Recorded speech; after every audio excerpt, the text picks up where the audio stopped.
Alright, let's test everything. And do not make the screen go on the other monitor. Because I know I did that a lot. I know I did that multiple times before. Alright, that looks ready. This looks good. Pull this back up. And we're good! Alright. Hello everyone. Welcome back to more Phoenix Wright Ace Attorney. The first one right now. Last time, on the last stream, we did episode 3, which was Turnabout Samurai? I think that's what it was called. But now, look, after seeing what the, it shows like a photo of like every, before you start a case, it shows like a, I don't know what to call it, like a, it's like a, it makes me think of like a movie poster or whatever. It's like one of those, but for the episode. And I only remember bits and pieces, but this one should be really good if I remember. I think. I'm not sure, but I remember it being cool, I think. But enough. Let's get into it. I should probably put this down. Sorry, I was holding some. Alright. It's been what? 15 years? About that, yes. 15 years is a long time to wait. Can't imagine how much I've suffered. You've suffered? But now, the perfect opportunity has presented itself. At last, I shall have my revenge. What? Merry Christmas.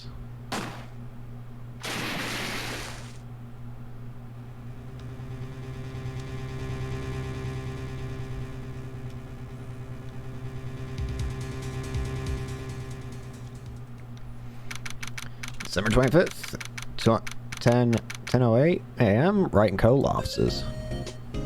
Hey, Nick! Do you know if there are any good waterfalls around here? Waterfalls? Hold on. Okay, sorry, I had to turn up my own audio. Waterfalls. Dare I ask why? Duh, Nick. Isn't it obvious? I need a waterfall to stand under. Preferably a freezing one. Oh. Is that part of your spirit medium training? Why did I say it weird? Spirit medium training? Of course! Except I've been slacking off lately. I need to brave the elements and be forged anew under the rushing spring waters. Okay. I don't know about any falls per se, but Gourd Lake is pretty close. Oh, darn. Sorry, but them's breaks. Couldn't you just take a cold shower or something? Good idea! So much for rushing spring waters. Next in the news. A large unidentified animal was sighted at Gourd Lake. Oh, great. Town is buzzing with excitement. Locals are calling it Gordy, and a tip of the hat to Nessie, the Loch Ness Monster. Though its namesake, Nessie, proved to be a hoax, locals are confident that their Gordy is the real deal. Boring. Can't they show real news for a change? Nick? The water pressure's kind of low in the shower. You want more pressure, huh? Why don't you go down to the fire department and have them spray you with the hose? Good idea, Nick.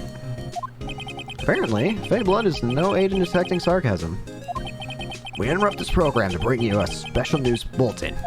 Strange occurrences continue at Gourd Lake, but this time it's murder. Gourd Lake again? The body of a man was found in the lake early this morning. A suspect was apprehended. Sources inside the police department revealed that the suspect's name is Miles Edgeworth, age 24. Edgeworth is an up-and-coming prosecutor, known for his skill and connections. He was guaranteed a long and rewarding career. Has he thrown it all away?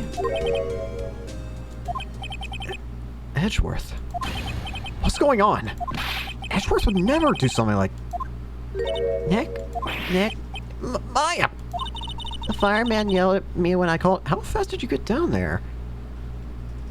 The fireman yelled at me when I called him. We got bigger things to worry about than that. They arrested Edgeworth. What? You mean the prosecutor? Yeah, he's a suspect in a murder. What? When? Where? Why? How? I don't know. Let's go find out, Nick. Let's see. Everything needs to be examined again. Looks like the cleaning day. Looks like it's cleaning day again at the hotel across the way. I hear they're planning a second branch outside the city. I can see the bellboy getting the angle of that screwdriver in the drawer just right. I saw on the poster of the Steel Samurai the other day. We had a big fight over whether to put it up or not. I know she's just waiting for a chance to sneak it up on the wall. Difficult-looking legal books stand in a formidable row. They mock me. I tried reading one, and it made my head hurt. When I closed it, it slipped on my hand. Then my foot hurt too. Mia's desk. If we had more clients, I'd probably sit here more often. Lately, I've been spending more time on the couch watching TV. How do we pay bills? Mia's favorite plant. Its name is Charlie. Mine's gone on the knack of watering it lately. Charlie's been perking up these days. Seems like we're good. Look at this! You know, I think it's developing a nice luster. I'll look at your badge later, Nick. We got work to do. I suppose you're right. What to do? Well, what should we do? What do you mean? Let's investigate. We should talk to Mr. Edgeworth and check out the crime scene. Right. We need more information. Save aimlessness and confusion for later. Well, got any good ideas? Not really. I do my best when I'm standing underneath a waterfall. Well. Oh boy. You know, Nick, we've all been in here one time or another, haven't we? I guess it comes with the territory. I'm not sure it's something we should mention to too many people. Hello, Edgy. Ah! Yeah, okay. Hey, Edgeworth, come back. What are you doing? What are you doing here? Nick, I don't think he's in a very good mood. Well, he is in detention. Were you in a good mood when you were here? So you've come to laugh at the fallen attorney. Then laugh! Laugh! Well, why aren't you laughing? Nick, should we be laughing? Nah, it's a trick. Laughing you'll get mad, or burst into tears. Edgeworth, we don't have so much free time we can spend it coming down here to laugh at you. Yes, you do. Actually, he's right. I hoped you wouldn't come. I didn't want you to see me. Not like this. I didn't want to see you like this either, believe me. Post with the fans. This guard monitors the visitor room. He hasn't moved an inch since I came in. Real pro. Or maybe he's just nervous with Edgeworth in a room. That wouldn't surprise me. Look at my badge. Your attorney's badge. Edgeworth, let me defend you. Good one, Wright. But I'm not that hard up. Not yet. What do you mean by that? Me? Trust a wet behind the ears lawyer with only 3 trials under his belt. Never. What? My case is near hopeless, Wright. Every defense attorney I've talked to has turned me down. What? Simply put, they were afraid they'd lose. It occurred to me that it might be my fault that they lack confidence. After all, I did get every single one of their clients declared guilty. I don't believe it. Regardless, I don't want you to be involved in this. You in particular, I cannot ask you to do this. What happened? Edgeworth, tell me what happened. Why should I? What are you going to do about it? Duh! We're going to help you, that's what. Help me. You. Don't be ridiculous. Sorry? You're a novice. You've only been in 3 trials. Hey! Sure, you got lucky and won all 3. But your luck's bound to run out someday. You need real skill, right? Experience. Nick, he's insulting you! Nick? Why am I always the one who has to get angry? The murder took place at Gourd Lake, correct? Yes, late last night. The lake is a long way away from your offices and the courthouse. Why were you down there? I see no need to tell you. Mr. Edgeworth, you didn't really... Gordy. Huh? I went to see Gordy. Gordy? What's that? I'll tell you later. Why won't Edgeworth talk to us? Edgeworth, this is really hard for me to ask, but you didn't do it, right? Right? Think what you will. I have only one request. Huh? Stay out of this case. Why? But Nick is trying to help you. I know. I know that. But I don't want your help, okay? Why not? Look, just go away and leave me alone. Nick, Mr. Edgeworth did it, didn't he? Maya, let's go investigate elsewhere. But Nick...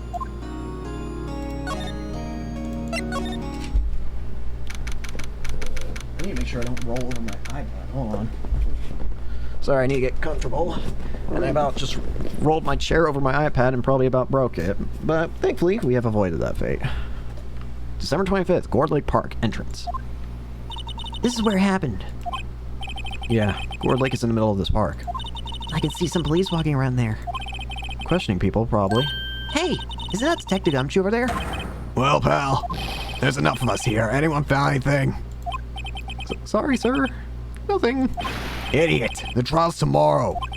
We need clues on the double. But sir, there weren't any clues. That's why you arrested the attorney, Mr. Edgeworth. It's clear, sir. He's the one who... Shut up. Just you try saying that again. I'll make you sorry if you do. So just get out of my face, pal. Yes, sir. Detective Gumshoe's kind of scary today. Croots. Hey, you're the hairy guy. Hairy Butts. Right. Phoenix Wright. Will he ever learn my name? And just what you think you're doing here, pal? Investigating? Huh? Well, yes, I suppose. Well, I'm here to help. Ask me anything you want. Bring it. He seems different than usual. What's up? Mr. Edgeworth hasn't actually asked us to defend him yet. Huh? Oh, you don't say. Doesn't particularly surprise me. I feel winter's chill from the bare-leafed trees today. What is it about winter that turns people into poets? I don't know, but my toes are starting to feel numb. Yes, my poetry has an effect on some people. Huh? Sign says Gourd Lake Nature Park. This place's full family is picnicking on the weekend. But no waterfall. Not many picnickers come here for spiritual training, Maya. Anything else? It doesn't look like it. Can't slide. Doing a quick sweep doesn't seem to have any effects. Alright. Look at my badge! That badge? You're showing that to the wrong guy, pal. You gotta show that to someone who needs it. Fair enough. What happened? Detective Gumshoe? Do you know what happened here? Huh? You don't know, pal? No. Well, okay. Mr. Head in the fluffy pink clouds lawyer. Head him up. Huh? Never mind, I'll tell you. It happened last night, about 15 minutes after midnight. There was a boat out in Gourd Lake. In that boat were two men. One of those men shot the other with a pistol. And the shooter was Mr. Edgeworth? The cop who arrived at the scene arrested him. How did they get there so fast? Well, there was a witness. When the report came in, we raced to the lake. A witness? A witness? You don't think Mr. Edgeworth is a murderer, do you? Absolutely not. That's impossible. I don't care if there's a witness either. I don't believe a lick of it. Right. Who cares what the witness says? I care. Really believe in him, don't you, Detective? Of course I do. But the police are pretty sure he's the killer. Nobody's even really taking this investigation that seriously. Oh no. After all the help that Mr. Edgeworth has been to us, hard to imagine no one's standing up to take his side. Well, at least you are, Detective. At least you are. Is it true? No one will take Mr. Edgeworth's case? Yeah, he's a bit of a celebrity. If You defended him, and lost, your reputation be sure to suffer. What's more, the case against him is, well, it's pretty solid. Suppose it would be if they have a witness. Hey, pal, don't tell me you're going to turn your back on him too. That's a Steel Samurai case. Mr. Edgeworth helped you get your client declared innocent. I know. I went to Edgeworth. I tried. He really doesn't want us to represent him. Especially not us, he said. What? Well, that doesn't make any sense, pal. You should have heard him talking about you after that trial. He kept saying right, over and over. Nick? I'm not sure that's a good sign. Neither am I. Why wouldn't he want your help? I don't get it. Who's the witness? Sorry, pal. That's confidential. Anyway, the witness saw everything, apparently. I'm sure they'll turn up at the trial tomorrow. Was there only that one witness? Yep. It was pretty cold out on the lake that night. And it was Christmas Eve, after all. Still, we're being thorough. You never know when you're going to turn up another witness. And that's why we're checking here today. So far, we've been coming up empty.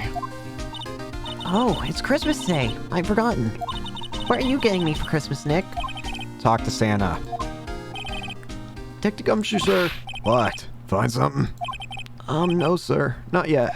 But there was a call from the precinct. They want to hold an investigation briefing. Briefing? Right, I'm off. Oh, sorry, pal. I guess you heard. I gotta go. Any last signs you want to ask me before I head back? How do I get in touch with you? You're not coming back, detective. Probably not, pal. So, what should we do if we have something to talk to you about? Alright. Here, I'll show you how to get to the precinct. Come down and see me anytime. Directions of the police station received from Detective Gumshoe. Oh, hey, Detective Gumshoe. What? We'd like to take a look around in the park. Can we walk around? Yeah, no problem, pal. You got my permission. Thanks. You know, Nick, I think there's something to be said for talking to people when they're busy. Yeah, they don't have time to think about not giving you information. Right, now let's get investigating. Seems nothing changed. I guess I'll start by just going to Gourd Lake. Wowzers, this is Gourd Lake? Yep. I'm not sure it warrants a wowzers, though. Probably not. But hey, look at that snack stand. Samurai dogs. I want a samurai dog, please. I bet they're great. With a name like Samurai Dog, how could they not be? They're a little behind the times, though. The kids these days are all into Pink Princess now. I mean, like, you know? Nope. I see a hat. Huh, someone left some poppers here. You know, you pull a string, and And it goes pop. Yeah, I know the ones. You see them a lot around New Year's. hey, Nick, they might be a clue. Oh yeah. Someone might be able to mistake a gunshot for a pop. A pop for a gunshot, maybe. Let's take them. Come on a minute. You just want to pop them, right? Was it that obvious? Poppers. Take them. I suppose it couldn't hurt. Huh? Where'd they go? Into my pocket. The classic party noisemaker. Pull a string, it goes bang. Not very clue-worthy. Bang. I disagree. I think that's very noteworthy. A lineup of plastic benches. I guess the idea is you buy a dog and eat it here. I doubt anyone would sit here and eat on a day like this. Except maybe Maya. If she had a samurai dog. Hot dog stand. It's closed. The Christmas fringe looks a little half-baked. The banners read Samurai Dogs. Somebody needs to redecorate. The trash can is empty. Well, at least the place is well maintained. Huh. I almost didn't see that signpost. Left boat docks, right exit. Wow, Gourd Lake is really big. Yeah. Say, Nick, why is it called Gourd Lake? Oh. Well, a long time ago, they used to grow gourds around here. Whoa, no way.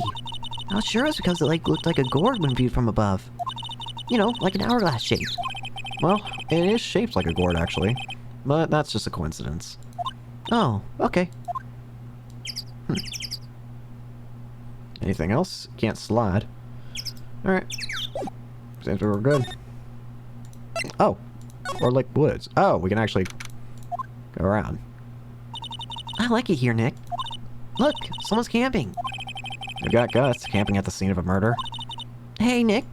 If they were camping here last night, they might know something about the murder. That's true. Good call, Maya. Let's go talk to them. Hey, Nick. What? Don't tell me you got hungry again. No. I was just wondering, why are camping pots and pans made of aluminum? Didn't talk about that in any of the law books. So there's no law saying they have to be made out of aluminum, then? I'm not having this conversation. There's food and some magazines on the sheet. Takes pretty tough skin to camp in this cold. The sign says no camping. Funny place to pick your... Funny place to pick... to pinch... Ugh. Funny place to pick... to pitch your tent. Wait, what if the sign said no setting tents on fire? I don't think they have signs like that. Oh. Yeah, because preferably that's common sense. Actually, before I check that... Wait a minute. I think I might remember which character this is. But I thought they appeared later. Yes, this SUV has seen better days. It's dented all over. Can't believe anyone would drive their car down here. The trees grow quite thick here. Further back, the trees fade into the shadow where the sunlight can't reach them. Anything else on this side? No? Stick. Alright. This camera has a mic and some sort of attachment. Let's take pictures when triggered by a noise. Wow, cool. Let's try it out. Hi, I'm Nick. Maybe I'm not saying it loud enough. Hey, I'm Nick. Huh. Will you stop that? Maybe it's broken. Don't kick it. Maybe it isn't set to respond to voices. What then? These things? The party poppers? Okay. Huh. Yeah, that already helps. Well, it responded. Yeah! Hey, you! Get your hands off that! What in the Sam Hill? Look what you done now! There goes the whole roll film! Huh? What? Huh? Sorry? Sorry's not good. Sorry's nice, but it don't pay my bills. Y'all know how much a roll of that film costs? I'll pay you back. What do y'all think instead of a party popper or in a place like this? Well... What? Don't try to play stupid with me just cause you think I'm some country bumpkin.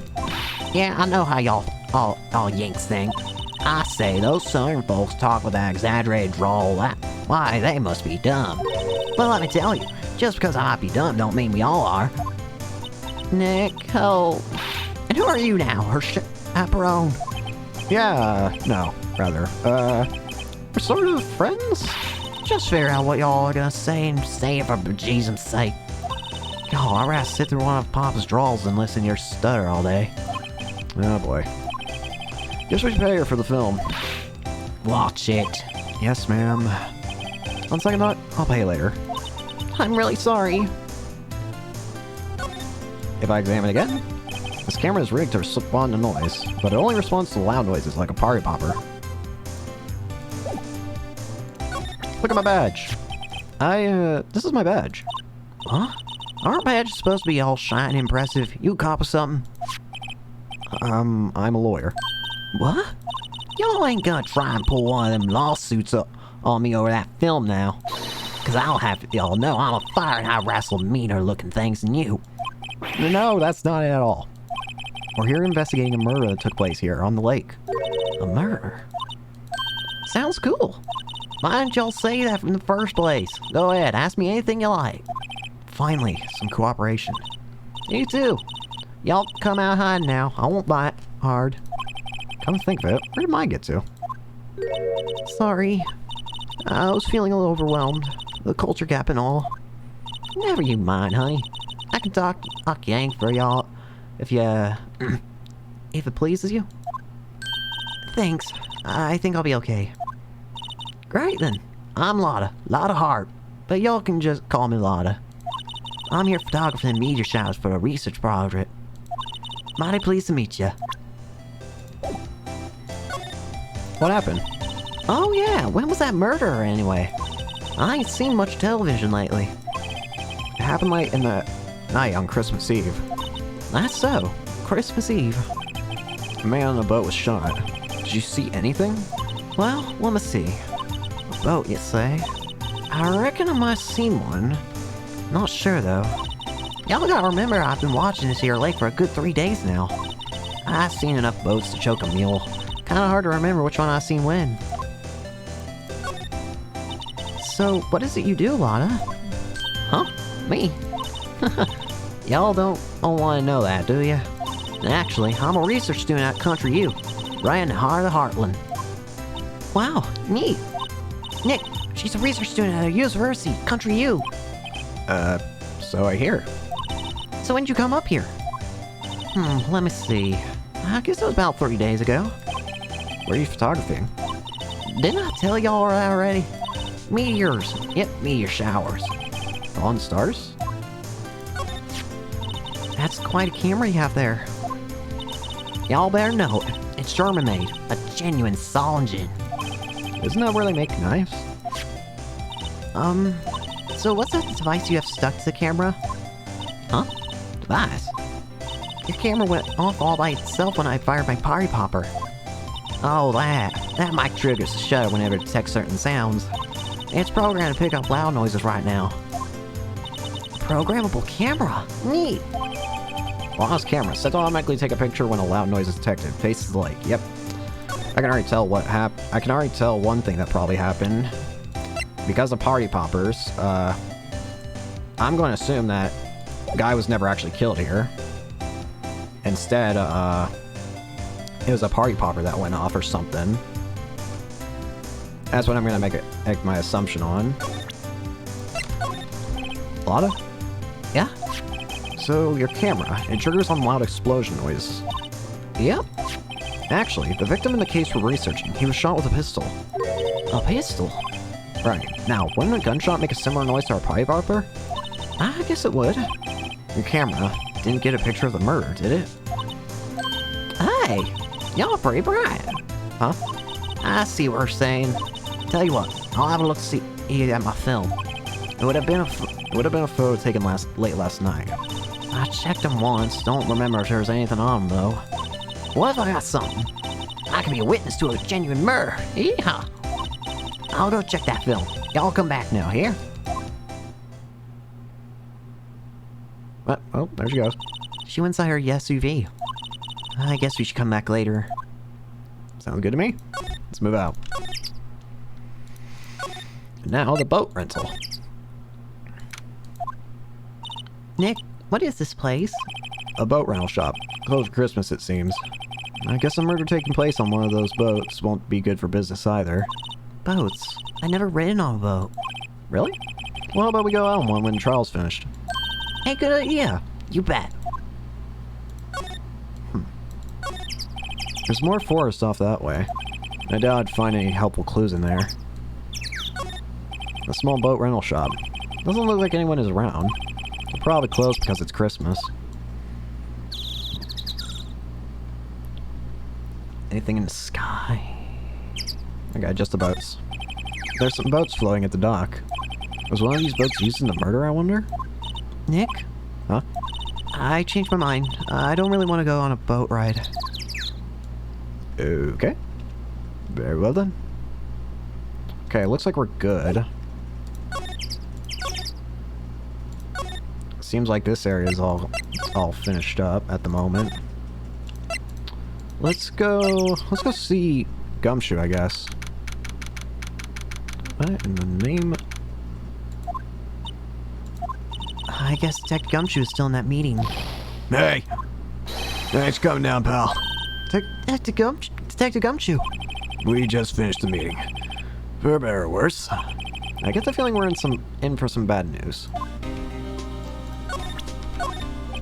Sorry, I'm drawing a blank right now. Okay. Examine. Hi there. That must be one of the detectives. He's mumbling something to himself. Alright, hands against the wall, yeah. Don't even think about escaping. I got eyes in the back of my head. He must be doing image training for arrests. These are the detective's desk. There are computers and files for each one. Funny, they're a lot tidier than I expect. I guess detectives don't spend a lot of time at their desk.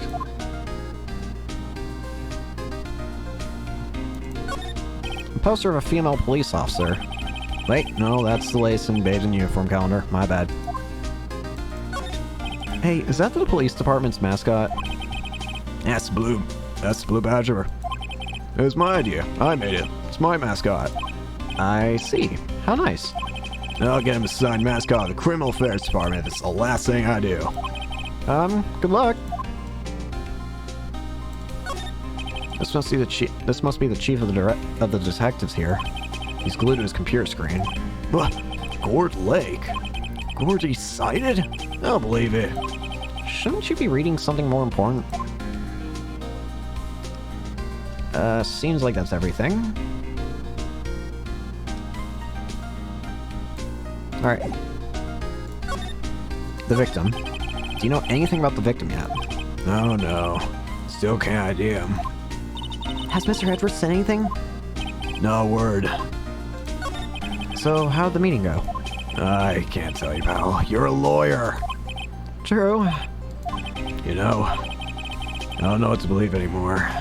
Sure, Mr. Edwards human like you or me. Still, I get the feeling that if he'd done something wrong, he wouldn't go hiding it. That's just the kind of guy he is. Why can't anyone else see that? So you think that Mr. Edwards did it? Well, trial's starting tomorrow. Tomorrow's scheduled. I see. Hey, in the end, you did tell us about the meeting. Don't go telling anyone else, pal. Yes, sir. And do me a favor. Stand by Mr. Edgeworth. He needs help, and you're the ones to help him. I'm sure he's got some reason why he won't talk to us. Thanks, Detective Gumshoe. Detective Gumshoe, how come you trust Mr. Edgeworth so much? Well, I think that was obvious. We got a strong working relationship, us two. We trust each other, and that's how it works.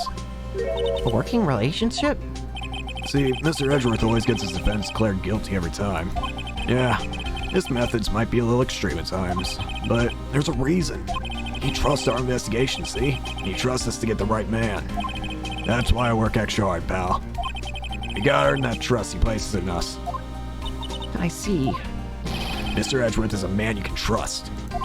And you have my word on that. I was wondering, did you ever get that autopsy report? Oh, that. Yeah, I made a copy for you. Autopsy report. Time of death, sometime on the 24th or 25th. Interesting, so it's very indeterminate right now. Cause was one bullet shot to the heart. Got it. Thank you. Nick? Huh? Can you show me that photo of the victim? That face. Someone you know? I don't know. I just have this feeling that I met him somewhere a long time ago. Weird. Well, I hope it helps you, pal. Thanks, Detective. Thanks, Detective. Nothing else? Alright, let's move out. Let's try the detention center again. Never mind, he's gone. Let's try Gord Lake again. Wrong button. Maybe Lotta's got the thing done now? Lotta. There we go. Hi, y'all. Lotta. Wait up, I'm sick. We got bingo. Bingo? My automatic camera took 2 pictures last night. Hey! He's just one of them. Take a look. That's unfortunate. Yeah. Wait. See? He's shooting him with a pistol. It looks like that, yeah. But you can't really tell who that is shooting. Yeah, well, there was enough fog out there last night to strangle a bullfrog. But you know, seeing these photos remind me of something. What? I saw the murder happen. I'm a witness. What? Are you serious? Of course. How do you forget? Never mind. Y'all reckon I should tell cops? I reckon so. I reckon so. What's that? Now don't y'all go trying to mock my accent. I'm a sensitive lady. Hey, so I'm off to talk to the cops. Y'all can have this photo. Later. Wait, Lotta. What? Can't y'all see I'm kind of busy? Tell us what you saw too, please. Nice try, honey, but I was born yesterday. I'm a witness, and that means I'm on the side of justice, and that means cops. I'd sooner eat the south side of a northbound skunk than tell you. But, don't let it get your skivvies in a bunch. Friends today, enemies tomorrow. Or is that the other way around? No matter. I'm gone. Hey, maybe they'll let me do some testifying. I'm darn. She left. Well, that's one more witness. What do we do now, Nick? Well, if she saw something, there's not much we can do about it. The question is, what exactly did she see? I guess we'll find out in the trial tomorrow.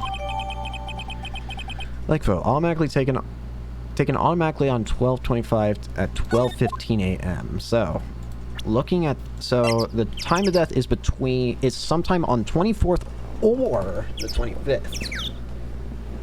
But at the same time, okay, the lake photo says it was taken automatically on the 25th.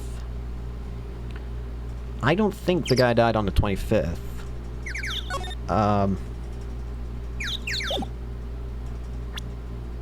As to what that means, I can't remember right now.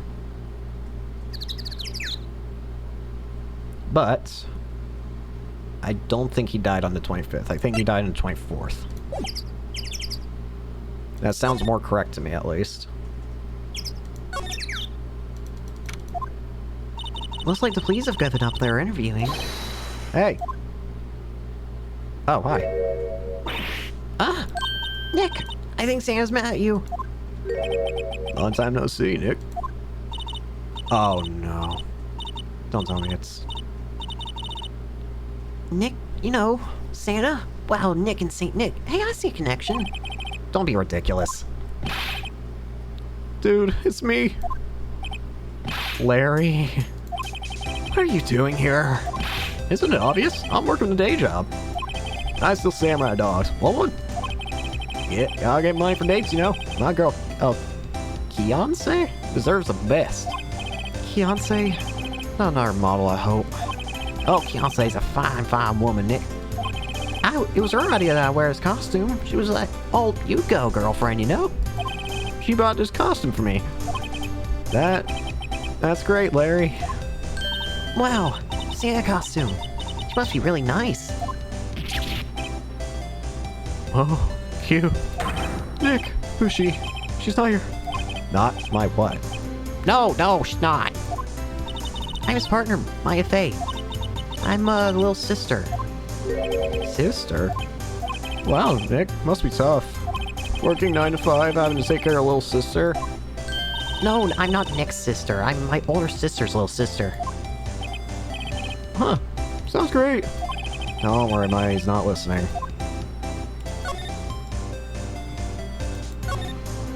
Hey Nick, benches. Let's take a break. Maybe have a dog? I think not.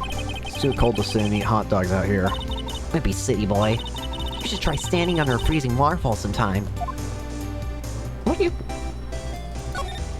I can't get over the samurai dogs. The original samurai dogs, no less. Hey man, whoever calls their product the original first wins. Why don't you add world famous? It's to the sign. Hey, good idea. What have I done?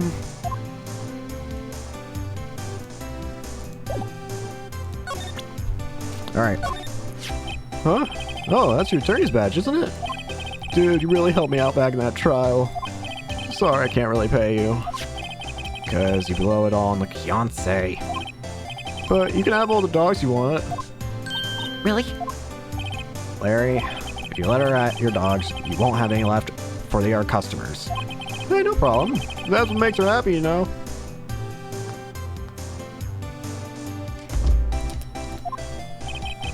How many times do I have to remind you that it was me who got you off the hook? What's that? It's a camera. You take pictures with it. Huh? Larry, you mean you don't know what a camera is? Of course I know. Hey, you're looking at Bonafide Junior High graduate. I was talking about the weird contraption on that camera. Oh, that. Well, it's hard to explain. Just forget about it. Well, look at showing me it then. Jeez. Hey, Larry, do you know this guy? Who's this? I don't know. That's why I asked you. Who's this, Maya? Well... Oh, wait. Maya said she had seen him before, didn't she? What's this? You know, my eyes have been getting pretty bad lately, Nick. Actually, the photo's blurry, Larry. It was taken last night. Last night? What happened? Hey, Larry. There was a murder here last night. And since you work here, have you heard anything? Nick, you're wasting your time. Last night was Christmas Eve. He was with fiancé, obviously. He wouldn't have been standing out here in the cold. I think what you said just caught him off guard, Maya. No, it's just fiancé's not in town right now. She's in Hawaii on a photo shoot. She is a model. I knew it. Well, anyway, there was a murder here on the lake. Trial's tomorrow. Huh, neat. Defendant is Edgeworth. Miles Edgeworth. Nick, why would Larry know Edgeworth?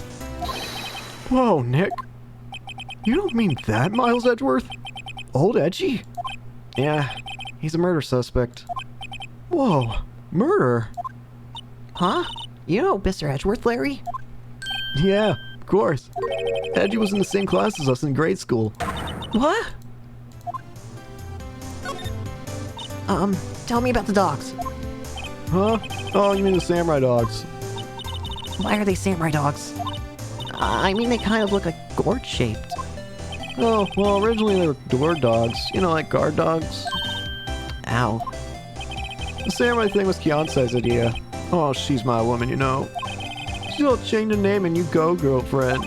She made me that banner. Man, the kids can't get enough of those samurai dogs. Something about that just seems wrong. Oh, and guess what? We're getting a ton of customers here at the lake. What with the big news? Big news? Yeah. Yeah, Gordy. Gordy? So, Mr. Edgeworth was your classmate, Larry? Yeah, Nick, him and I used to hang out all the time. Wow, I never knew. Don't get me wrong, he's always been kind of a stick in the mud. Studying all the time, trying to be like father. Like his father? Yeah, Edgy's pop was a famous defense lawyer back in the day. Wow. Wait, you said defense lawyer? Yeah. Wait a sec, but Mr. Edgeworth is a prosecuting attorney. What? Edgy's got a proboscis on his knee. No. No, he's a prosecuting attorney. That's like the total opposite of defense lawyer. Huh. Go figure. He always used to talk about defending the weak who were unable to defend themselves. Man, he used to go on and on about man's duty to society and all that. What a bore. I wonder what changed his mind, though. Do you know, Nick? Nick? What's Gordy? Huh? You mean you don't know? It's here in this very lake. A giant, mysterious monster. Gordy. A monster? Yeah. Check it out. This is an article from yesterday's newspaper. Just a photo. Wow, it's really real. Oh. Nick, a monster, a real monster. Yeah. It's probably just a log or something. Right? No. Hey, there's a quote from the person who took the photo. Huh. What's this? I set the camera to automatic and when we got into the frame, I heard a loud bang like an explosion. Followed by the sound of something slipping into the water. Wish I could have seen it. Why would there be a sound like an explosion? Larry, could I borrow this article from you? Sure, no problem. That'll be $1 million. 1 million. Grow up, Larry. Gourd article about monster sighted Gourd Lake. Yeah, I can already tell you that is not a monster. That is most likely a hand. I don't know why the hand would be in that position, but it looks more like a hand to me. Makes me think of like a sock puppet hand.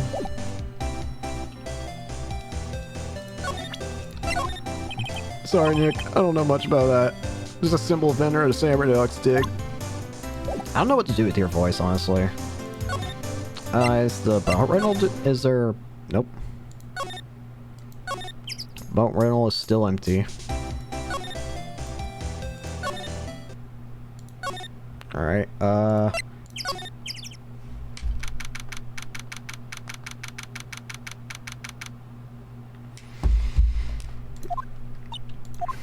No gumshoe in sight.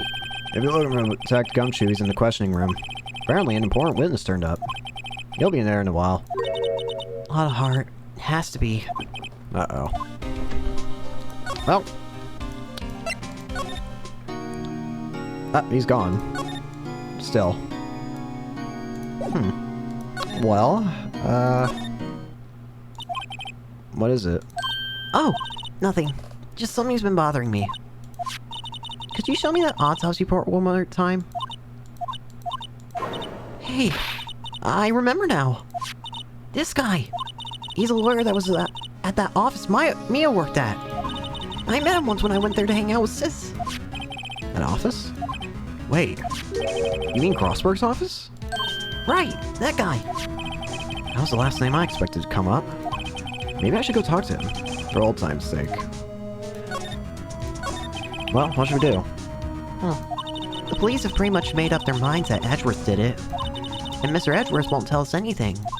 I guess we should go look for clues down by the lake. Right. Well, Penny, for your thoughts? Thoughts? Yeah, why won't Mr. Edgeworth tell us anything? And why did he refuse to ask for help? What jerk.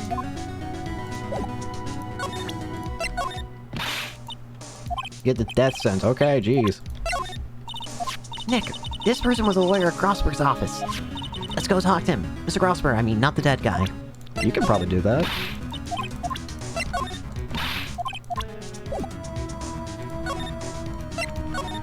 And the painting's still gone. Nice.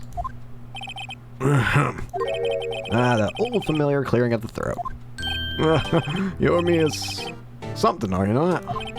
I was her understudy, yes. Phoenix Wright. And you're me is something too, are you not? Her little sister, yes. You've grown. You've come to look a lot like your sister, you know? It takes me back. The days of my youth. Like the scent of fresh lemon, you see. Mr. Grossberger, sir? Yes, I beg your pardon. Of course you came here to discuss something. What is it then? Something about it? An expensive pot plant. No idea what kind of plant it is, but probably the most expensive one available. I think our Charlie's cuter. Right, he's really cute. Plant.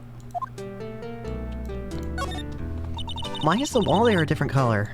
A big painting was hanging there until recently. Huh, what happened to it? Well, he gave it to someone.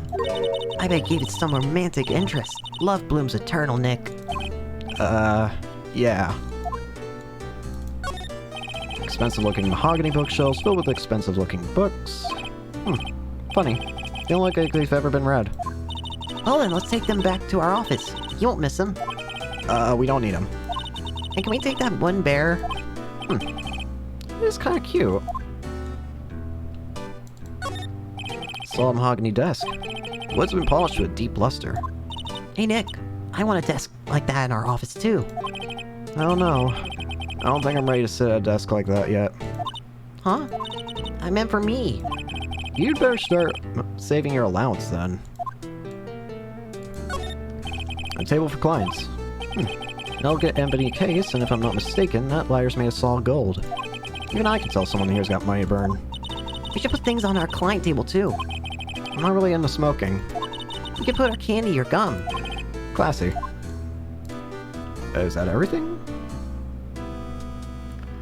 I already get the feeling I know what I have to do here, so I'm gonna first talk to you. What happened? There was a murder last night. A murder? You haven't heard? I just got up, you see. Well, Miles Edgeworth shot someone with a pistol. Edgeworth? What? Who did he shoot? Well, the identity of the victim is still unknown. This is terrible news indeed. I guess he hadn't heard anything. Mr. Grossberg, whatever happened to that painting? Oh, yes. I do not think it shall ever be coming back home to this office. I can't exactly claim it as stolen. I suppose it's my just desserts. Old bitter desserts. Fair enough. You've really grown up in the past few years, my dear. How proud Mira would be if she could see you now. She said she was more worried about me than anything. Aw, just go on and take the compliment, will you? So, this camera on the lake takes photos whenever it hears an explosion sound. That's what she said. And it just happened to be set up on the beach, pointing out to the lake. Yeah, she said it was photographs shooting stars. Shooting stars, explosions, what's the connection? I'd be suspicious of this witness of yours. My apologies. I'm not sure I can help you with that. So, this is the moment the crime took place, huh? Yeah. You can't really say for sure that's Edgeworth. I'm not sure whether that's a good thing or a bad thing. Not sure at all. Alright, here's the main thing. Strange. I feel as though I've seen this man somewhere before. Oh shoot, I just remembered something. I just gotta turn something off real quick, because it might be making background noise. Give me 2 seconds.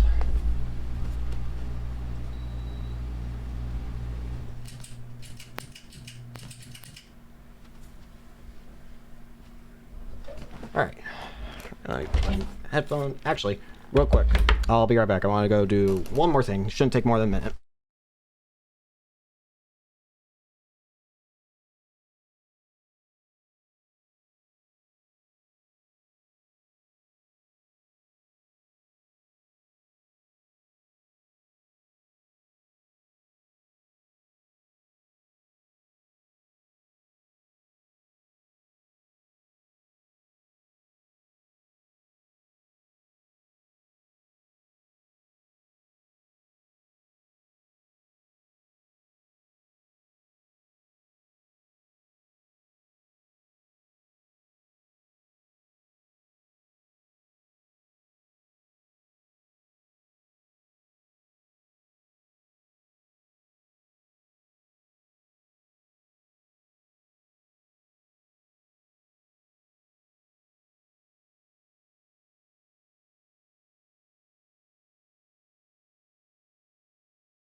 Alright. Apologies for that. I feel as though I've seen this man somewhere before. Did you remember? He was a lawyer here in my office. That's Hammond, Robert Hammond. Was it Hammond? And you say this is the man Miles Edgeworth shot? Robert Hammond. Who's this Hammond guy, anyway? Mr. Hammond. He was the defense attorney in that case. That case? Yes, the DL6 incident. DL6? Why does that sound so familiar? Perhaps you remember. I'm sure someone mentioned it during the trial for Mia's murder. That was the incident where the police were so at loss that they used a spirit medium. Wait, you don't mean... Was that medium my mother? Yes, my dear. The spirit medium, Misty Fey, your mother, contacted the spirit of the victim. But the case was a loss. No conviction was made. The DL6 incident, yes. Happened 15 years ago. A very strange case indeed. They never caught the criminals, right? Never caught the criminal, right? Correct. Misty Fey used her powers to talk to the spirit of the late victim. Her testimony led to charges being laid against one man. but Mr. Hammond won the case and the suspect was declared innocent. And the police blamed my mother, calling her a fraud. You were the one who helped her out then, right, Mr. Grossberg? Yes, quite. Thank you. No, please, don't mention it. DL6. Never thought I'd hear that name again. But wait, what does that case have anything to do with Mr. Edgeworth? It has everything to do with Mr. Edgeworth, my dear. The victim in the DL6 incident was none other than his father, Gregory Edgeworth. What? His father? If you want to know more, you should ask him yourself. Show him this. I'm sure he'll talk to you. Wait, this is a photograph of my mother. Misty face photo. An old photograph. DL6 incident, Exhibit A is written on the back. Alrighty. Misty Faye. Mother of Mia and Maya Faye. Show this photograph to Miles Edgeworth. He'll have something to say to you then. Alrighty. What's this? I was hoping you'd gotten my message the first time. Edgeworth, what about your defense? It's no concern of yours. Guess he hasn't found anyone yet.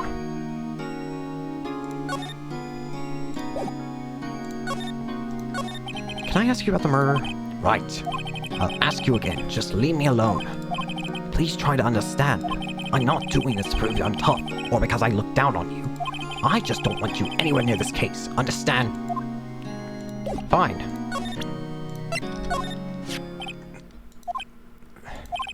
Edgeworth? It's only been a matter of hours since you last visited. Yet you've made incredible progress in your investigation. I'll admit it, I'm impressed, Wright. You're always single-minded in your work, though. Once you start on something, you always see it through, don't you? About the DL6 incident. Right, DL6. I didn't want you to find out about it. That is why I refused your offer to defend me. I'm sorry if it sounded like I thought you weren't up to the job. I just wanted to keep you away from DL6. So, do you still think it would have been better for me to stay away? I don't know. But I see no point in hiding anything from you now. Very well. Ask whatever you like and I will answer to the best of my abilities. Your tennis badge? I can't say I really want to see one of those right now. What's that? I'm not in the mood for idle banter, right? I'm sorry. I can't think of anything I want to say about that. Who would have thought there'd be a photo? Edgeworth, did you shoot him? What do you think, Wright? I don't think you're the kind to point a gun at anyone, no. So you didn't shoot him? No, I didn't. It wasn't me. What's that? Oh. Edgeworth? Oh, you're just gonna say the same thing. I thought you were gonna say something different. DL6 incident. The DL6 incident was when my father died. Right before my eyes. He was shot and killed, and I saw it all. My memories from that time are foggy. I suppose it's a self-defense mechanism. In any case, a suspect was arrested. A man. It's pretty clear he was the only one who could have killed my father. The spirit medium they used to talk to my late father said the same thing. It was an attorney by the name of Robert Hammond that cleared the suspect's name. And Hammond is the victim in the Gourd Lake murder? Correct. That spirit medium, that was my mom. What? You mean you're... It's strange. I thought that terrible incident was about to end, and now... this. About to end? The DL6 incident happened 15 years ago. 15 years ago, on December 28th. December 28th? The statute of limitations on the case runs out in 3 days. What? What? Nick, what does that mean? When a case statute of limitations runs out, legally the case never happened. 3 days from now, Deal 6 will be closed. Forever. What happened to the suspect? The one who got off innocent? I don't know. He disappeared from the public view. Nobody knows where he went to. If he's still alive, he'd be about 50 years old now. I guess I can understand why he'd go into hiding. It'd be hard to live a normal life after being a murder suspect in such a big case. So was your father a lawyer? He was. Gregory Edgeworth. He was quite famous at the time, apparently. So you were sort of trying to follow in his footsteps? I'd rather not talk about it. Right. It pains me to ask you this now. I know, he wants to defend you. Yes. Will you? Ah, who could have guessed this day would come? Not me. This is my chance to finally pay you back. Pay him back? Pay me back? For what? I don't remember ever doing anything for you. Never mind.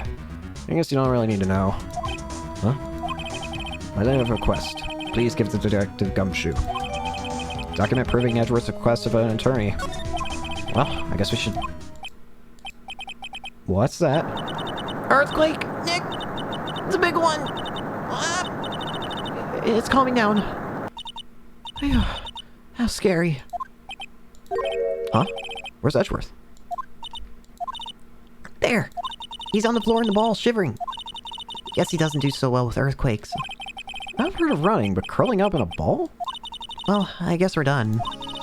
Mr. Edwards doesn't seem like he's going to stand up anytime soon. Let's go, Nick. Right. We have to give Edward's letter of request to Detective Gumshoe. I hope you're alright.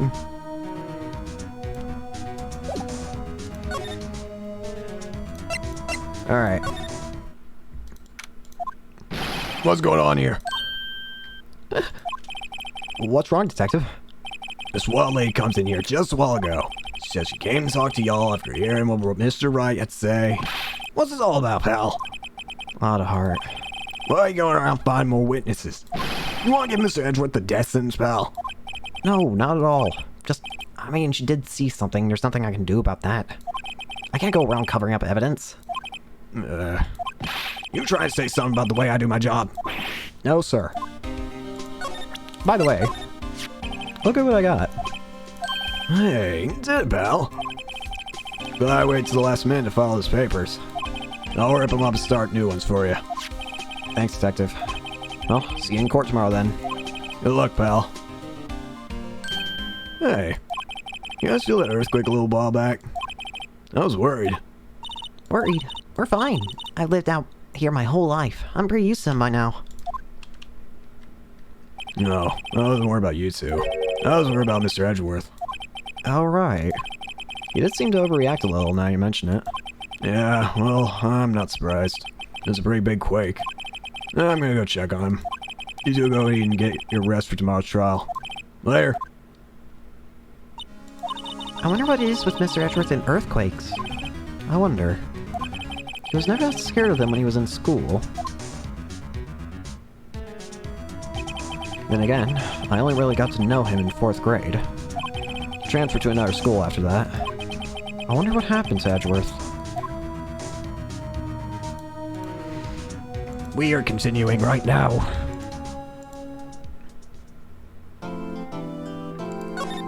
I'm gonna see if I can actually complete this entire episode today. I might be able to. I got plenty of time, and as far as I can tell, nothing going on, so should be able to do it. Karma? That's right. Manfred von Karma. He's the best prosecutor there is.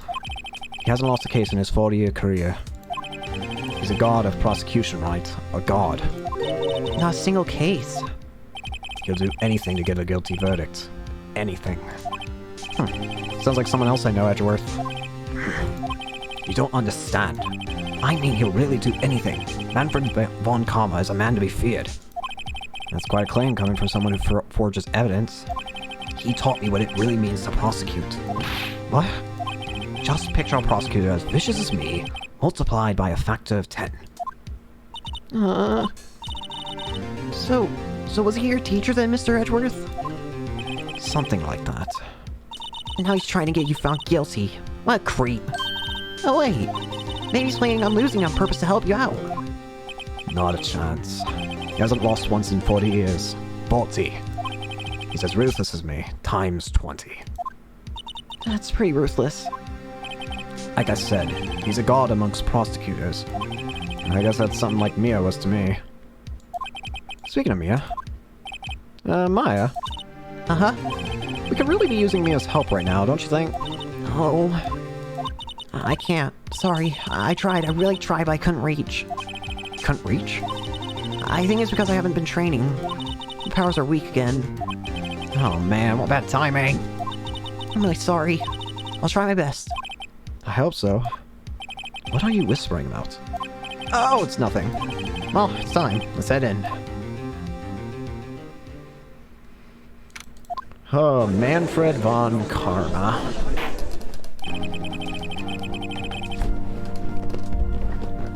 Court is now in session for the trial of Master Miles Edgeworth. The defense is ready, Your Honor. Mr. von Karma, is the prosecution ready?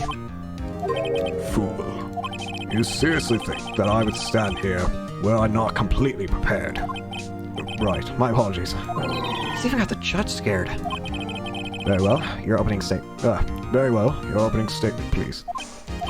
Decisive evidence. A decisive witness. What else could possibly be required? Nothing, of course. That should be fine. Prosecution may call its first witness. What's with this guy? Is he royalty or something? How am I supposed to fight against this? I call the detective in charge of this case. Detective Dick Gumshoe. Okay, Gumshoe's first. Let's see how this goes. Describe the incident. Now. Yes, sir. Detective Gumshoe looks nervous. Please take a look at the map. The murder happened late Christmas Eve around midnight. There's one boat in the very middle of the lake. There are 2 men on the boat. Now, there happened to be a woman camping here on the edge of the lake. At 12:10 a.m., she heard 2 pistol shots. Hold on.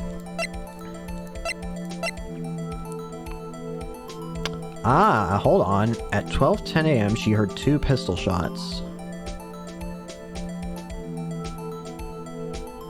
But this was taken at 12:15. Interesting.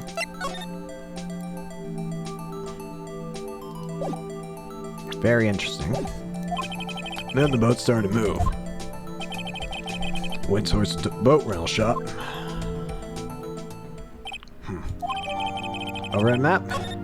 Testify to the court about the arrest. Now. Wait, what, Mr. Von Karma?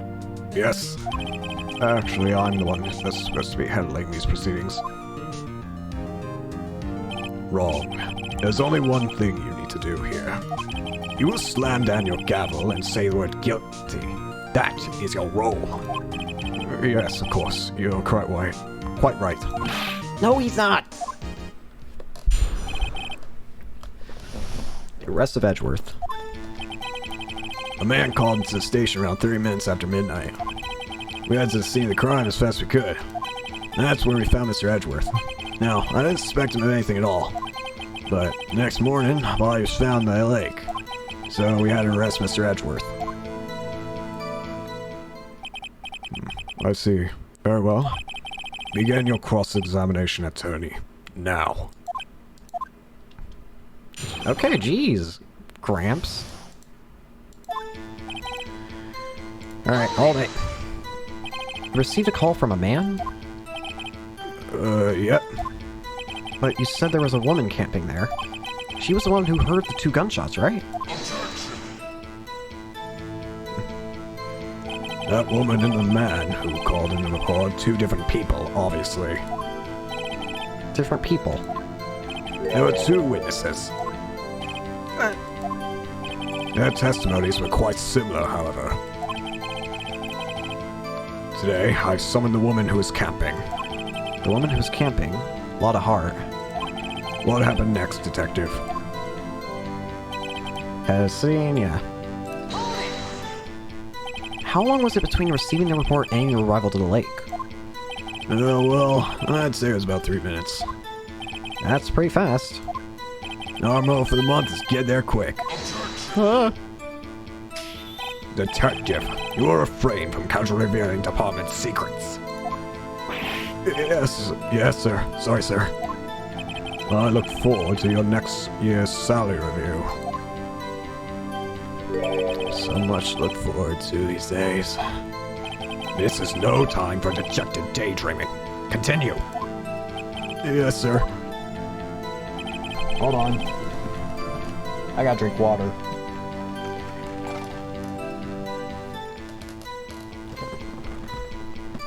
That's where we found Mr. Edgeworth. What was Mr. Edgeworth like when you saw him then? Well, from what I saw, he looked pretty relaxed. Not like a murderer at all, really.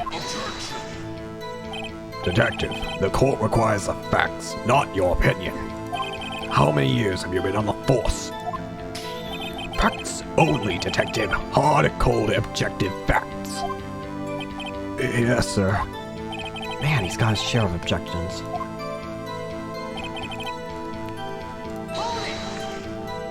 Why didn't you think he was suspicious? You should know. We have a deep trusting relationship with the prosecutors. Detective, the court isn't interested in your musings. Deep, trusting poppycock. I've never heard so many flippant comments from an active detective on the force. Detective Gumshoe doesn't look so good. Continue, now.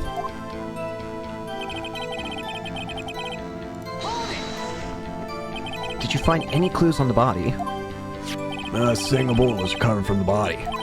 He was shot through the heart, fatally. Judge, here's the bullets. It didn't strike bones, so its shape is well preserved. Very well. Court accepts this bullet into evidence. Found in the victim's body, fired from a .22 caliber pistol.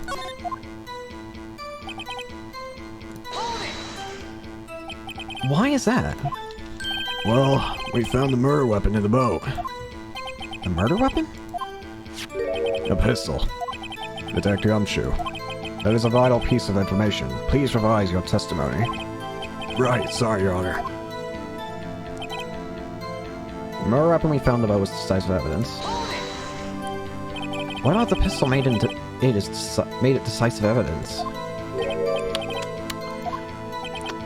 He even has the same evil laugh as Edgeworth. There were fingerprints on the pistol found in the boat.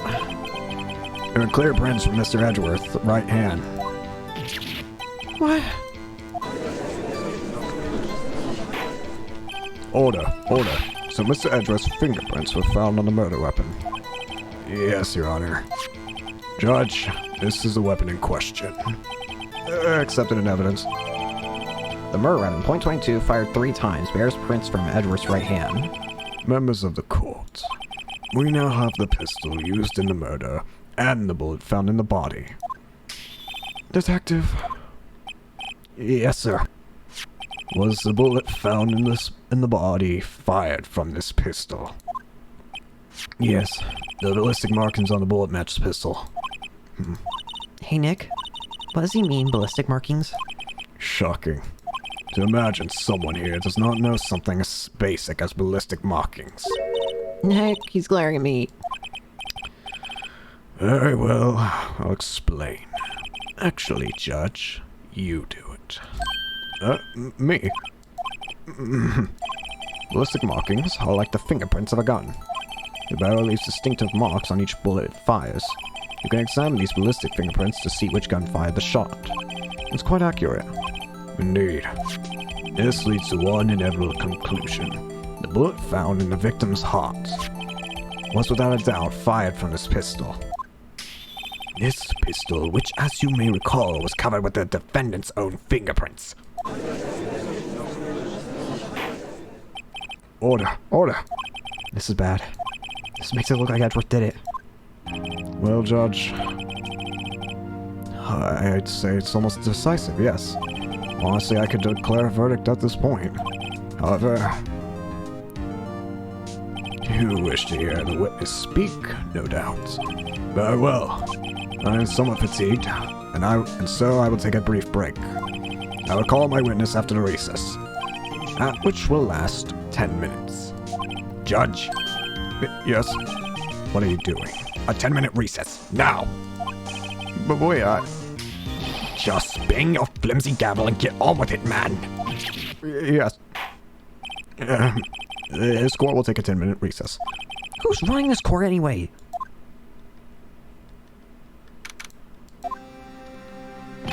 Edgeworth, what's going on here? Your fingerprints were on the murder weapon. And that foggy photo makes one thing clear. The only one who could have shot that man was the person in the photo. True. Was that you in the boat? Yes. It was me. What? But you must believe me. I didn't shoot him. Then who did? I don't know. You don't know. Weren't you right there? I heard a gunshot from very close by. Then the other man fell from the boat. I can't say why, but I thought at the time that he had shot himself. You mean it was a suicide? That's the only explanation I can come up with. Huh. How am I going to convince anyone of that? Say, Maya. Huh? What? Any progress, Mia? Oh, sorry. It's no good. I know. I'm no good for anything, am I, Nick? If I can't call my sister, I might as well not be here, right? No. No, of course not. I need you here. And see, you're always trying to help out. Even if you don't actually help, it's the thought that counts, right? It's okay, Nick. You don't have to make me feel better. I don't know anything about trials or defense.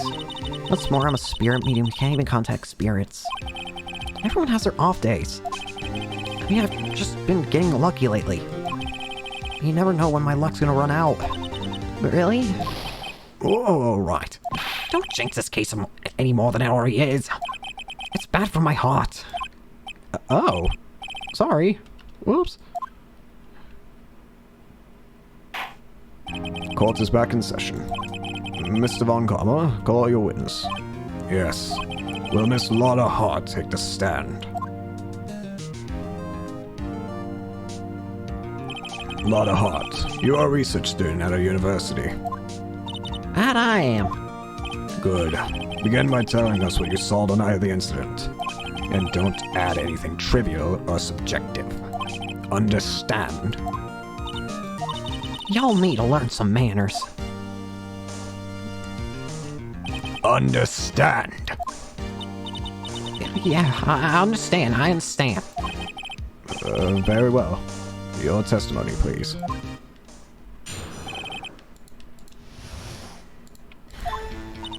It was Christmas Eve, just after midnight, I reckon. I was in my car. I heard this bang come up from the lake. When I looked out the window, I saw two gents in a boat. Then there was another bang. Then there wasn't nary a thing on the lake but that boat. And, Wait, hold on. I gotta get comfy again. Sorry about the sounds the chair is making. I might have to fix that. I mean, I can fix it by probably just removing a cushion for right now, but... enough. Huh? Judge, she happened to take a photo of the incident. This is that photo, accepted as evidence. Well, this is a surprise. This looks like the very moment of the murder. Order! I will remove people from this courtroom if I do not have order immediately. As the witness testified, she looked at the lake when she heard the shot. There were no other boats on that lake. So, the man in the boat with the victim must have been the one who shot him.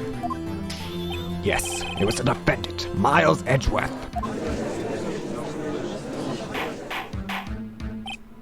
Order, order, order! I will have order! Well, Judge, the evidence is decisive. I have very little doubt of this case.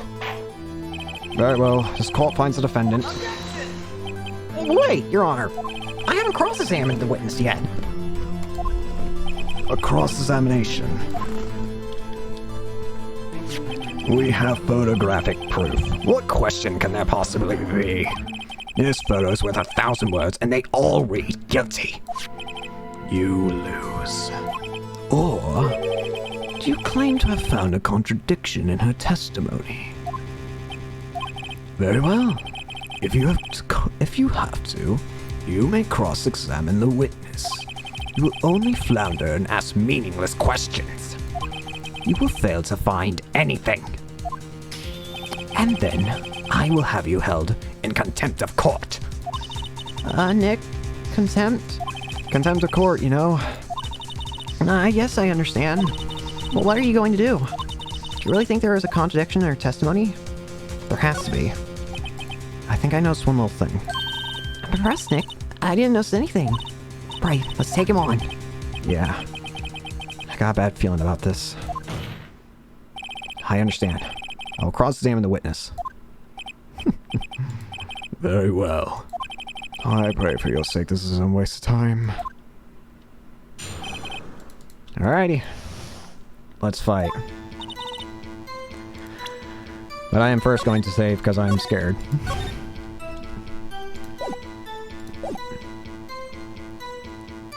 Press. Just after midnight, you say?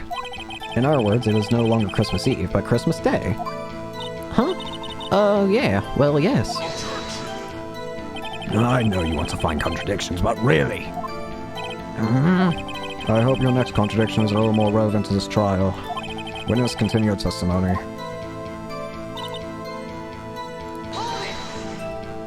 Why were you camping there anyway? I'm a research student at my university. I was taking pictures to use in my research. What research? This all sounds suspicious.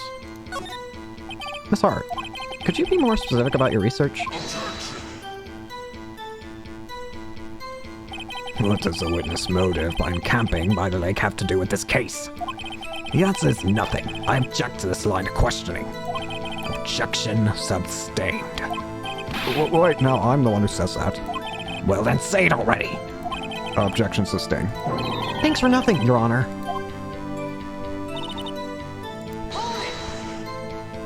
So, you weren't looking at the lake at that time? Nope. I looked after I heard that noise. She said that already. I asked you to find contradictions, not leisurely chat with the witness.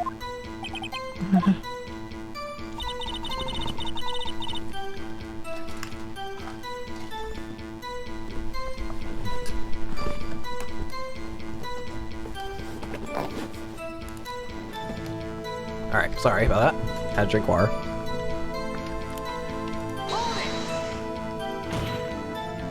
Could you clearly see the two men? Just look at the picture. Clear enough for you? Uh-oh. Wait a second. I wasn't asking about the photo. I was asking if you saw the two men. Yeah. Well, of course. Witness testified that she saw them. There's also a photo. You'd best look elsewhere for your precious contradictions. He jumped in quick. He's hiding something.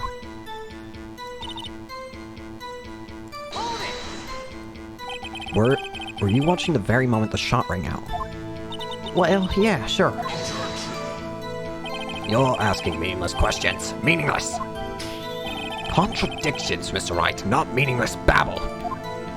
Come on, Karma, I think I hate you. He's trying to keep me from talking to the witness. To what end?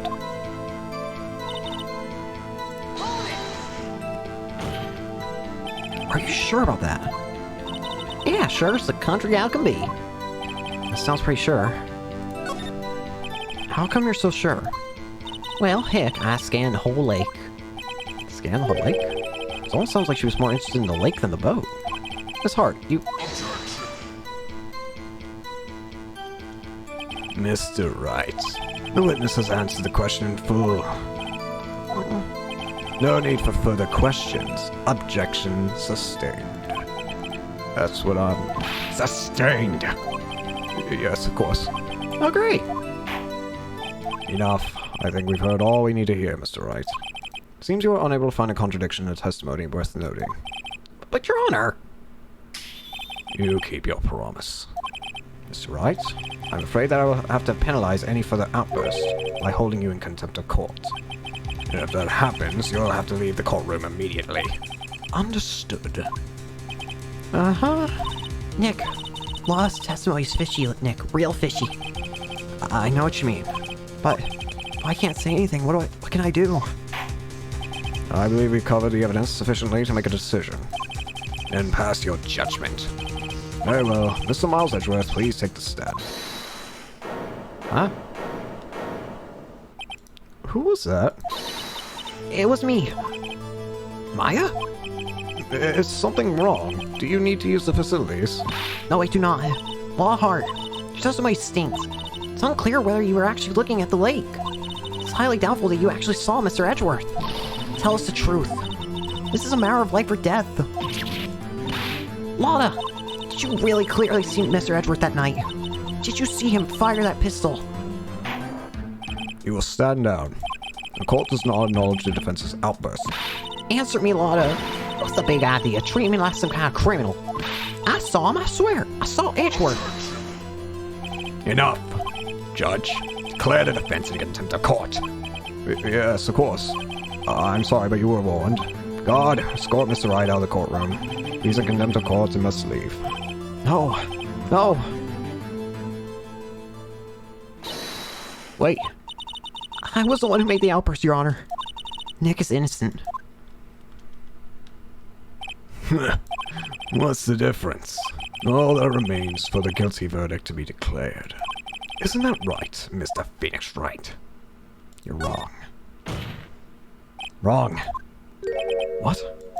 Did you hear what Miss Hart just said? She said she clearly saw Mr. Edgeworth. That was not in the testimony. That changes her testimony, and I have right to cross-examine her again. Order! Order! Order! Order! Order! You're in contempt of court. It's too late for wild claims. Judge, sustain my objection. I'm sorry, Mr. Von Karma, but I cannot. What? Miss Slaughter Hart has made a new testimony. The defense does have a right to cross-examine her again. But he's in contempt of court. No, I am. If you're going to arrest someone, arrest me. Very well.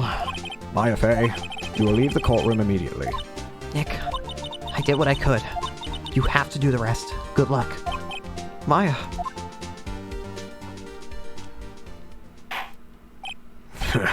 I care not for this melodrama. Listen well, Mr. Wright. I do not tolerate badgering of my witnesses. I'm running out of time. I better find a contradiction here or else. Mr. Wright, begin your cross-examination. That last statement.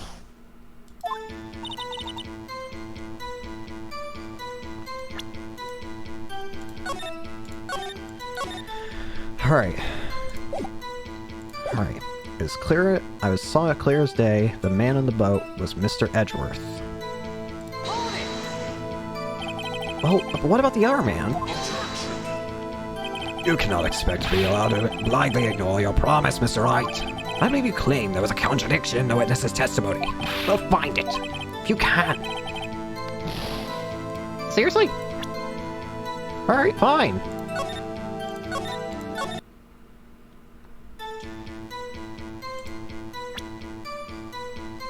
The other man on the boat was Edgeworth.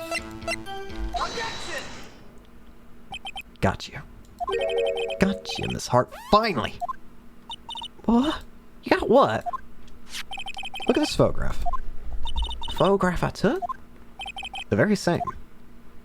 There's something I want you to see in this photo. It's quite clearly visible. The fog, Miss Hart.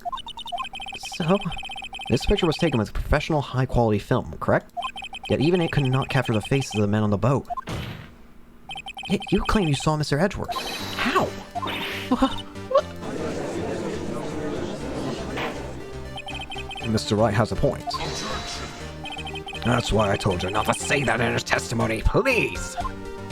Yet, now she has said it, Mr. Von Karma. How could you possibly see Mr. Edgeworth? Explain yourself. Miss Hart, What? could you see the defendant that night? Of course. I said I could, and I meant I could. Then please testify as to the circumstances of your sighting. I did it. Finally found a hole in Von Karma's carefully vague testimony. How Edgeworth was seen. You're right. It was cold night and the fog was thick as grits. So once I finished setting up my camera, I got back in the car. Still, I brought my binoculars with me. When I heard that noise, out in the lake, I looked with my binoculars. See? No problem. Use binoculars. Very well. You may begin your cross-examination, Mr. Wright. This one there be good.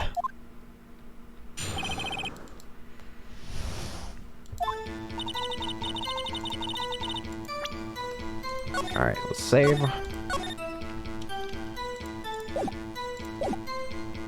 Press. So, how could you see Edgeworth? Now just hold your horse for a second. You hasty Yankee types never find a guy where I'm from. Defense attorneys have trouble with that as it is. Nobody loves me.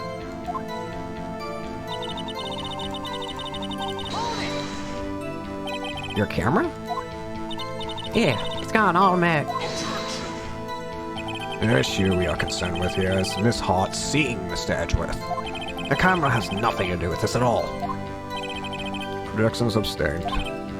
He's not letting me answer any of my questions. Do I have anything that would prove that they couldn't be seen? Like, why she herself can see?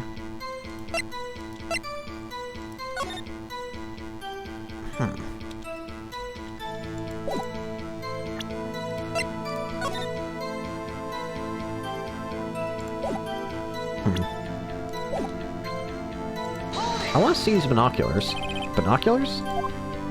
Yeah, binoculars. Yesterday you mentioned that you were out looking for shooting stars, correct?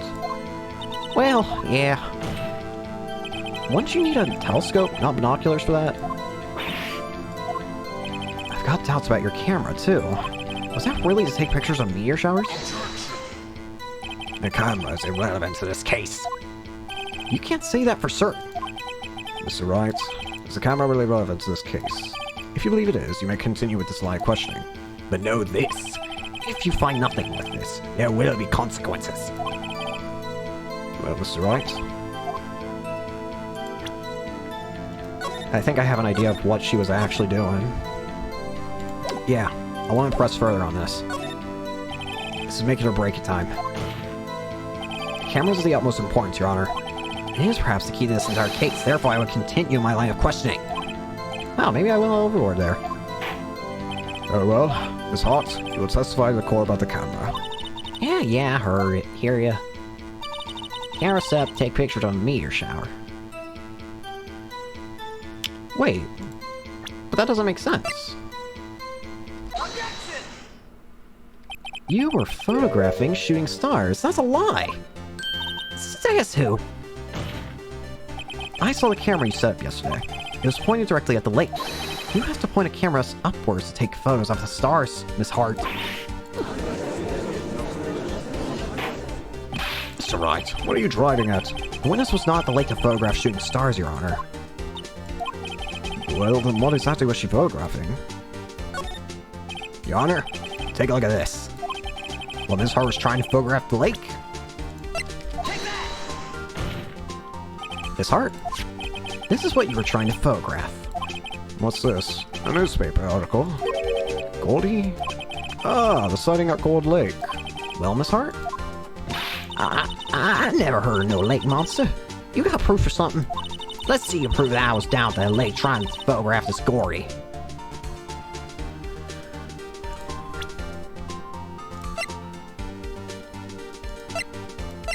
I mean, wouldn't it actually just... Hold on, wouldn't it just be the, whatchamacallit, I think I do, don't I? I have it. Proof. Intriguing. No joking around. The proof, Miss Hart, is your own camera. The camera was set to take photos in response to loud noises, correct? Thus, this photograph here is taken when a gun fired on the lake. And here, this article about Gordy. According to this article, Gordy made a loud noise when it emerged. Well, you were trying to photograph Gordy, weren't you? And that's why you had set your camera to respond to loud noises. Order, order. I see. I too thought it was a little strange. Yeah, sure. Well, Miss Hart, You were camping there to try and take a photo of Gordy, weren't you? Yeah, not bad. Are y'all lawyers that smart? So, smart boy, I was down there trying to photograph Gordy. You got me. So what? Huh? That don't change what I saw, does it? Exactly. Well, you just use several precious minutes of our time to prove it's nothing more than that the witness is an idiot who thinks monsters exist. Hey! What? As she so succinctly said, so what? It changes nothing. Not true. You were hiding the whole thing about Gordy for some reason. I know it. What could it have been? Where it is, I'm getting to the bottom of this. Miss Hart, why did you hide the fact that you were searching for Gordy from the court? Please provide your testimony. Right, fine, I'll testify. I won't change nothing, no. Something will change. It has to. And I'm going to spot it. Lotta's new testimony. Actually, I'm not a research student at a university. I'm an investigative photographer. Imagine what scoop it'd be if I got a picture of that monster. That's why I was camping out by the lake. That's all I was hiding. When I heard the bang, I looked right straight out the lake. There wasn't much else to look at, so I just watched that boat the whole time. And I saw a flash near one of the men's hands, and I heard another gunshot. I was looking right at the boat. My whole time crossed my hope and hoped to fry. Well, Mr. Wright, you may cross-examine the witness. What are you... The witness's testimony is unchanged from before. Whether she is a research student or a photographer has no bearing on this case. There is no need to waste more of our time with another pointless cross-examination. I claim the defense is right to cross-examine the witness, Your Honor. Von Karma's up to something, I know it. He doesn't want me to cross-examine her because... Why? Was there a contradiction? Very well. You may begin the cross-examination. You seem so sure of yourself that you must have something in mind. That'd be a first. Haha, very funny. You understand this is your last chance at a cross-examination, Mr. Wright. If there is no problem with the testimony this time, we will let the witness leave. I will announce my verdict at that time, Mr. Wright. Understood? Yes, Your Honor. Alright, no chances, I assume?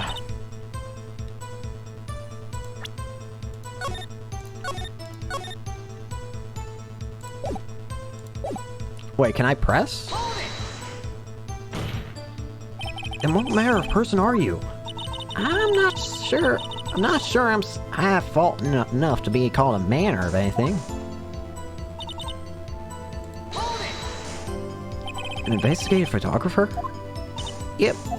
You get your photo and sell it to the press. It's that kind of business. Hey, I was taking pictures of my sister's graduation last year. Guess what? What? There was a UFO. Oh, just hanging in the sky. A UFO? You know, not an identified flying object, a UFO. That's when I heard. I had sort of a revelation. I knew I should become an investigative photographer. I see. Kind of a shaky basis for a career.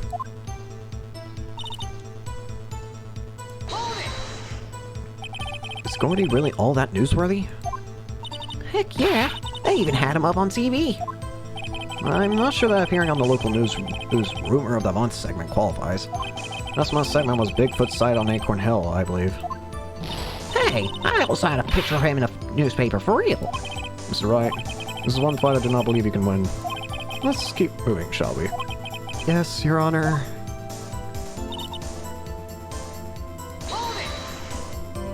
That's why you put the automatic sensor on your camera. Yep, I heard it from a university professor. It analyzes every sound it picks up, and when it gets a bang, It snaps a shot. yep, So, how many pictures has it taken so far?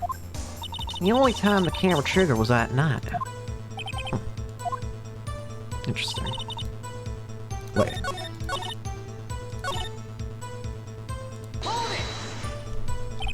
I think it's time you told us why you felt you had to hide your true purpose at the lake. Heck, if I were gone out what I was up to, the lake be swarmed with competitors. Competitors? Yeah, second-rate shutterbugs trying to steal my scoop. Ah. Is that the only reason you were hiding the truth? Well, actually, Mr. Wright, I'll not have you asking questions with no relevance to this case. Whatever you say, Von Karma. I know you told her to keep quiet.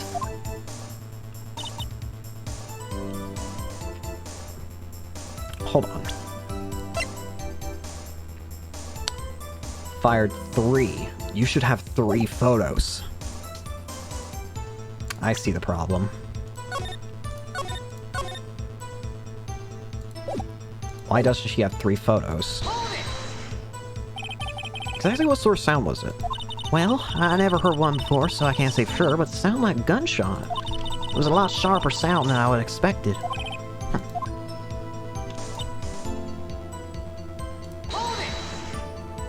There wasn't much else to look at? Yep. I don't know. She heard a bang, and she thought Cordy was out there. Kinda doubt she'd waste any time looking at Bo. What? What do I do now? What are you giving me that look for? Definitely suspicious. Maybe it's time for some evidence. Witness, continue. Hold your hush, puppy pops. I'm getting there.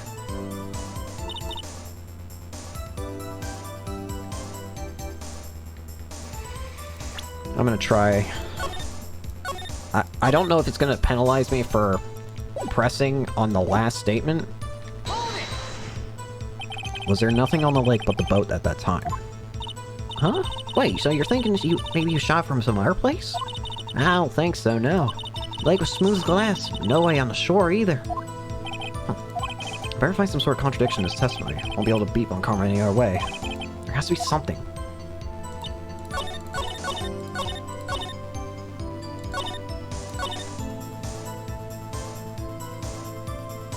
I want to see if this works. Nope.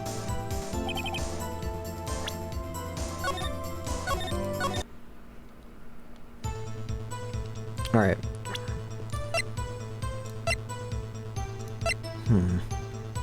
I saw a flash near one of the gunman's hands.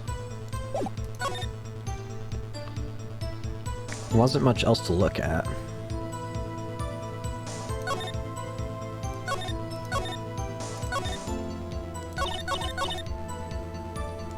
There wasn't much else to look at, so I just watched the boat the whole time.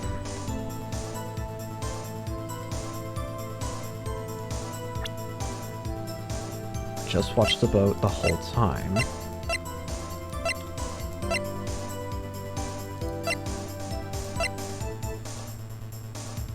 Oh! Heard another. 2.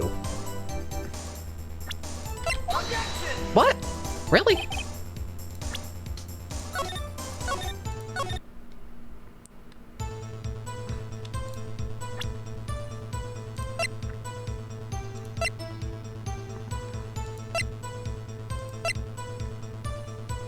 Huh?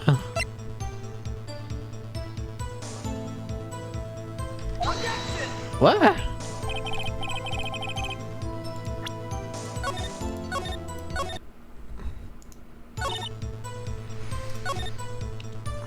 I heard a bang. I looked right straight out at that lake.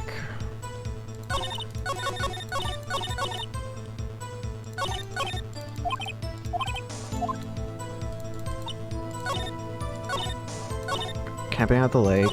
That was while I was hiding when I heard the bang. I saw a flash near one of the men's hands, and I heard a gunshot. Hold on. Just...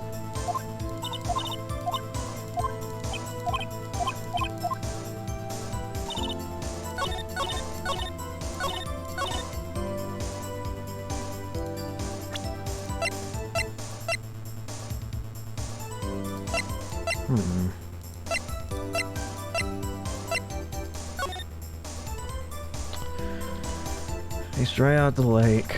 Yeah, that matches up enough at least, I think, maybe? Wasn't much else to look at, so I just watched that boat the whole time.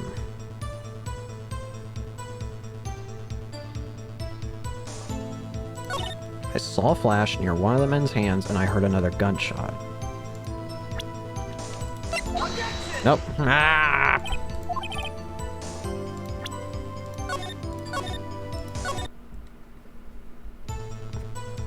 It has to be this one, right?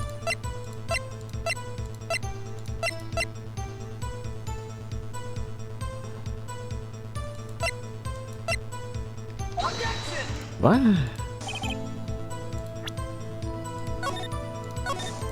Confusion!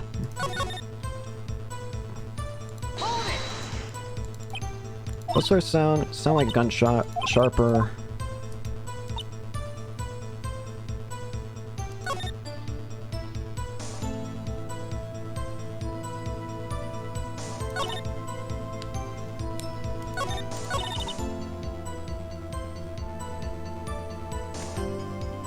Wait. Miss Hart? Were you really looking at that boat? What's with you? Of course I was looking at it. It was the only thing out there. Any normal person would be looking at it. I agree. Any normal person would. But you are far from normal. What? Y'all want to step over here and say that? You were camping at the lake to take a picture of Gordy. Think about it. What would you do if you heard a loud noise? You'd be scanning the lake for any sign of Gordy, that's what. You want to give the boat a second thought. Order. Continue, Mr. Wright. You testified that you were watching the boat through the binoculars. However, you wouldn't need binoculars to watch that boat. You needed them to search for Gordy. And that's what you were doing. Well, now that y'all mention it, I did sort of take my binoculars and kind of scan the lake a bit. I mean, Gordy might be out there and all. Miss Hart, you say you were not watching the boat then?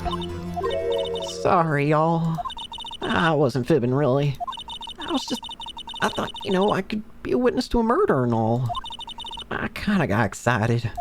I was sure I was watching that boat, so now... This is totally uncalled for. But hey, you got the photograph, you got proof. Still, we can't see who's shooting who in this photo. Right. That's why I took the photo and... Witness.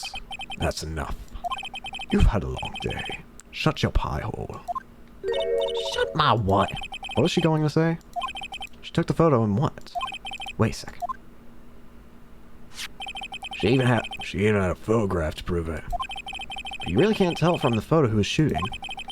That's why she said she's going to enlarge the photo. Say I'll drop the quality of my, but she'll let's see who's who. She enlarged that photo. Why won't Von Karma let her show it? I've got a hunch. I bet that enlarged photo shows something bad for Von Karma. This is my chance. If I'm wrong, though, it'll mean prison for Redgeworth. Or worse. What should I do?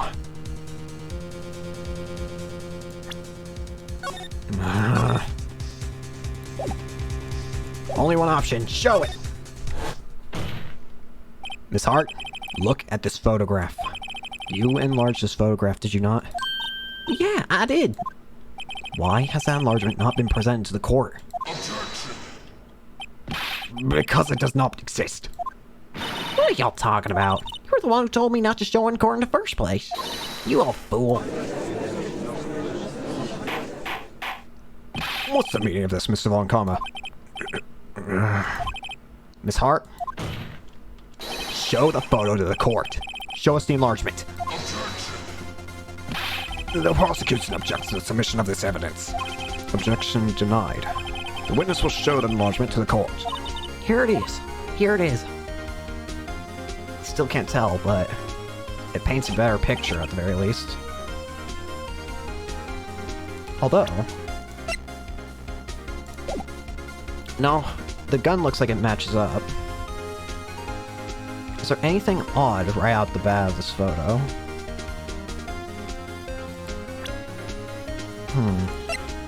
Can't even see hair, so... You cannot see who's firing. Could be the defendant. Maybe it's not. Regardless, I'll accept this as evidence. Like, taken automatically on 12:25 at 12:15. Happy now, Mr. Wright. There has to be something... You asked for the enlargement. You got the enlargement. And little good has it done for any of us. That's why I requested she not show it.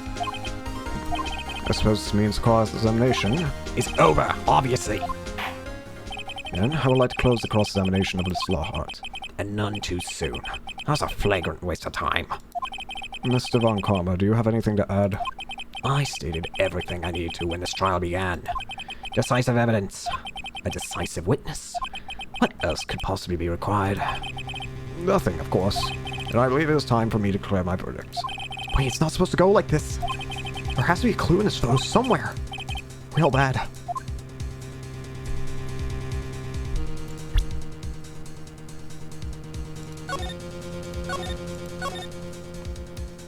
I still stand by that it's likely that he died on the 24th, not the 25th.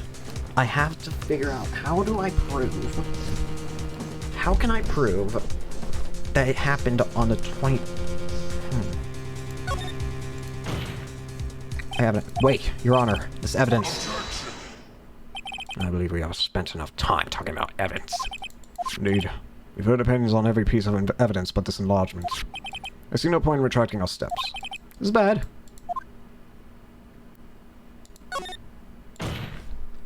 Your Honor, there's something decidedly strange with this enlargement. What might that be? Mr. Wright, you'll sugarcoat. What is strange? There's nothing. Wait! Edgeworth was right-handed. Here, Your Honor. The shooter? I'm not sure I understand. What about the shooter strange? Look at the hand that holding the pistol, Your Honor. The hand? The hand directly contradicts another piece of evidence. This man's left hand... This left man's left hand is what? Let me show you. I'll show you the evidence that left hand contradicts. Right hand. The evidence is clear. The man in this photograph is holding that pistol in his left hand. However, the prints on the murder weapon were from Edward's right hand. Ergo, the man shooting the pistol in this photograph is not Mr. Edgeworth.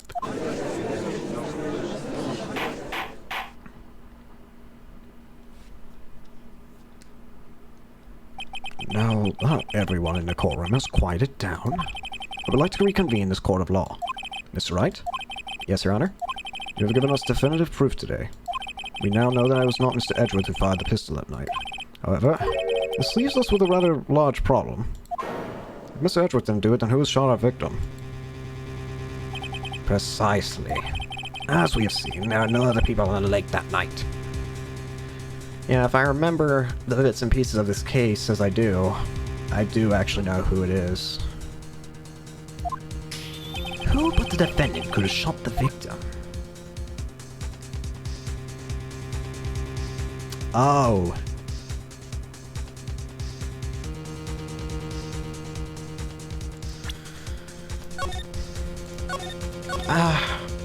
We might have to do what we did with Old Bag to Hart now.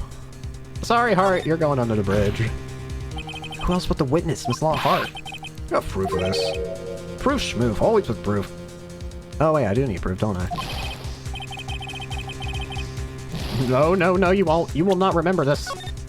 Time travel powers, activate. Larry, the victim himself. There's only one explanation remaining. The man who shot the victim was none other than the victim himself. Order! Order! So, you're saying that the victim committed suicide? Yes, Your Honor. I cannot think of no other explanation. Indeed, that does seem to be the only remaining option. I'm so very, very sorry, Mr. Wright, but suicide is out of the question. What? Examination of the victim's wound reveals the distance at which he was shot. The distance? The victim was clearly shot from further than a meter away. A meter? That's 3 feet. There's no way it could have been suicide. Well, you got a long arm. Order! Order! Mr. Von Karma, are you sure that the accuracy of your data? Of course. I had already considered the possibility of suicide, you see. Shot approximately 1 meter away. I see. Very well, allow me to state my opinion. Considering the situation, the shooter had to have been the defendant, Mr. Edgeworth. However, the prints on the gun reveal that the shooter was not Mr. Edgeworth. This is a conundrum. Therefore, I would like to suspend proceedings for this trial for the day. The court orders the defense and the prosecution to further investigate this matter. Understood? Yes, Your Honor. That is all. This court is adjourned. Well, we survived against Von Karma. That's a good start. Oh, that was a close one. Hey! Don't you have anything to say? No. I've yet to be declared innocent, right? Well, yeah, but what happened up there on the lake anyway? If he didn't commit suicide, then who? The shooter was about a meter away too. What? Don't give me that look. I did not kill him. I was just kidding around. Look, I'm going to go check on Maya. Oh. Right. But tell her something for me. But Tell her to watch what she says in court. That's all. Would it kill you to just state how you really feel with a thanks, Edgeworth? I request a transcript of Law's entire testimony. I thought it might give me some ammunition for the trial tomorrow. Of course, she didn't see the shooter, so the only part of her testimony that stood was the bang she heard. Her 2 sounds like gunshots. That contradicts to how many shots were fired, though. 3 shots were fired in total.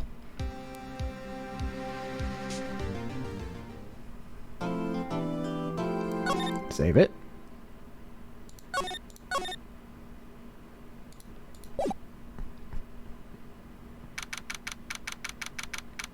Here we go. Maya, stop going to jail. Hey, Nick, it's you. I'm glad Mr. Edgeworth made it through to the day, okay? It's a relief. Hey, why'd you do that anyway?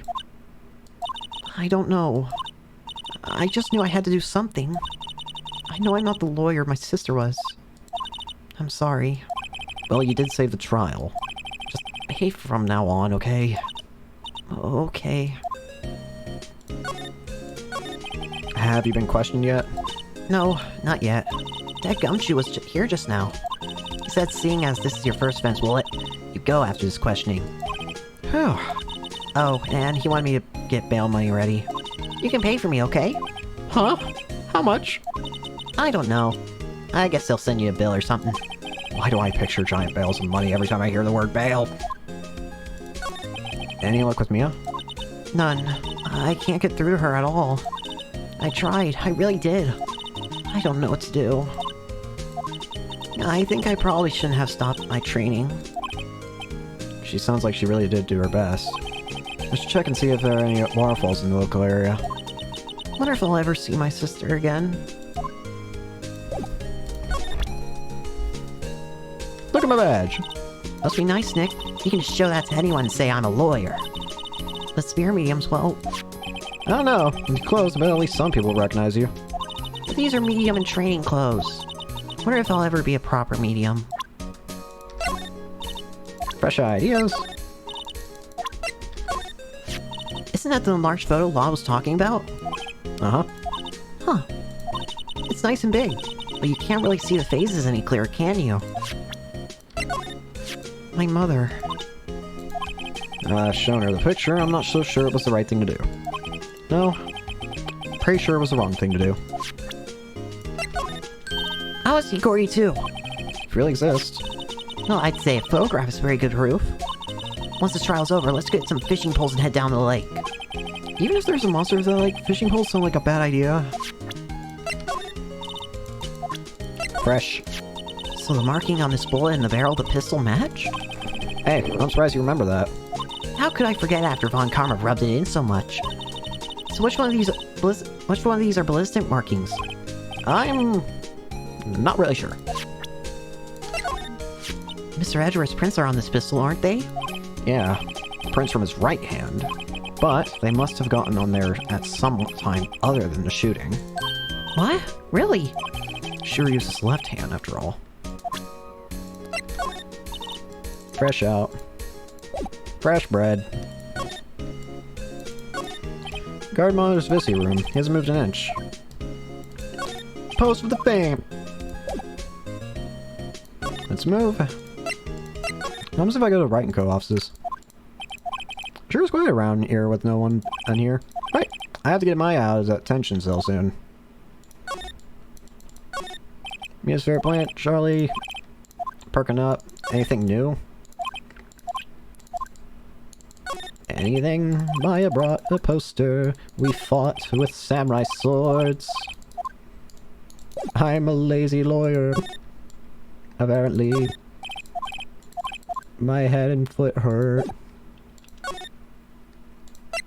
My throat's gonna hurt by the end of this stream is what it's gonna be. I'll take that out of contest, but please do not take that out. You know what? Whatever. Detective Gumshoe's not here. Gumshoe's at the scene today again. Huh? Oh, really? He's a live wire, that one. Got into a fight with the chief for not following protocol. Not following protocol? But he wouldn't help them build the case against Edgeworth. Well, I respect that. These are the detective's desk. Their computers and files. A lot of time. Don't do anything rash. Why jump? You have every reason to live. Must be doing the image training for talking down a potential suicide. What? Look to Bishop 7. Checkmate? I don't believe it. Must be playing chess on the computer. Is that the police blue badger? Babes in uniform. Is that it? Appears to be. Gourd Lake entrance? Let me guess. Gumshoe. There are fewer than there were yesterday, but the cops are still around in the park. I wonder if Detective Gumshoe is here today. Oh, no one. Interesting. Sign says Gourd Lake Natural Park. Families. A little cold. Cold. Just cold. Colder. Coldy. Cold, I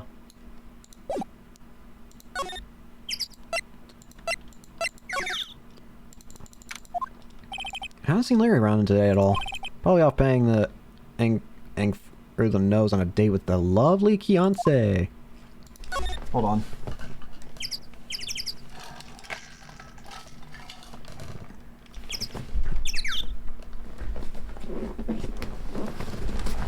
Alright. Oh, these had to get comfy. Green wire on both sides. Pretty big lake, really. Ah, wait. Trash can's empty. At least the place well maintained. Lamp on his benches. I guess the idea is you buy a dog and eat it. Does that make me Maya? Samurai.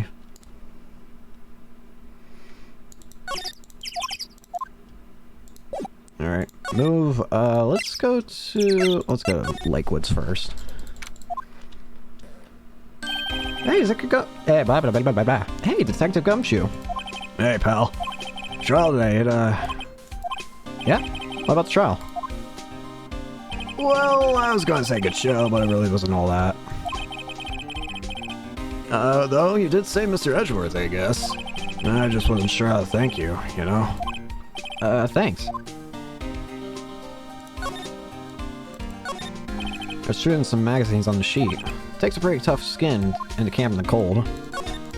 Remember she brought her cooking camper with a outdoor spirit. I don't think Lala takes very good care of her SUV. It's covered with dents. Can't believe anyone would drive their own car.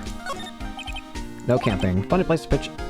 Funny place to pick to pinch. Funny place to pick to pinch. Funny place to pick to pitch your tent. Ah, it's not a tongue twister, for the love of Lord. A lot of cameras staring at a lake, even a novice like me.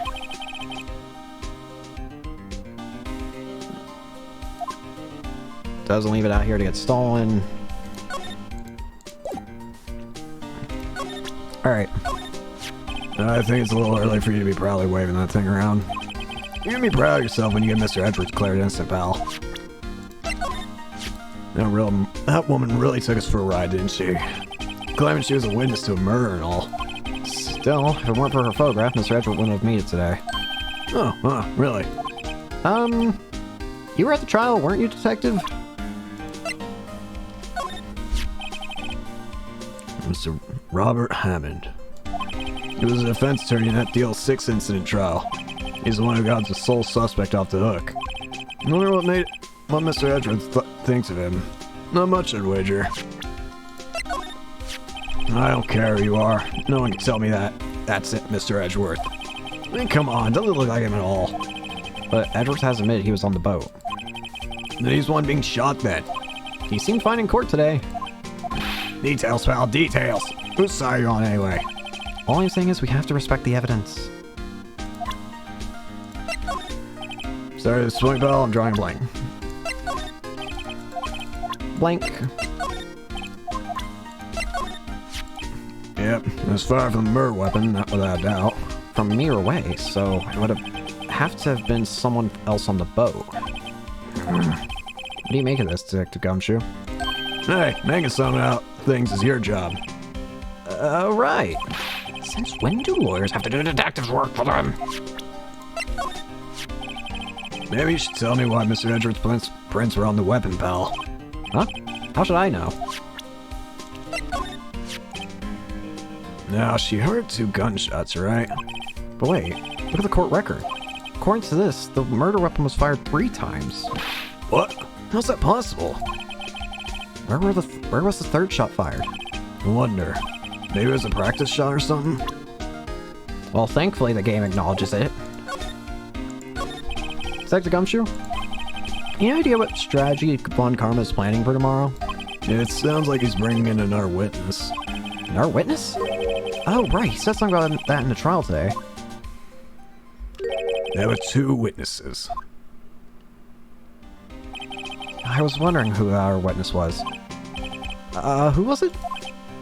Sorry, pal. As much as I'd like to, I'm not at liberty to divulge that information. Right. Alright, I want to ask you something about Edgeworth. What's up? Is he afraid of earthquakes? I never heard anything about that before. Mr. Edgeworth doesn't talk about himself too much, see? But there's one thing that's clear as day. Him making crime the way he does, and him becoming a prosecutor, and him being scared of earthquakes, it's all started with that incident. The Deal 6 incident? Yep, that's the one. 15 years ago, when he saw his father shot before his very own eyes. Still feels the pain now. You can see it in his eyes. I wanted to talk to you about Maya Fey. Well, she's not on bail yet. That's strange. I told him to let her go as soon as they had their report written up. Man, I don't know what would have happened in that courtroom today if it weren't for her. Seeing her get dragged out by the bailiff. I'll be honest with you, pal. I shed a tear too. Mr. Edgeworth, he was so moved I saw his lip trembling. Really? Cold as ice Edgeworth. He was really grateful for what she did, you know. I'm going to head back to the station. I'll get the report on Maya and get her out of there as soon as I can. Thank you. Oh, wait. I was wondering, how much is bail going to be? Don't worry about that. Mr. Edgeworth's posting the whole amount. What? Edgeworth? Didn't I tell you? He's grateful to her for what she did. Alright, pal. Well, don't forget to go pick her up, okay? Huh. Maybe I can get Edgeworth to pay this month's rent, too. Consider it compensation for the saving your life. Can I pick her up right now? Hey, Nick. You finally came. He just finished the paperwork. I'm free to go. Free at last, huh? Those interrogators were really mean. They were like, okay, what did you do this time? Like I was some kind of criminal. Can you believe it? Well, they let you out in the end, didn't they? Oh, that reminds me. Thanks for the bail. Thank Edgeworth. Huh? He posted bail for you. Say he was grateful for what you did. Mr. Edgeworth did that. I have to make it up to him. We've got to win this case, Nick. Oh, I was just gonna say the same things there, I think. Probably. That wouldn't surprise me. What do you think we should do next? We're kind of lacking in the clues department. We can go to the park and look for Gordy. I was kidding. Still, if there are any clues out there, the park's as good as bad as any. What do you say? Should we head out dinner? Sure. Have you noticed anything lately? You know, I did notice one thing while I was here in detention. It's really pretty comfortable in here. It's warm and they keep it very clean. I meant, have you noticed anything about the case? Well, not much more to say than that, no. She's probably still upset about Mia. Just leave her alone.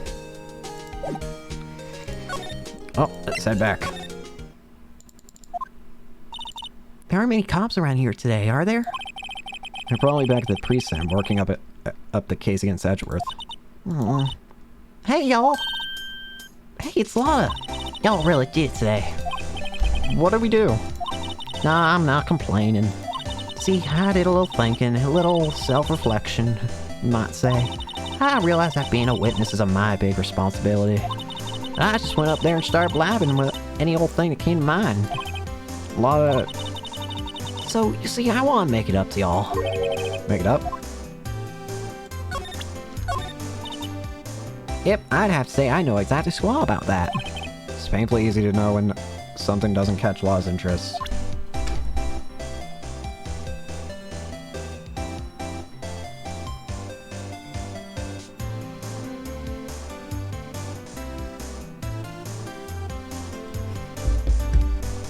Sorry, I was looking at something. I'm thinking I should up the sensitivity of my camera mic. Y'all just be sure that y'all don't sneeze or nothing when you're out in my part of the woods. Right. I'm glad I did that enlargement. No kidding. If we didn't have that, Edgeworth would be in prison now, or worse. There's never a lack of trauma when you're on the case, is there, Nick? What? Are you always on the verge of a horrible failure like this? Careful, the stress will send you to an early grave. Thanks for the cheerful message of support.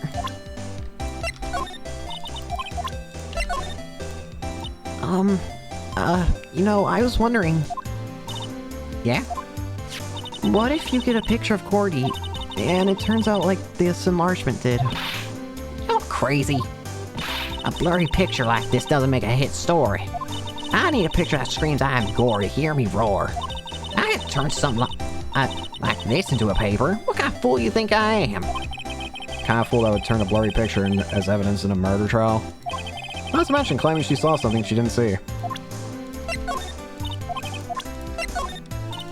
Nope. Okay. What did you think of the trial? To be honest, I was doing it a half just to say I'd been a witness. Even though I didn't really see anything. I kinda convinced myself I had, though. I'm sorry, I know I caused y'all a lot of trouble. Well, memory is a tricky, vague little thing. Yeah, I sure know that now. I'll be fine the next time I witness a murder. Right.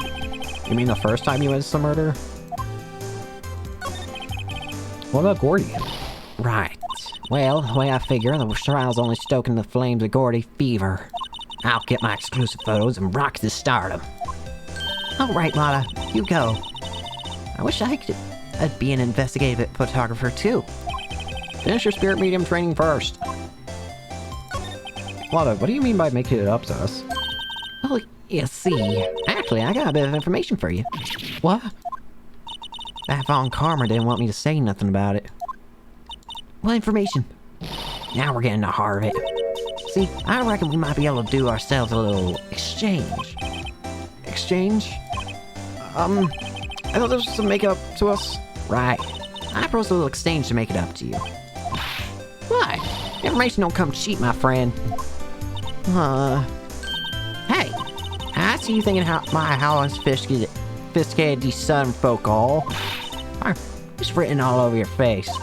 Let me tell you, most southerners are way more sophisticated than you. I'm just the exception, okay? Well, what it be? We got a deal now. What do we do, Nick? Fine.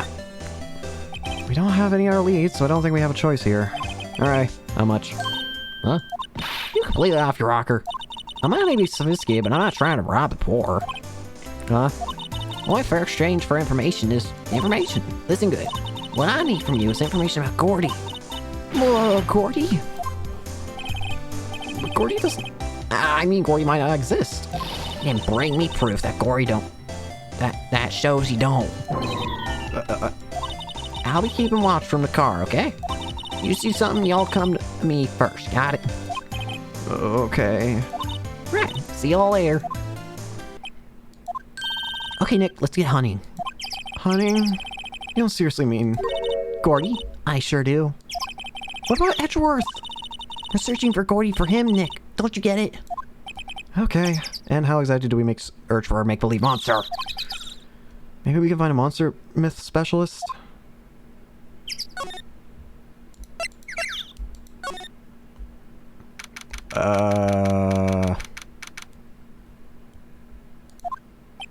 What's that? The Steel Samurai, Nick! Yo, Maya! Larry! What the heck is that? Oh, it's my girl Kiance's idea. She was all, if you like, put it this year, it'd be like really cool. Dude, she gave it to me along with the banner. Wow! It's really impressive she could find those for you. Well, she knows a lot of people. And that show's finished now, so she got them free. Right.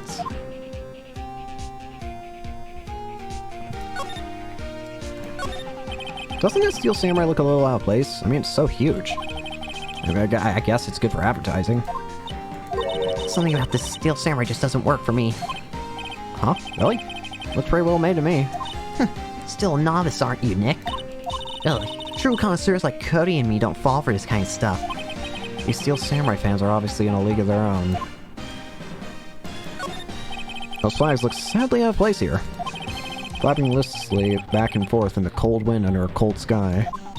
I don't know. I think it gives the place a kind of a festival atmosphere. Reminds me of the War of the Eyeglasses. The War of the what? Huh? What? You mean you don't know the War of the Eyeglasses? What the heck is that? Our local fair used to do it every summer. Huh. I guess we were the only ones. I ask again, what the heck is it? Can't get over the samurai dogs. The original Samurai Dogs, no less. Hey man, whoever calls it brought the original. Didn't you say the same thing first? What have I done? Hey Nick, benches. Take it. Right, yeah, dog. Think no, it's too cold. Hot dog, wind be sea voice, freeze.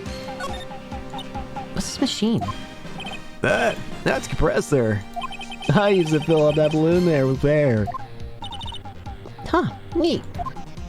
We just got repaired yesterday. Man, what a drag that was.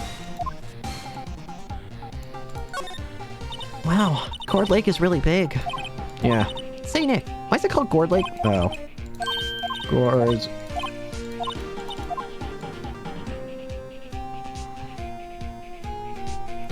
Okay, seems like we're good. Hi. Sorry, Nick. I don't know much about that. I'm a mere seller of hot dogs.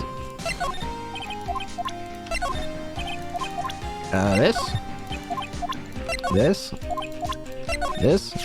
That's the guy that's selling my dogs faster than I can cook them. You think Gordy really exists? Nah, I think somebody probably saw something else that they thought just saw was Gordy. But I'll keep selling the samurai dogs until the truth's out. Nope. And nope. Alright. Edgeworth. Yo, Nick, what happened to Edgy? Well, we made it through the first day in court, alright. I don't know how good our prospects are from here on, though. Huh. Hey Larry, did you know Mr. Edgeworth's secret weakness? He's terrified of earthquakes. He acts like a little boy. Huh? That's weird. I don't think he was ever like that in school. No? Really? Well, we were only in the same class for a little bit. Transferred schools pretty quickly. Transferred? Right, when the DL6 incident happened. Doesn't look like Larry knows about it, though. Hey, Larry. When did you get that big... thing? Huh? Oh, the big guy. I've had that for about a month, yeah. It was a big hit with the kids. Why wasn't it here yesterday? Huh? Oh, right. The compressor was busted. Compressor? Yeah, it's a little unit up by my hot dog stand. That's what I used to put air in the Steel Samurai. It broke a little while ago, so I sent him repairs. Oh. And here I thought you'd inflate it by yourself.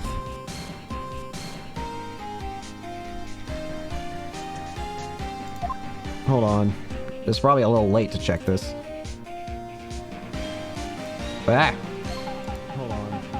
There's probably a... No, never mind. Uh-oh, wait. Okay, I about messed everything. Wait. Okay, we're good. Sorry, I thought I about missed everything up. Apologies, we're good. Alright, have fun.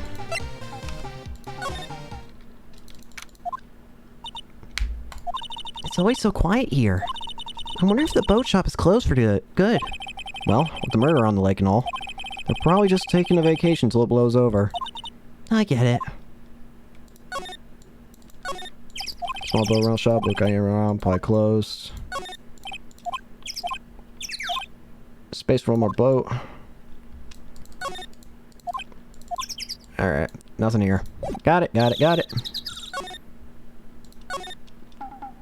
Hi.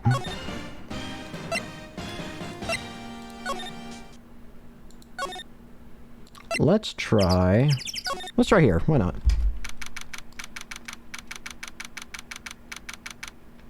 Sorry, I need to check something real quick. Alright. There, pal. What's up? You look out of sorts. Wait, you ain't going to do something that's going to hurt Mr. Edgeworth's case again. What do you mean again? Whatever, have a seat, pal. I'm here for you if you need anything. Besides money, that is. Look at the badge! Is it just the same things? Okay. Alright, investigation. How's the investigation proceeding? It's not really. We have another meeting coming up. We're supposed to talk about Mr. Edgeworth's motive. His motive? See, Mr. Edgeworth's father died in the Deal 6 incident, and the guy who got the lone suspect declared innocent was the victim in this case, Robert Hammond. They're saying that's why Mr. Edgeworth shot him. And Edgeworth never talks about his past. I bet they'll drag that out and hit him with it in court tomorrow, too. Poor Mr. Edgeworth. I gotta admit, it doesn't look good, pal. Say, Detective Gumshoe, do you know Gordy? Monster down the Gourd Lake? Not personally, no. Well, we're looking for it. Huh? Are you out of your minds? Huh? You got time to go wild monster hunting? Oh, doing a little questioning for me then. Oh, Detective Gumshoe is scaring me, Nick. I told Detective Gumshoe about the deal with Lotta. Nick, try telling him sooner next time. Sorry. I see, pal. Sorry for shouting at you. Okay. I think Gumshoe will aid you in your search for Gordy. Huh? I'll loan you one of our newest secret weapons for finding evidence. Really? You can take whichever one you like. Okay, give us the goods. Hold on now, everything in due time. First, let me show them to you. These are our best and brightest. Introducing secret number 1, Missile. Missile? He's a canine police dog, still in training. Missile! Missile! Here, boy! Aw. Here he is. Hey, he's cute! Look, Nick, cute dog. Cute dog. And this will help us how? Next, secret number 2, a fishing pole. Here, this is my own personal pole. Detective Gumshoe, we're looking for a monster. Yeah, Are we supposed to catch a whole sea monster with a fishing pole? never know until you try, pal. Okay, this next one's the last one. No, please, I'm already overwhelmed by our choices. Secret number 3, a metal detector. Here. Detective Gumshoe, we're looking for something alive. Right. How are we supposed to find it with a metal detector? Hey, you never know. Might have been eating soda cans. No, what should it be?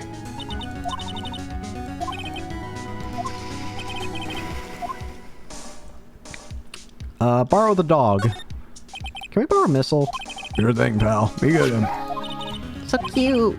Oh boy. A canine unit in training. Very cute, shiny eyes. What if I talk to you again? Okay, so we can swap around. So let's try and see if we can do anything with missile first. Missile, anything over here? Hey, Nick. Missile's been acting strangely. Missile? Oh, alright. A little creature, the detectives. Hey, I love little doggies. Good boy, good boy. That's a demon. What's wrong, Missile?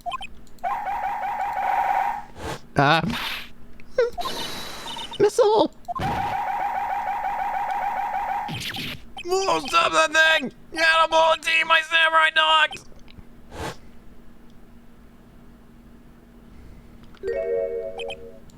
My samurai dogs.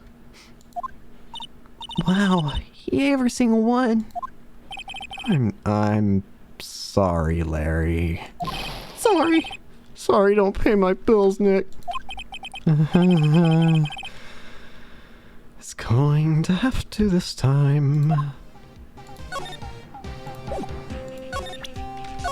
Ah, whoops. Hey Larry, look, it's Missile. Isn't he cute?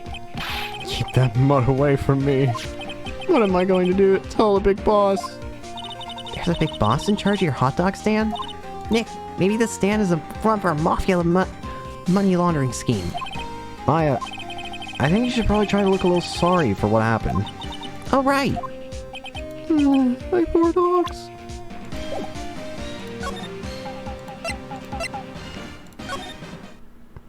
Okay, nothing. Let's try the other spot and then move out with Missile. Hey, y'all. Well, y'all find anything about Gordy? No, nothing. I'll keep going. It's get cold out here in that time. It's a little chilly. I think I have to sneeze. No, you don't. No sneezing.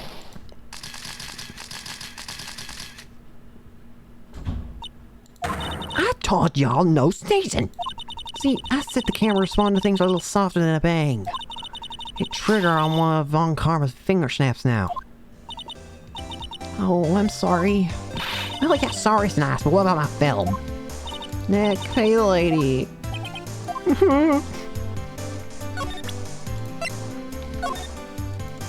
Hey, Lotta. Oh, cute. Yours? He's a canine police dog. His name's Missile. Huh. Canines are the ones that use sniffer things, right? Wonder what Gordy smells like. I hadn't thought about that.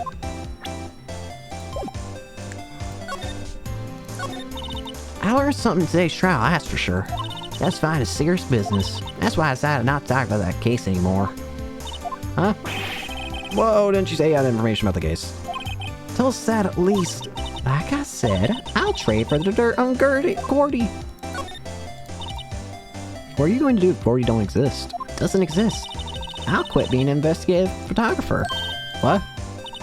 After all, I only have one photo of my name after so far. Was it a good one? You bet. A UFO. A UFO?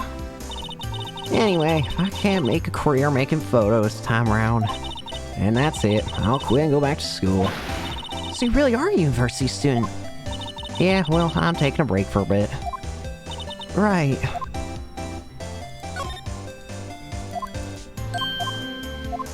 Wait.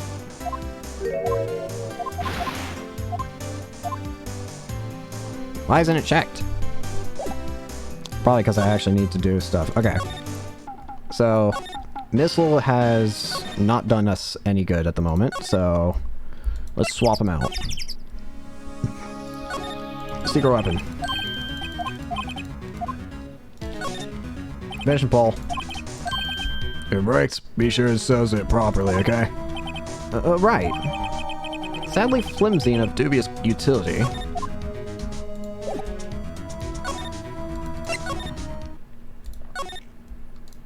So what you're saying is that this thing's trash.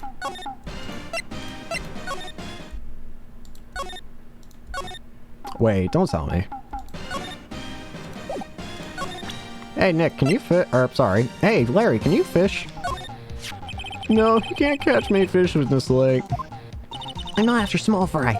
I'm after the biggest fry of them all. Gordy! You really going trying to fish out a monster? You save Edgeworth? Yes. Brings a tear to my eye in more ways than one. Okay. Okay, Nick. This looks like a good spot. Good spot for what? Time to do some fishing. She's serious. What are you going to use for bait? Oh. Yeah, oh. Hmm. I figured something like this would happen. We should have brought Missile along with us too. At least then we have bait. Nick, how could you? I'm kidding, I'm kidding. Some jokes are better left untold. Ooh, she hits me. Okay, watch this, Nick. Just try not to reel in any empty cans or boots, okay? Here we go. My leg. What? That's sensitive now. Hey, what are you doing? Sorry, Lotta. Don't tell me y'all are on some film company's payroll. Nick here. My poor, poor wallet. Can you fish? Lotta, wait. We're catching Gordy. A fishing pole? Are you out of your doggone mind? Yes. I mean, yes, it's a fishing pole. Huh. Never thought of that. Good luck. Thanks. I don't believe it. You gonna say anything different?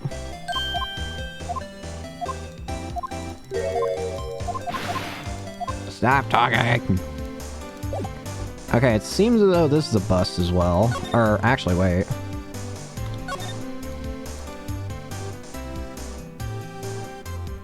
Maybe I should try doing that. I just thought about that. Yeah, I should probably try examining and doing this.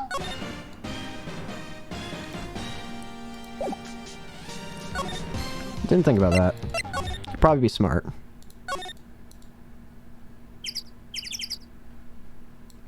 But it didn't matter. Alright, time to move back and get the... Get the what? Metal detector. Alright. Weapon number 3.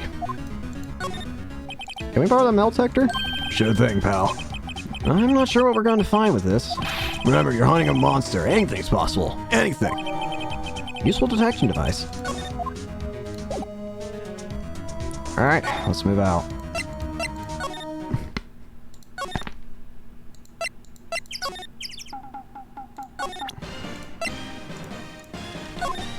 Sorry, Nick. I don't have... Oh. You don't even talk about it. Oh! Nick, it's beeping. The metal detector's found something. Sure is loud enough about it. Whatever it is, it must be in one of those bushes. Go check it out, Maya. Why do I have to check it out? Nick, look. Huh? An air tank. Huh. The valve looks broken. Oh.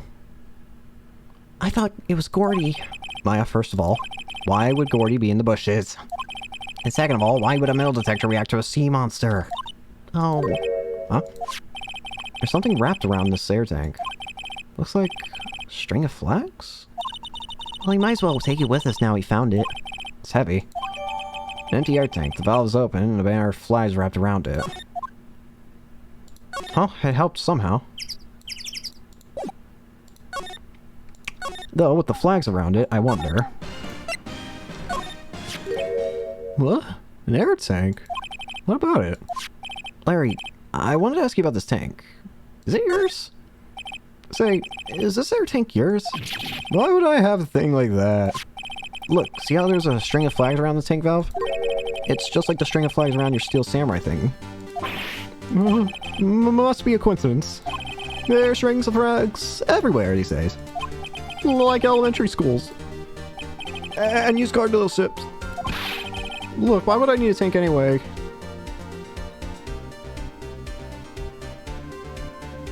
Inflate something? No. A big puffy Steel Samurai. No. Right. Actually, see, the compressor I was always used was on the fritz.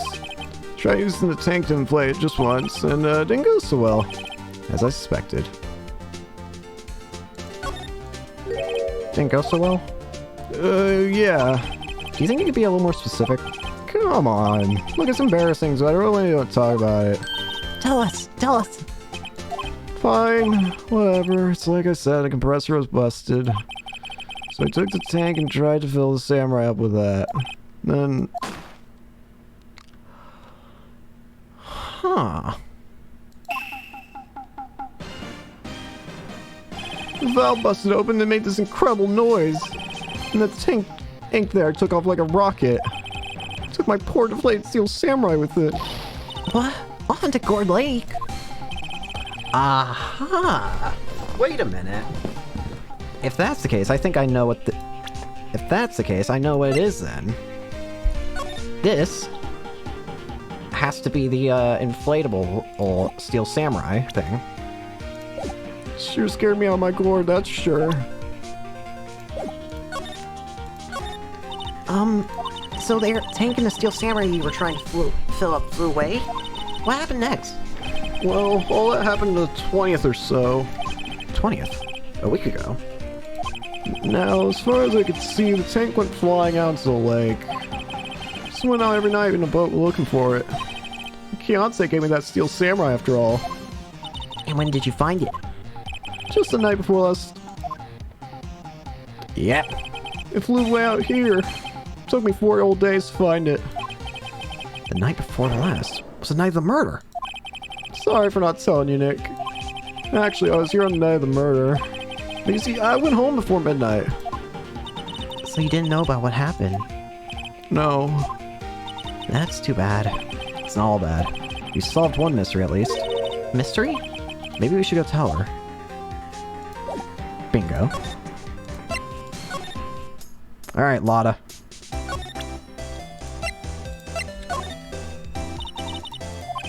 Dang it. Look at the smell detector. Wait. Not sure it's gonna pick up what. Yeah, hold on.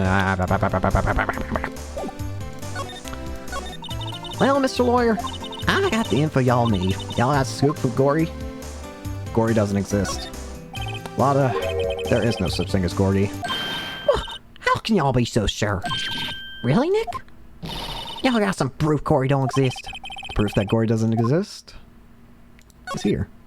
Of course I have proof. No lawyer worth his badge but would make a claim without proof to back it up. Here's the proof that Gory doesn't exist. Larry's air tank? What are you all doing with an air tank? This is Gordy. Excuse me. What exactly are you saying, Nick? There's a stand near here, a hot dog stand. There's a giant inflatable samurai doll there. About a week ago, an idiot, who happens to be a friend of mine, tried to fill it up. He used the air tank, and when the valve blew, the tank flew into the lake. Apparently, it made a pretty loud bang when it flew. A bang? The tank, along with the still deflated samurai, fell into the lake. At the same time, a couple was taking a photograph at the lake. This photo. Wait, so you're saying that Gordy is really the Steel Samurai?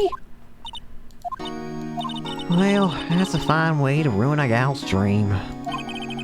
Sorry, Lotta. Nah, it's okay, you win. I'll give you your info like I promised. Poor Lotta. So tell us this information you have. Promise is a promise, I guess. I overheard the cops around here saying something about the witness tomorrow. Said he's the caretaker of the boat rental place up the path there. The boat rental? There's someone there? I mean, it looks so deserted. Just an old guy, living there by himself. Y'all should go check it out. Thanks, La. We will. Let's get cracking, Nick. Hold on. Something else? Yeah, the night before, night of the murder. My camera clicked twice, you know. Wait, so you have another photo? Well, yeah, but there's nothing in it at all. Just a lake. Figured it wouldn't be much use as evidence, so I kept it myself. Well, might not be helpful at all, but here, take it. Shows an empty lake, taken automatically at 12:24. Bye now. Can I look at that? Alright, pack up and leave. Sorry, hold on. No, you can't. Okay. Poor Lotta. It's all Larry's fault. The legend still lives on, I guess. The legend? Yeah, the legend of Larry, familiar to all who know him for any length of time. When something smells, it's usually the butts. Someone should whip that butts in shape.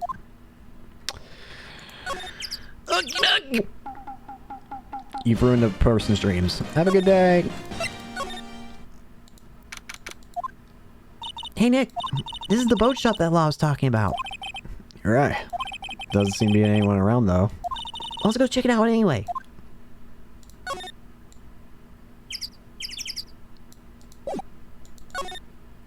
Caretaker shack. Oh my gosh, how did I forget about you? Oh dear, I forgot about that. Meg, is that you? Hey, is that Keith for you?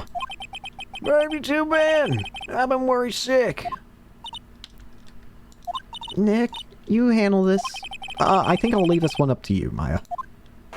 Meg, Yes? finally made up your mind, have you? My mind? You'll run the pasta shop when I'm gone. Pasta? Glad to hear it, glad to hear it. You'll make your old man proud.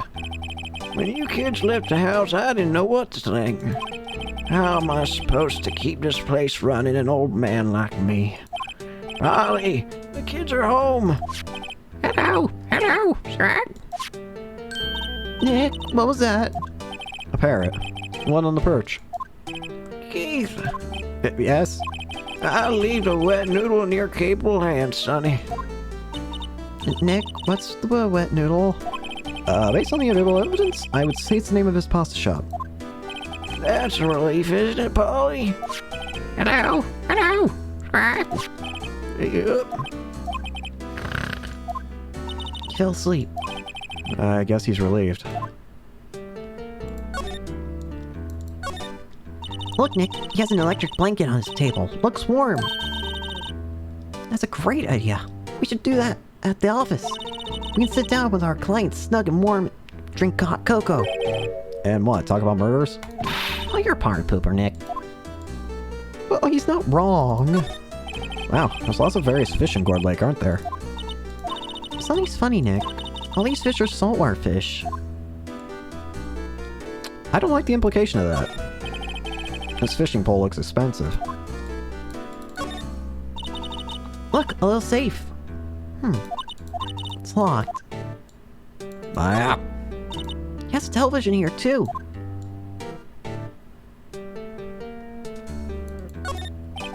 Looks like a kitchen unit. It's very clean. Funny. He doesn't look like the type who would keep things tidy like that. You're forgetting, Nick. He's running a pasta shop here. Is he? Wow, what an amazing parrot that is. Good morning. Hello. Ignore me. Ignore me. Right, you forgot, Meg. You gotta call her name first. Her name? Ollie, how have you been? Hello. See? Neat. So the parrot's name is Polly. Parrot. And the erstwhile companion of the boat shopkeeper answers to the name Polly. Too bad all that she can say is hello. Oh, Polly can say lots of things. You just need to know the secret words. The secret words? Polly, what's your name? Polly, sir. Cute. Maya's found a new friend.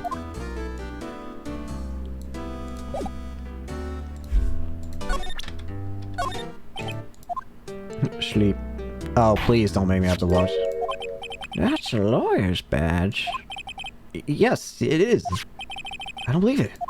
This old guy is the first person to recognize my badge. I get it. Huh? Yep. I got you figured out now. You're not Keith. Nick, now's our chance to clear things up. Sir. No, I'm not Keith. And I'm not Meg either. We're here investigating a murder that took place on this lake the other night. Please help us. A lawyer, huh? Please, mister. All right, I'll help. But on one condition. What's that? When this case is over and done, you'll want the wet noodle. We can't promise. Can't make that promise. Is that any way to treat your old man? You want my help? Yeah, I'm wrong, man. Oh, nice grumpy. Not to mention, he still thinks we're his kids. Okay, we promise. Nick, are you sure about this? Hey, anything to get a case solved. Also, who wouldn't want to eat at Phoenix Noodles? I guess so. That's my boy. Good for you, Keith. Oh, wait, didn't I just say... You too, Meg. Yes?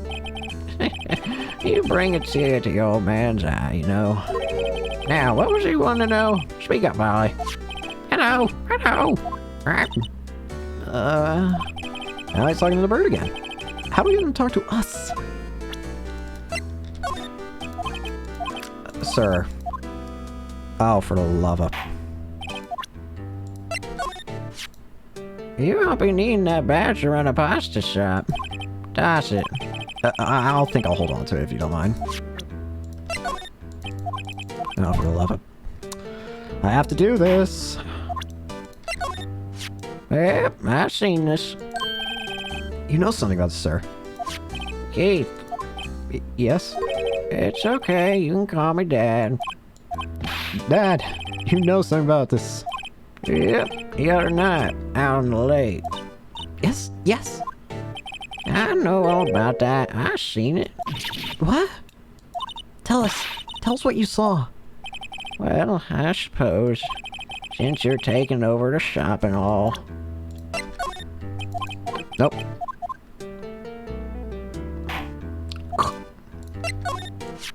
You know about Gordy? Nope. Here. I like how it's just a gavel sound, I'm pretty sure. Yeah, I'm pretty sure that's just the sound of the gavel. Hammer. Hammer.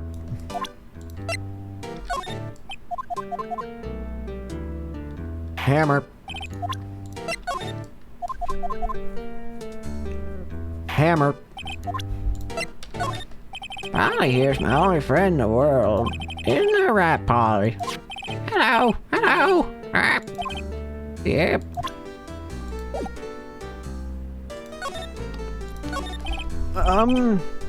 The pasta shop. Yep, the sink, the wet noodle will live on when I'm gone. My father started, you know, so that makes you two the third generation. Meg, Yes? Ma will start with the secrets of dough tossing. Dough tossing? You too, Keith. Yes? You'll be the best pasta wrangler the West's ever seen. Pasta wrangler? The West? Isn't pasta from Italy? Meg, Yes. you know the best pasta's always been made west of the Rockies, don't you? Right, of course, everybody knows that. Nick, Huh? how long do we have to keep up this all in the family charade? This old man must know something about the murder. We're not leaving until we know what that is. This is a bone rail shop, right? What are you talking about? This is a palace of Bastia, a wet noodle. Oh, now you mention it, we haven't got many orders for spaghetti lately. All the kids come up and say, yo, dude, you want to ride in one of your boats? That's why I keep them boats out there. Youngsters these days, not if I understand them. Pretty confused myself. Nick, this isn't going anywhere. This old man is the witness tomorrow, right? We've got to find some way of getting information out of him. My memory's gotten worse of late. That's why I just tell everything important to old Polly here. Everything important? I wonder. Polly, what's the number of the safe? 1228. All right. Hey, Polly, Roger William. See, Nick? All it takes is a little clever thinking. And a criminal mind! Quick, Nick, write that number down.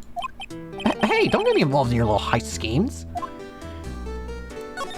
I forget the time, but it's pretty dark outside. Probably night. Yep. It was after midnight, but okay. Then I heard this bang, so I looked outside. Then I heard another one. Bang.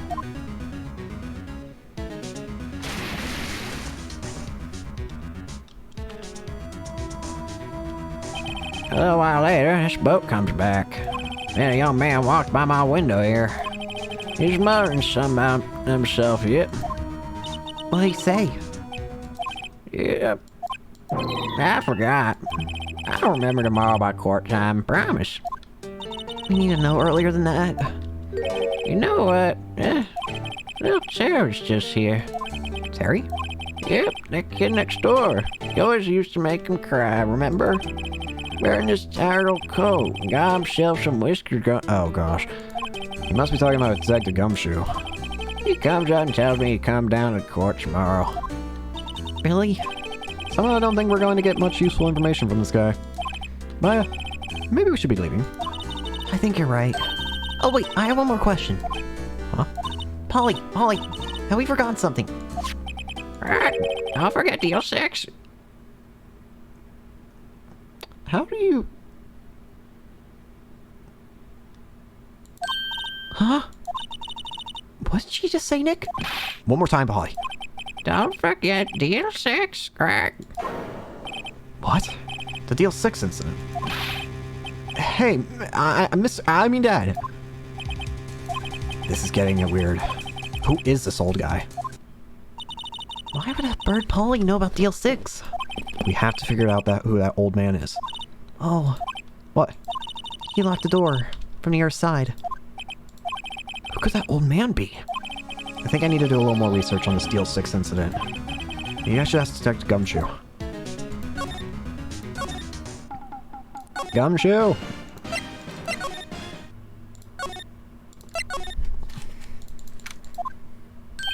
Hey, pal. Long time no see. You don't look so happy. What's wrong this time? Actually, we wanted to ask you about something. Yeah? Ah, shoot. I should have started at the top. Detective Gumshoe, please help us. Huh? We need to know about the Deal 6 incident. That was when Edgeworth's father died. I can't help but think it has something to do with the current case. To tell the truth, I don't know much about Deal 6 either. Mr. Edgeworth forbade us from reading the file. So, I'm afraid I can't show them to you either, pal. What? However, if you can convince me somehow that Deal 6 incident is related to this case, well, I guess I'd consider opening the file up. You know the boat Reynolds shop down by the Gourd Lake? Oh yeah. The old man who runs it is appearing as a witness in court tomorrow, right? Huh? How'd you... That was supposed to be a top secret. Do you know who that old man is, Detective? Actually, I don't. He's a bit of an odd bird. I haven't been able to get a straight answer out of him. Aside first that he wasn't persuasive enough to stand and testify as a witness. That's why he called Miss Law Hart yesterday. As for who he is, we have absolutely no idea. Sounds suspicious.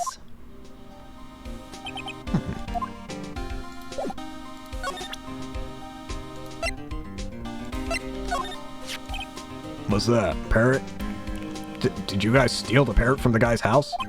The old man at the boat Reynolds shop parrot. Parrot knew about that. Did we actually take the parrot? Why does this imply that we took the parrot? The parrot knew about the incident. That incident? Deal 6. What? Polly, have we forgotten something? Scrag? Don't forget deal 6, Scrag.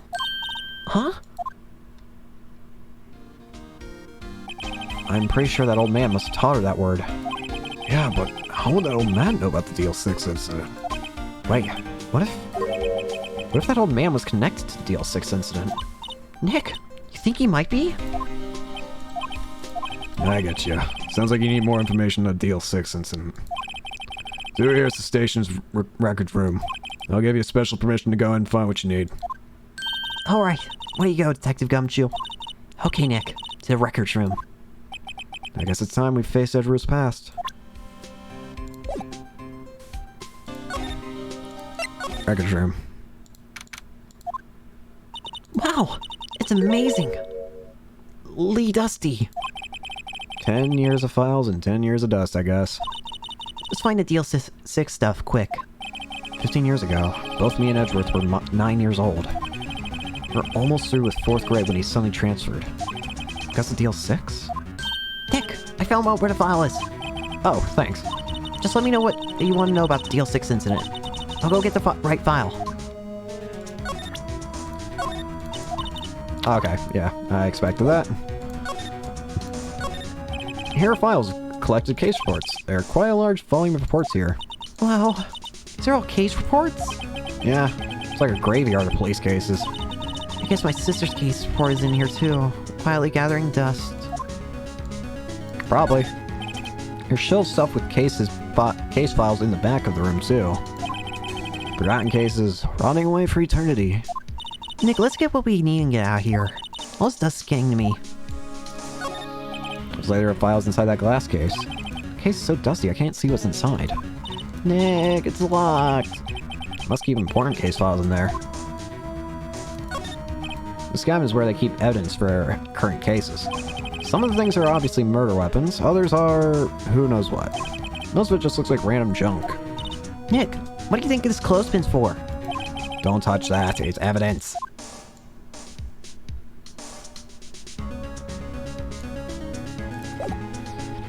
Hey, the case summary. Well, first I have to get a handle on the main facts, like a summary.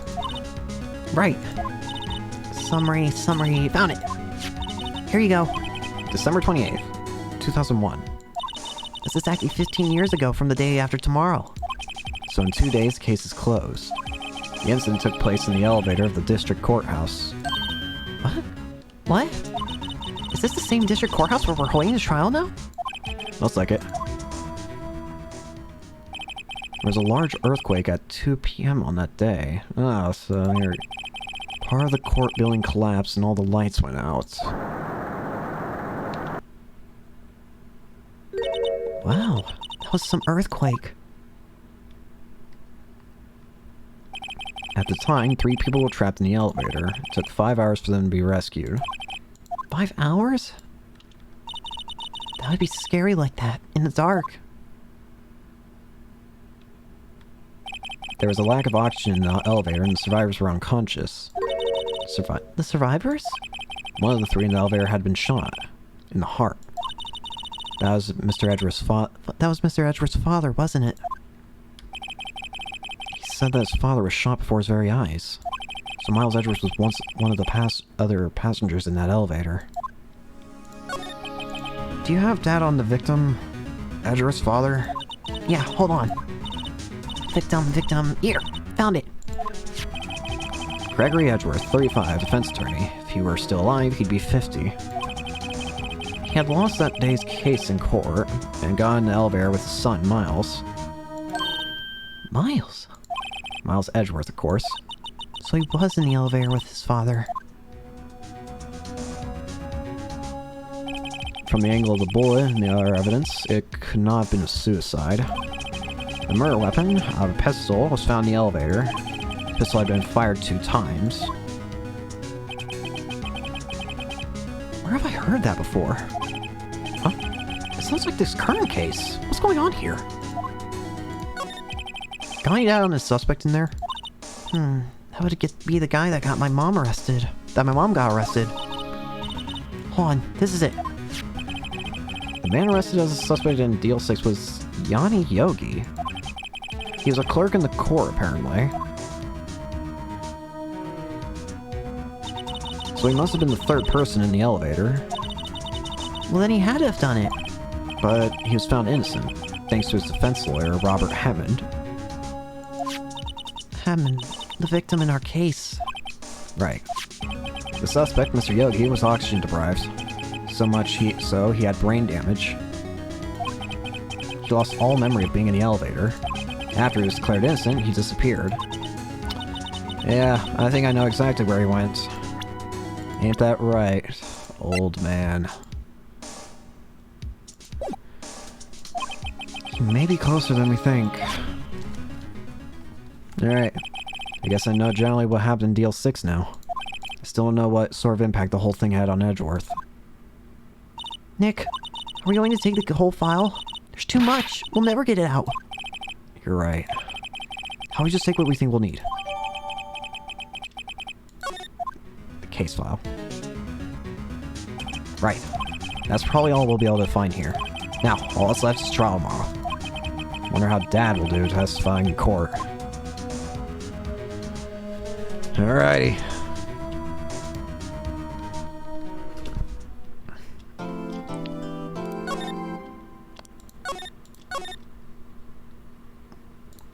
Time to get back in the ring with Manfred von Karma.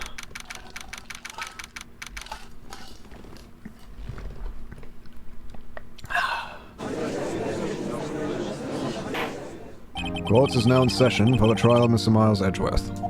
The defense is ready, Your Honor. Very well. Apparently the prosecution is also ready. Who is the judge here, anyway? Mr. Von Karma, your opening statement. Very well. No opening statement, so... Not so fast, Judge. I was taking a meaningful pause before speaking. Right, of course. Objection. Today's trial will end 3 minutes from now. Order. Mr. Von Karma, what's the meaning of your statement just now? Must you question everything? It'll be over in 3 minutes. We have no time to waste. I'll call my witness now. Right. I call my witness, my decisive witness, to the stand. It's that mysterious boat shopkeeper, owner. Witness, state your profession.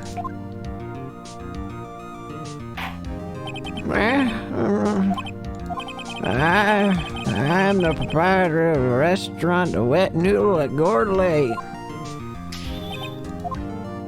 And I also rent boats. The night of the incident, you were in the boat rental shop, correct? Yep, I was. Please testify. Wait a second. We still haven't heard who this old guy is. Wait a minute. The witness hasn't stated his name yet. Because I did not ask him, Mr. Wright. I predicted this trial will end in 3 minutes. Stop asking trivial questions and cooperate. Yeah, right. The witness will state his name.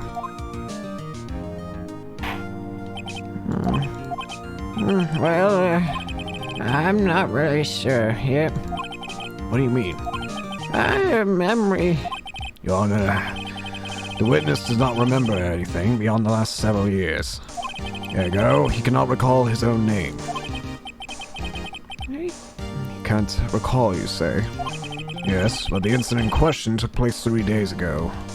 He can testify. Very well. Let's hear this testimony then, shall we, witness? Deny the murder. It was the night of the 24th, just after midnight, yep.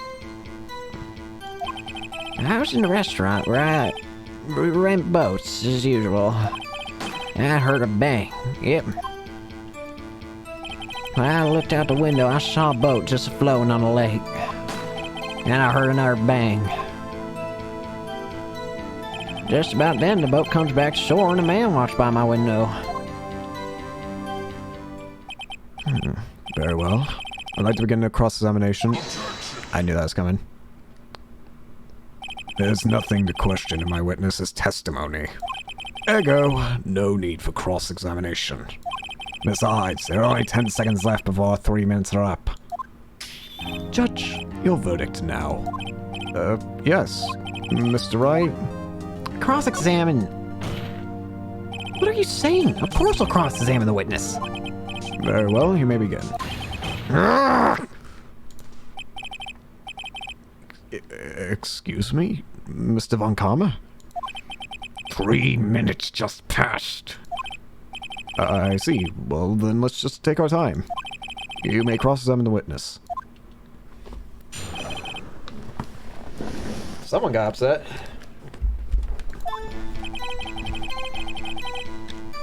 Someone's very punctual, I guess. Makes me think of another character, but... Nah, maybe I'm thinking of things.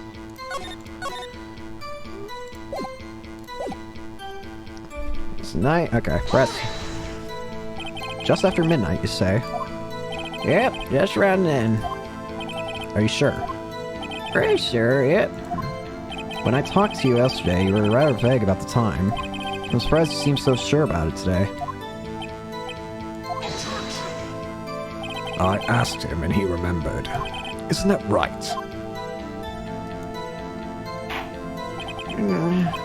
Don't glare at me like that. I remember it clearly, I did. Yep. You see, continue. I was in the press. Is there anyone who can verify that? Well, I guess Polly could. That's not good enough for a court of law! Mr. Wright, what is that? Exactly what's not good enough? Your Honor, this parrot, Polly is a parrot. A parrot? Don't be so hard on the girl, Kitty boy. The prosecution concedes that we cannot prove the witness was in the shop. Witness, please continue.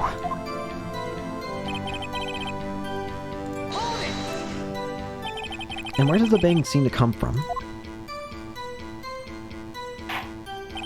From the lake, I figure. Are you certain? Yep. Good. Continue. When I looked outside, I got pressed by a weird lawyer with spiky hair. Is there someone on the boat? It was pretty far out there. I couldn't see clearly. I figure there was 2 men out there, yep. But you couldn't see them clearly. Yep. At the time, that is. Hold on, I'm actually gonna turn... I didn't realize it was that loud, so maybe it was a bit too loud, but I didn't realize it. Apologies if that's true. I'm not sure how to...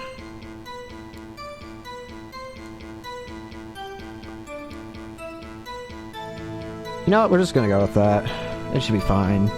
It worked before, so... You know what, let me check. It worked before, so... Okay, yeah, it worked enough. It worked enough! Okay, it didn't mess up the setup at least. Time? I heard another bang. So you heard 2 gunshots total? Yep. That's what Ella said in her testimony yesterday. By your window? Yep, by my window, right outside the window of my little shack. And could you see the man's face? Well, the fog was pretty darn thick, but he was right there in front of me. I saw him. This is a very important detail. Please add to your testimony. I have a bad feeling about this. That man was defended. You're saying I can't believe he's dead. Hold on, that doesn't make sense.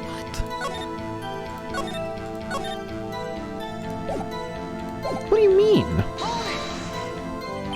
Are you sure?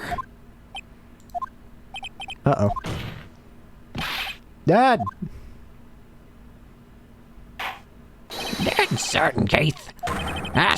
He said, I can't believe he's dead as he's walking by, too.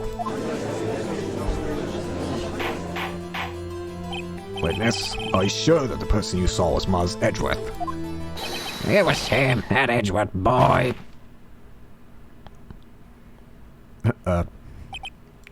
This sounds like decisive evidence indeed. I see no room for doubt.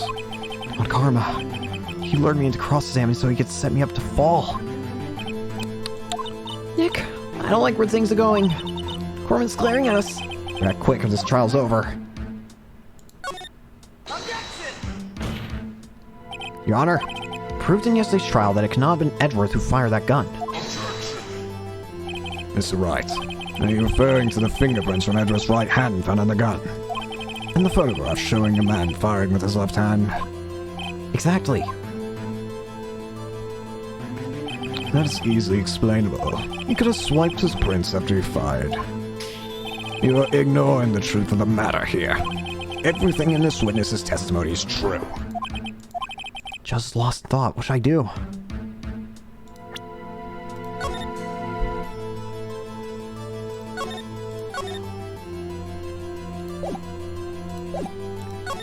Hold it! Your Honor, this witness claims that Edgeworth... I can't believe he's dead, but his word is all we have. If he were telling a lie... Mr. Wright, in a court of law, the evidence tells all. Apparently, you have yet to realize it in the space of fact. If you say his testimony is a lie, show us proof. I don't know... 3 minutes ago was perhaps too high an expectation. However, 15 minutes isn't bad. This must be a new record. Enough. The witness may leave the stand. This court sees no reason to further prolong the trial, nor is there any need for more time to decide the case against the defendant. The case is extremely clear. I see no room for misinterpretation of the facts. What? No! This court finds the defendant, Mr. Miles Edgeworth. The accused will surrender to the court immediately. To be held pending trial at a higher court within a month from today's date. That is all. This court is adjourned. Wait! Huh? What? Who was that just now? Me? Huh? Ah! Larry! What are you doing here? Listen. You gotta listen to me. I was there in the park on the night of the murder. I wasn't sure about it until just yesterday. But today I just remembered it. Remembered what? The gunshot. I heard too. Order. What is the meaning of this?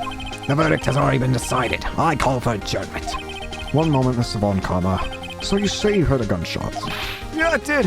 A gunshot. That night. I was sitting here in the audience listening to his testimony. And I realized something he said was different from what I remembered. Yeah, anyway, I can't just sit and let you call Edgy a murderer. It's just not right. I'll testify. Let me testify. Order. Well, this is the first time something has happened like this in my court. I'm not quite sure how to proceed. Judge, you've already given your decision. Your trial is over. Nick! This is it! Larry's giving us one final chance at this. She's right. If only it wasn't Larry. It could make things even worse. Sir Edgeworth was declared guilty, Nick. It doesn't get any worse. You're right. Okay. Your Honor, if there's another witness, it is our duty to hear him speak. Right here, right now. A waste of time. The verdict cannot be overturned. Allow me to speak my opinion. In all court proceedings, it is our duty to prevent any inaccurate verdict. In order to make sure no mistake has been made, every witness should be heard.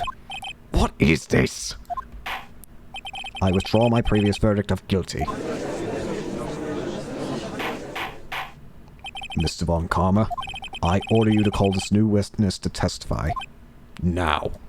What? The court will adjourn for a 5-minute recess. After that, we will hear this new witness. Call is adjourned. That was too close. Sorry to keep you on the edge of your seat like that, Edgeworth. I've seen worse. Yeah, right, Edgeworth. You're sweating bullets. I just wonder what Larry plans to say in there. Larry was at the lake that night? Yeah. He said he went looking for his steel samurai balloon that flew into the lake. All right. He found the balloon in the air tank that night. Yeah. Hey, Edgeworth. Huh? You say something, right? Yeah, a lot of things. You seem out there. What's wrong? It's nothing. Mr. Edgeworth, there's something I've been meaning to ask you. What's that? Why are your fingerprints on the murder weapon? Uh-oh.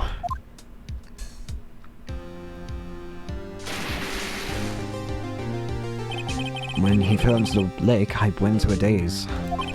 I couldn't understand what had happened. I couldn't think straight. And I saw the pistol lying on the floor of the boat in front of me. I picked it up without thinking. I didn't have a reason, really. I see. Right. Yeah? This might be our last chance. This might be our chance, sorry. Our chance? Von Karma has only ever run perfect trials. Perfect trials. Perfectly prepared witnesses. Perfectly complete evidence. That's the secret to his success. This is the first time he's ever had to deal with something unexpected. He has to let someone he hasn't even talked to testify before the court. And that someone is Larry. What are you getting at? It's likely his testimony will be full of holes, right? That's right, Nick. No 10-minute trial time. We'll milk this one for all it's worth. Hey, it was 15 minutes. 15. Everything's on Larry now.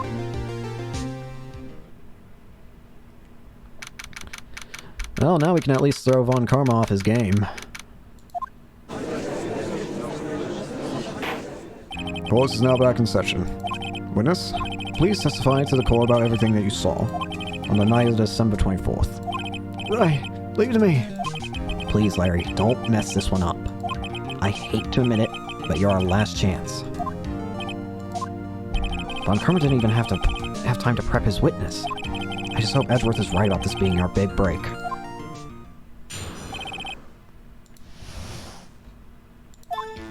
That night, I was out on a boat in the lake. I was out on a boat on the lake.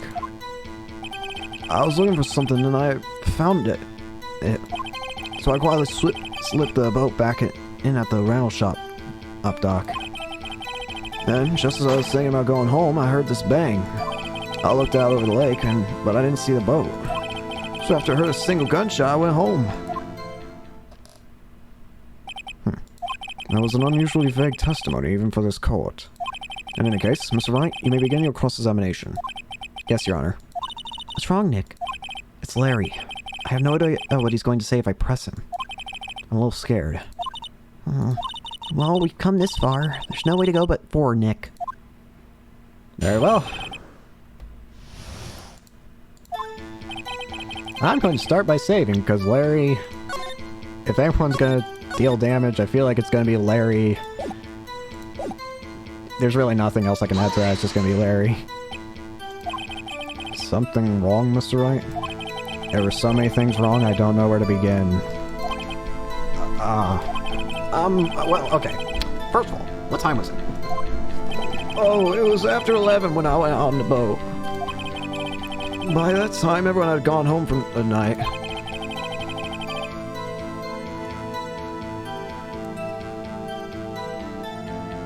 Sorry, I was checking something. So I waited until the coast cleared, so to speak.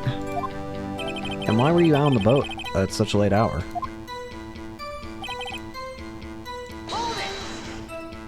Looking for something? Yeah. Mr. Butts, what was it you were looking for? What the witness was searching for is irrelevant. Most likely he was hunting for this Goldie. That's surprisingly close to the truth in a sense. This is all irrelevant. Let's get this over with.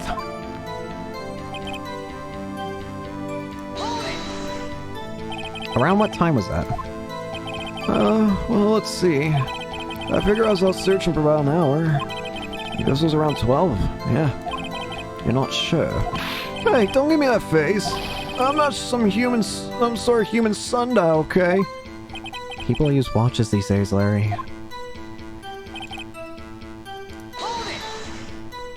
Where did the sound come from? Yeah, well, I wasn't too sure about that. I looked around, you know. Did you look at the lake? Yeah, I looked.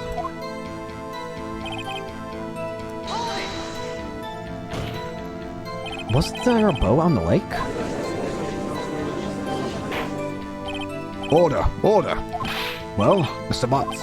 whoa. Everybody just calm down, okay? I mean, it was real foggy that night. Not sure where was a boat out there or not. Oh, okay.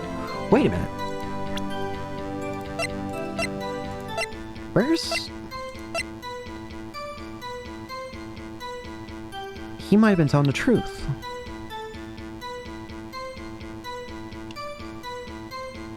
Larry actually might be telling the truth here. Shows an empty lake taken automatically at 12:24 and 11:50. That would fit with his profile, wouldn't it? Okay, no problem. That's just the most important part of this case!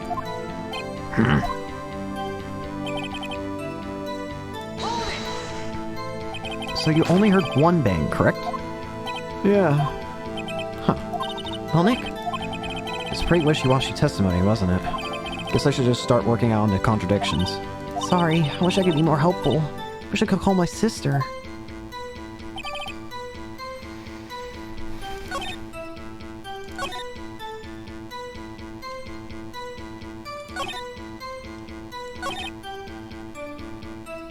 He might be right. I think he's right. I think Larry's the one who's in the right here. Well, I can try it. Nope.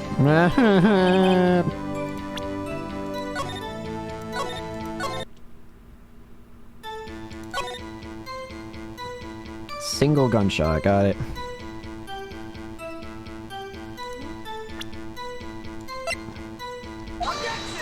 What?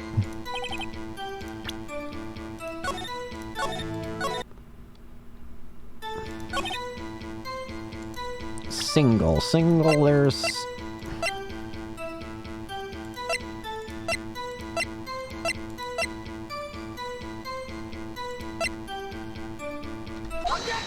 Thanks, Lotta. Wait a second, Larry. What? You only heard one bang? You sure? That's what I said. But Miss Lotta Hart testified yesterday that she heard two bangs. And the old man just now said the same thing. They both heard two gunshots that night. Huh? Were you even listening? Were you paying attention at all to what they said? Yo, Nick, please. Huh? You know, something's been bothering me. I'm a witness, see? I'm like a customer here. You gotta treat me nice and stuff, okay? Mr. Butts, What? you only heard one gunshot? Are you sure? Well, to tell the truth, I'm not sure. Huh? Not sure. How would you not be sure? Yeah, well, I might have missed the art gunshot. I was, listening to something else. Something else? My radio, dude. With my headphones. Radio. What? Order, and stop that booing! Mr. Butts, you were listening to the radio with your headphones. Yeah, so what? What, that crime? I listen to my radio. Everybody listens to radio. What's the big deal? Mr. Von Karma, your opinion? Waste of time. I do not accept this witness, nor his shoddy testimony. Well, Mr. Wright, should we continue? Yeah, I think we should. Your Honor, please. Please allow this witness to continue his testimony. Ah, nothing is more pitiful than a lawyer who doesn't know when he's lost. Very well, Mr. Butts. Please give your testimony and be sure to include details like your Radio. Right, leave it to me. I wouldn't if there was... I wouldn't if there were any other way out of this, believe me. What Larry heard... It's lonely being alone on Christmas Eve. That's why I was listening to All Quest show on the radio, see? I was listening to it real booming loud, yet like... I'm sure I heard that gunshot. I remember exactly what the DJ was saying when I heard it, too. You are listening to your radio at a high volume. Hey, what's the big problem? Can't a man listen to his radio in peace? Isn't this a free country? I truly believe Larry has no idea what the problem is. Judge, can you believe a word this witness says? What he heard was probably nothing more than a drum beat from the radio. True enough, it is difficult to believe this testimony. Wait, Your Honor. Wait, Your Honor. The witness just said that he remembers exactly what the DJ said when he heard the gunshot. Excuse me, DJ? An announcer, the guy who says things on the radio. Anyway, what this means is, when he heard the sound, no music was playing. The DJ only talks between songs, so he could have heard the gunshot from the lake. I'd like to cross-examine the witness, Your Honor. Very well, Mr. Wright. Can't believe I'm continuing the charade.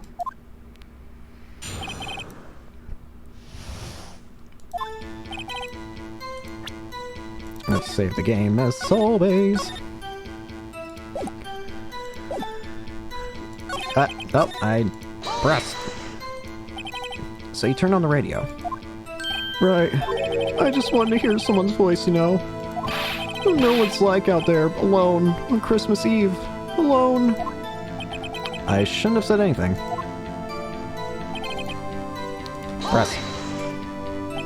Do you by any chance remember the name of the program you were listening to? This has nothing to do with the case, Your Honor. Jessic, objection sustained. The witness was listening to the radio. That's all we need to know. Tell us, Mr. Butts, how loud was your radio set to that night?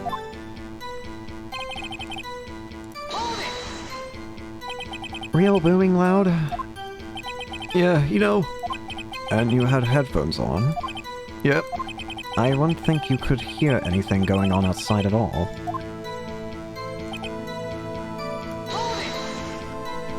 Can you prove that? No, of course you can't. Nah, I can't prove it. But I remember that moment real clear. I mean, while I was talking about it, came back real clear to me, you know?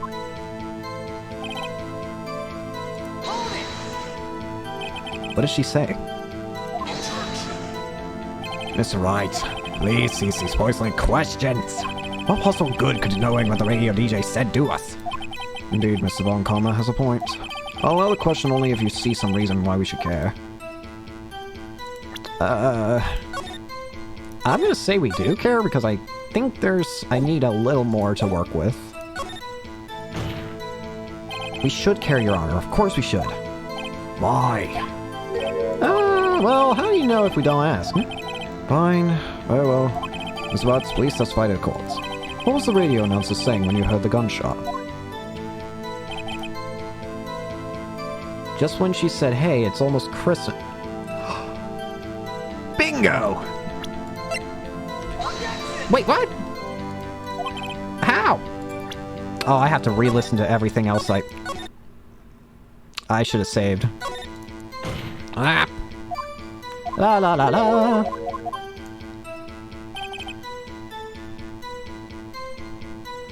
There's like 5 different things that have time. Which one is it? It's almost Christmas. It's probably this one. Bingo.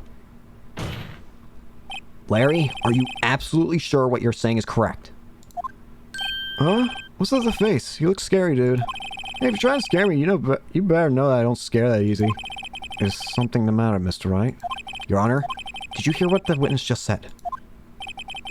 The DJ said, hey, it's almost Christmas, when he heard the gunshot. Indeed, and Almost Christmas means it wasn't Christmas. Do you realize what this means? When he heard the gunshot, it was still Christmas Eve. that would seem to be the case, yes. But he should have heard the gunshot after midnight. This photograph is irrefutable proof of this. Let's see what the time was on the photo taken when the gun triggered Miss Hart's camera. 12:25, 15. 15 minutes after midnight, on Christmas Day. This is a clear contradiction, Your Honor. Order. What does this mean? The 2 prior witnesses heard gunshots after midnight. However, this witness says he heard a gunshot before midnight. Judge, the answer's simple. The current witness is plainly mistaken. Just look at him. Suspicious. What? Well, Mr. Wright, what do you think? What do you think about Mr. Butt's claim he heard the gunshot before midnight? I'm pretty sure he's right. In fact, I'd be willing to say that both were right. Like, all witnesses are right. All of them heard something. Larry's not mistaken, Your Honor. He heard that gunshot before midnight. Intriguing. I'm assuming you have the evidence for this wild claim. Show me evidence there was a gunshot before midnight.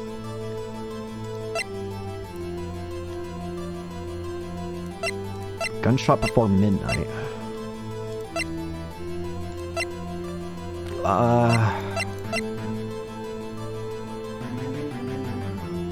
Oh! Look at this photograph. This was taken by our witness yesterday, Miss Law Hart, with her automatic camera. The timestamp on the photo reads December 24th, 11:50 p.m. Oh? But there's nothing on the lake in this picture. Your Honor, the real issue here is not why nothing is shown in the photograph. It is why this photograph exists at all. What do you mean? Your Honor, this photograph was taken by an automatic camera. That camera was set to go off in response to loud noises. Aha! Correct. There was a loud noise on the lake, at 11:50. That is why this photograph was taken. In our words, when Larry heard that gunshot, it was most definitely still Christmas Eve. Indeed, it would seem that is the case. Then where does that leave us? Miss Hart testified that she heard the gunshots after midnight. Are you claiming she was mistaken? Not at all, Your Honor.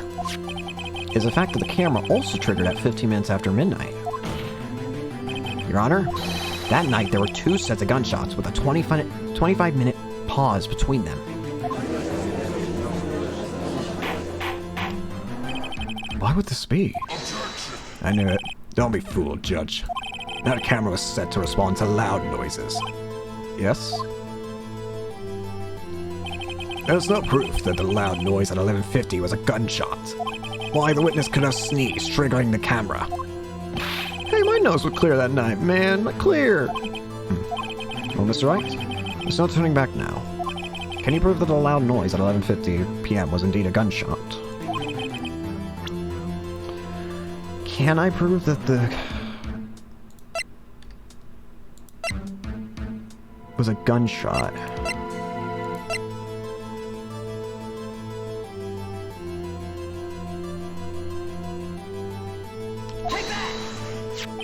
This is my evidence. The murder weapon?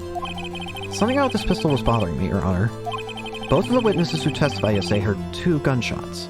However, the murder weapon was fired 3 times. When, and then, was the last shot fired? Only now have I realized the truth. That 3rd shot was the shot Larry heard but just before midnight. Order, order. That would make sense of the evidence we've seen so far. However, this leaves me wondering what did happen that night on the lake. Exactly. If this is true, there were 2 sets of gunshots separated by 25 minutes. One at 11:50, another at 15 minutes after midnight. Why, I ask you? Why? Uh-oh. I better think of something quick. I'm saving. I'm afraid. Wait a second. Gunshots separated by 25 minutes. Ah! What's wrong, Nick? I have it. I have it. Huh? Remember the case with the Steel Samurai? Huh? Yeah, of course, I remember. The murderer in this case had the same idea as the murderer in that case. What do you mean? Maya. Yes? If we don't figure this out now, we'll never overturn Edgeworth's guilty verdict. I got a hunch, so I'm going to run with it. Right. I mean, is this safe? Safe? You already got a guilty verdict. We have nothing to lose now. You just watch and let me know if I say anything that sounds fishy, okay? Right, Nick. Your Honor? Yes, Mr. Wright? Testimony just now has cleared up this entire case. I want to save again? I'm getting nervous. What are you getting at, Mr. Wright? So, you finally realized the truth. There can be no other murderer here than Miles Edgeworth himself. Wrong, Von Karma. The man was shot that night, but it wasn't Edgeworth who did the shooting. Listen, rookie. Take a deep breath and consider the facts. At the time of the murder, 1 boat was on that lake. This was shown by the witness's photograph. The defendant, Edgeworth, and the victim, Robert Hammond, were on that boat.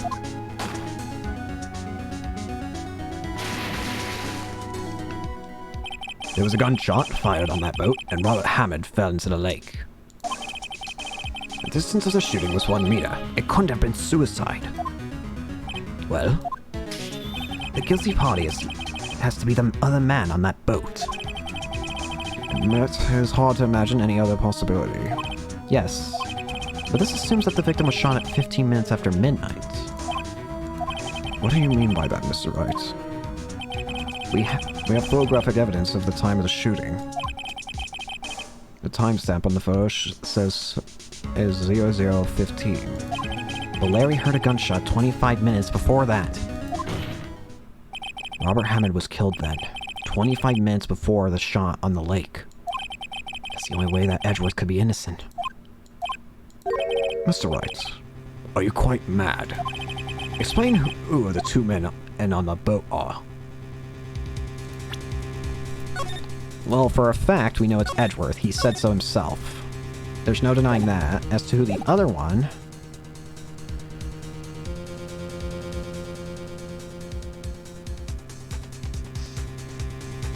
I mean, isn't it technically? Miles Edgeworth and Robert Hammond. Yes, I believe you're mad. That is exactly what I've been telling the court this whole time. You're agreeing with me, and yet what did you just say? That Robert Hammond had been killed 25 minutes before the shot on the boat. Yes, that's what I said. I was just teasing you. Is this gonna hurt? You'll never penalize me.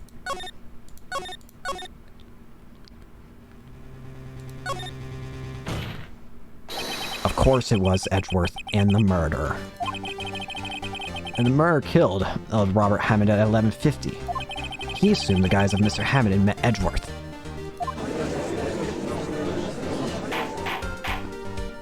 What? Are you serious?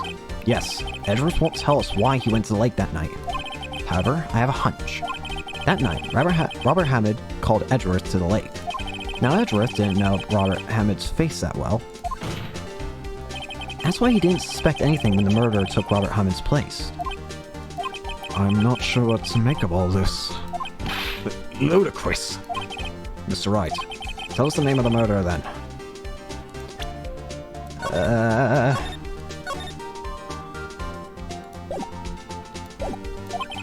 Murderer's name, right? It's... I don't know. Actually, I don't know the murderer's name. You don't know? Ah, again, you waste my time.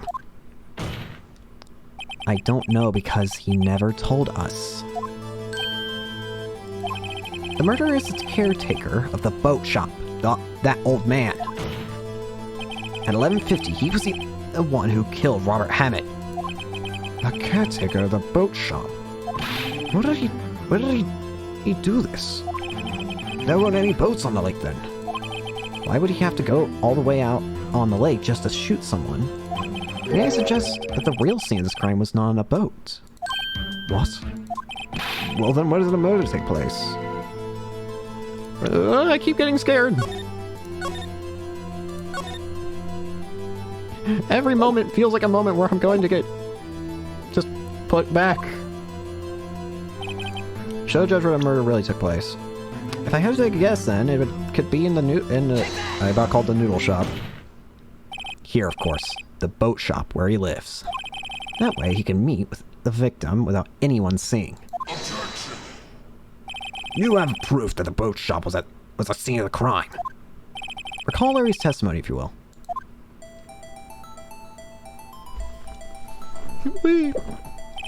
That night, he was out on the lake in a boat, searching for something. He finds it and returns to the boat. Then, just as he's starting to head for home, he hears a gunshot. He heard a gunshot, Your Honor, even though he was wearing headphones at the time. In other words, the gunshot was very, very close by. And where would that be if he had just returned the boat? The boat shop. Mr. Wright, what happened that night on Gourd Lake? Please tell the court from the beginning. Yes, Your Honor. Nick, are you sure about this? Not really. But I think if I start at the very beginning, and I take it slow, I might just be able to figure this out. That night, the caretaker of the boat shop called Robert Hammond to his shop. Oh, this is where it's starting to get serious. I can tell with the music kicking in. Apologies for the constant saving. I'm very afraid. Nice face. This was around 11:50. That was when the gunshot that Larry heard was fired. After that, the caretaker put on Robert Hammond's coat. He became Robert Hammond. Then he got on the boat with Edgeworth and went out into the middle of the lake. And who fired the pistol in the boat, Mr. Wright?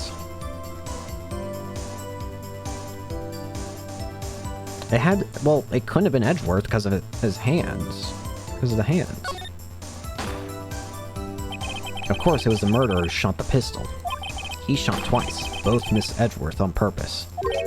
Wait a minute. Yes? Why would he shoot twice if he didn't mean to hit anyone? Details! Details! Know this, Mr. Wright. The moment you run out of explanations is the moment you lose. Tell us why the murderer had to fire twice. If I had to take a guess, it probably has to do with making witnesses. I believe he shot twice to create a witness, Your Honor. Create a witness. The murderer lifts his pistol and fires one shot. That ensures that anyone who heard the shot would look at the lake. Indeed, Miss Hart did exactly that after hearing the first gunshot. Next, the murderer waits a bit and fires again. Then,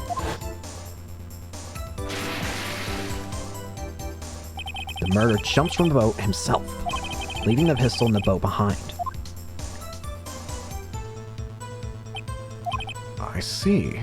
To someone looking from the edge of the lake, it would appear that one of the men on the boat had shot the other. The murderer didn't know about the automatic camera, of course. That's why he shot twice to draw attention to the boat. Once you realize that, everything else falls into place. The boat shop caretaker swam back to his shop. Then he put Mr. Hammond's wet coat back on the body, and threw the body into the lake. This is what happened, Your Honor. These are the evidence that transpired that night on Gourd Lake. Can someone say something? Bailiff, bring out the witness from before. The boat shop caretaker, quickly.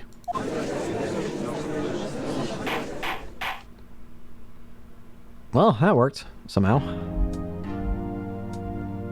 Very well. While we are waiting for the caretaker, I'd like to ask defendant of Miles Edgeworth a few questions. Miss Edgeworth, please take the stand. Hi. Miss Edgeworth. You heard what the defense has said? Yes. Well, why did you go to the lake that night? What Wright has said was mostly correct. Astonishingly so, actually. Yes. Several days ago, I received a letter. The letter was signed Robert Hammond. He asked me to come to the boat shop by the lake at midnight on Christmas Eve. He said he had something very important to discuss with me. Something important? I'm sorry. I can't say what it was. Your Honor, sir. Bailiff, we are conducting a trial here. I ask that you remain quiet. The witness has disappeared. He hasn't at the boat shop either. What? What should I do? Find him quickly. We can't allow him to get away. Well, he's gone apparently. Mr. Von Karma, your witness has disappeared. A search warrant has already been issued. Goes without saying that I cannot declare a verdict under these circumstances.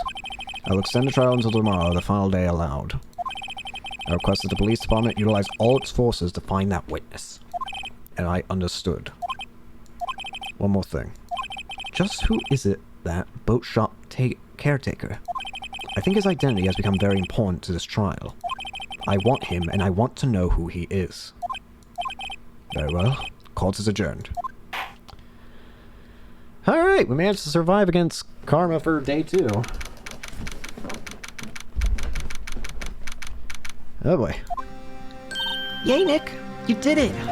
Yeah. Well, at least we got out from under that guilty verdict. And what about Larry? That was something else. Even Von Karma didn't know what to do with his testimony. Larry really helped us out. Sure. Once I sifted through his unique testimony. Still, he did save us. I just wish our cases weren't so down to the wire all the time. I know what you mean. Sometimes I feel like it's us on trial instead of our clients. Hey, Edgeworth. Mr. Edgeworth? Did you say something? Don't look so pained. I mean, it looks like you're probably going to get off the hook. You could try to smile just a little. Relax.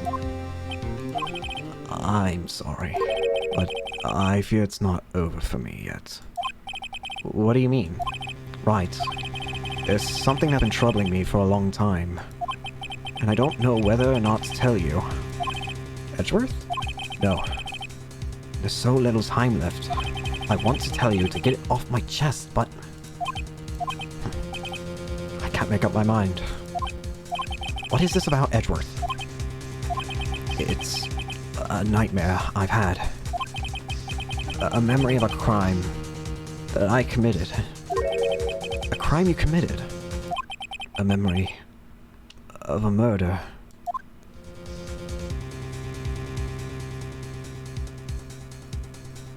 Alright, let's continue. I've still got plenty of time to do this. I guarantee I can finish this case today. Might just take another hour or two, but you know what? I'm in for it.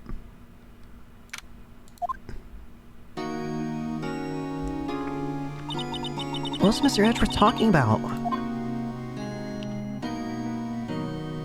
A memory of a crime that I committed. A memory of murder. Do you really think that Mr. Edgeworth killed... I don't believe it. Not Edgeworth. Some painful memory has been troubling him recently. But he'd never take someone's life. Never. Nick? Yo, how's everyone doing? What do you think of my performance today? I had him swooning in the aisles, huh, Maya? Swooning? Me? Oh yes. I do remember feeling faint. Right on. Tell me, truth, was it like love at first sight, right? Right, Nick? Huh? Me? Well, maybe my heart skipped a beat or two. I think you can do better than that. Come on, I saved Edgeworth in there, dude. Edgy! You guys should be bowing before me. Yeah, bow before your hero. Ay. That was hot out there. I'm glad someone's happy about how this case is going. Seems too happy to care about anything I show him. Anything? Are we talking about literally anything?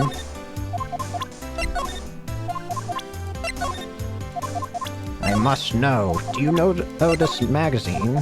He's probably actually not going to say anything, so let's just... Today's trial. Larry, you really helped us out in the trial today. You did. If you weren't there, Larry, I'm sure Mr. Edgeworth would have been found guilty. Actually, I'm pretty sure he was. And then the judge literally retracted his statement.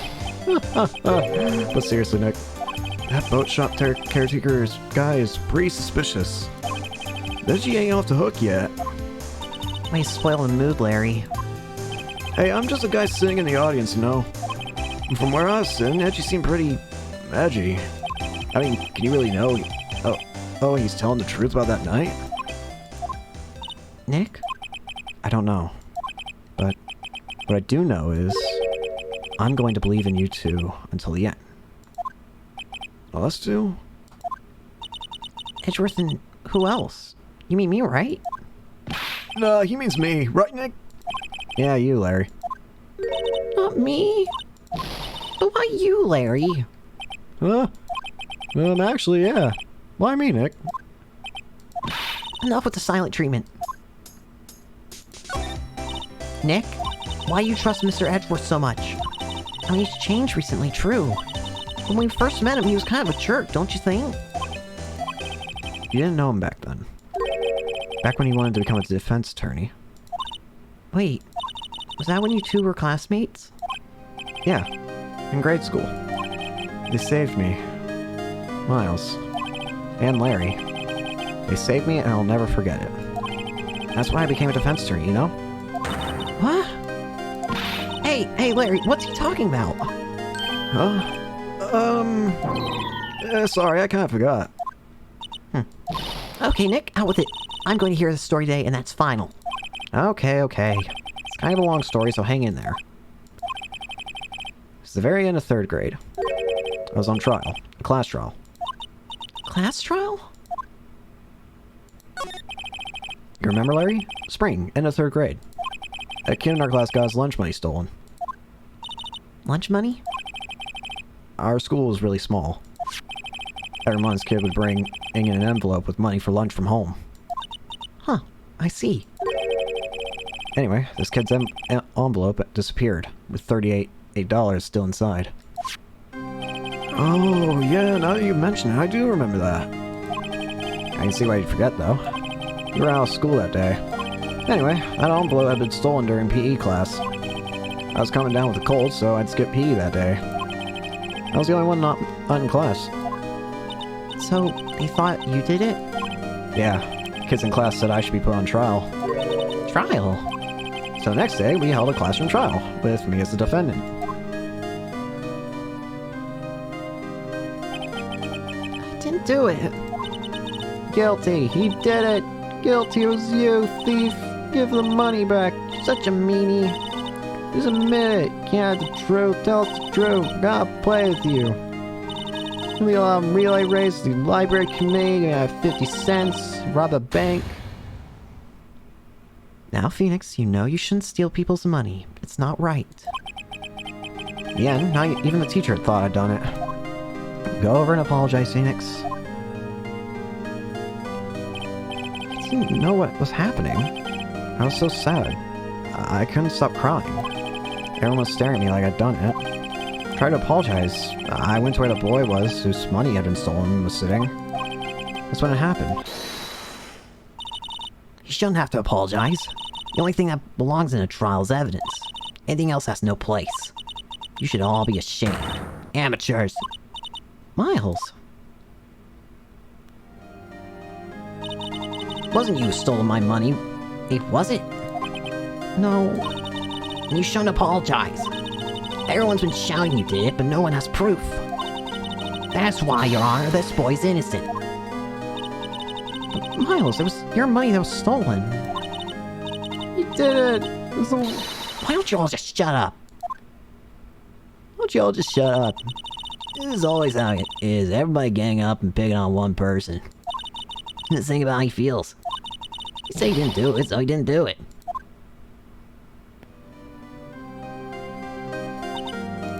very well. I replaced the money myself. This class trial's over. That's how it happened. After that, 3 of us were the best friends. Wow, I had no idea. Yeah, I had no idea either. I mean, I forgot. That's when I learned that what it meant to be alone. Totally alone, without a friend in the world. You did a good thing, Larry. Yeah, well, I was just lucky that I took a day off from school. If I'd been there, they would have thought I'd done it.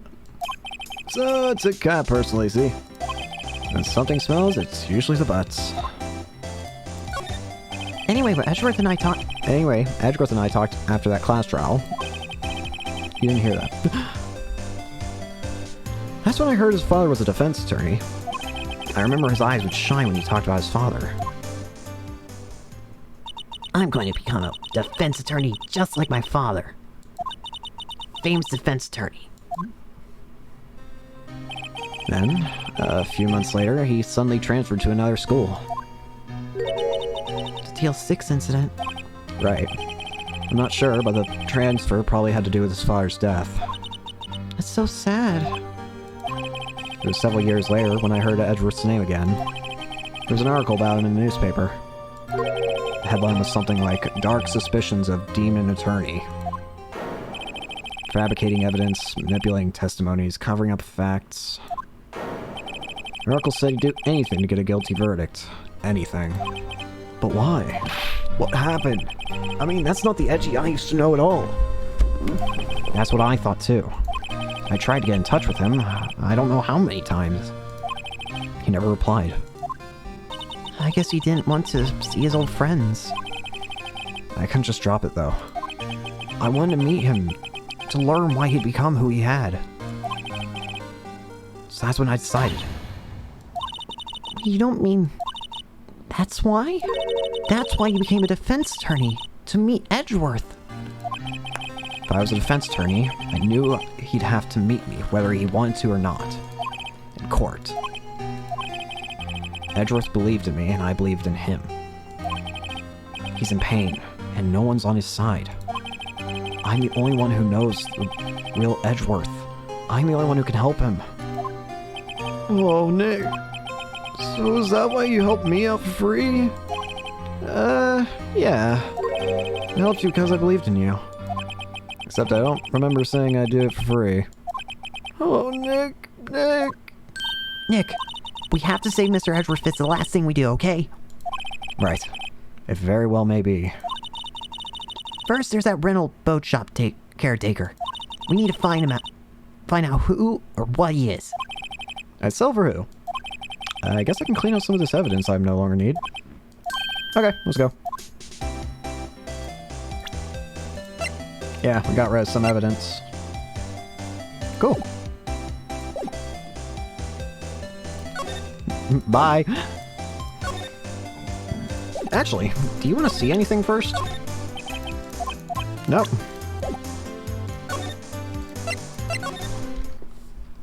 Hey, Edger. You look as grim as always. Mr. Edgeworth? I heard the story about the class trial. Class trial? What do you mean?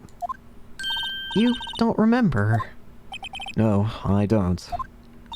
Your lunch money was stolen, wasn't it, in 3rd grade? Lunch money? Oh, right. Yeah, I seem to remember something like that. Nick, I think you're the only one who really remembers. Well, probably only really mattered to me anyway. Mr. Edgeworth, didn't you know? That trial was the reason Nick became a defense attorney. Ridiculous. Gee, thanks. That's sad. Does sound like the kind of thing you do. You haven't changed a bit, have you, Wright?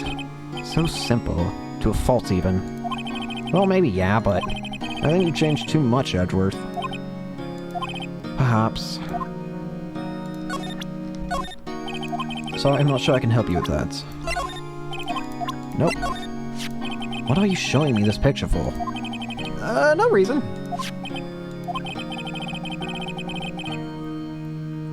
You know, I was impressed by your deduction in the trial today.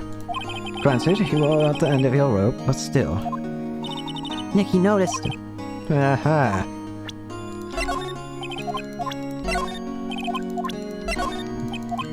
Nothing. You want a metal detector? You want a parrot? It was that case that changed my life. Tomorrow, on December 28th, its statute of limitations runs out. Tomorrow. Could that be a coincidence? But even if the case is finally closed on paper, it will never be erased from my memory. Never. Or Mr. Edgeworth. Nick, no! That's the photo's father! Don't show that to him! You're right! Now probably isn't a good time. Why did I...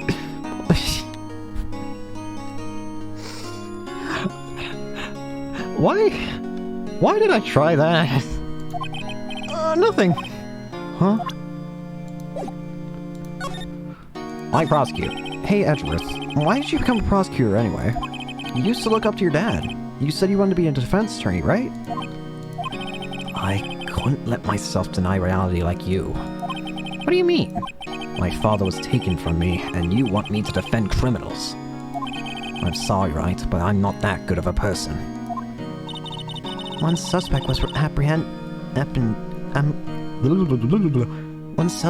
apprehended in your father's murder, right? Yes. The man trapped in the elevator with my father. His name was Yanni Yogi. He had to be the shooter, any way you look at it. Yet, he was found innocent. A defense attorney got him off the hook. That would be Robert Hammond. On that day, 15 years ago, the 3 of us were trapped in that elevator for 5 hours. When we were rescued, we all suffered oxygen and deprivation. I lost all memory of the murder. Lost your memory? Even now, I can't recall what happened in that elevator. That was the crux of Yogi's attorney's argument in court. He claimed Yanni Yogi had been not sound mind due to the oxygen and deprivation. Yogi was released due to a lack of evidence, even that innocent. That's when I changed my mind. I started to hate defense attorneys. What's your relationship with Bon Karma? He's my teacher, and a man who deserves respect. I learned everything I know of courtroom techniques from him.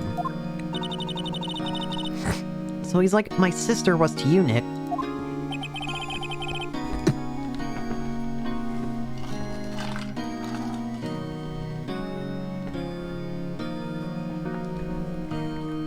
He's a perfectionist in all things.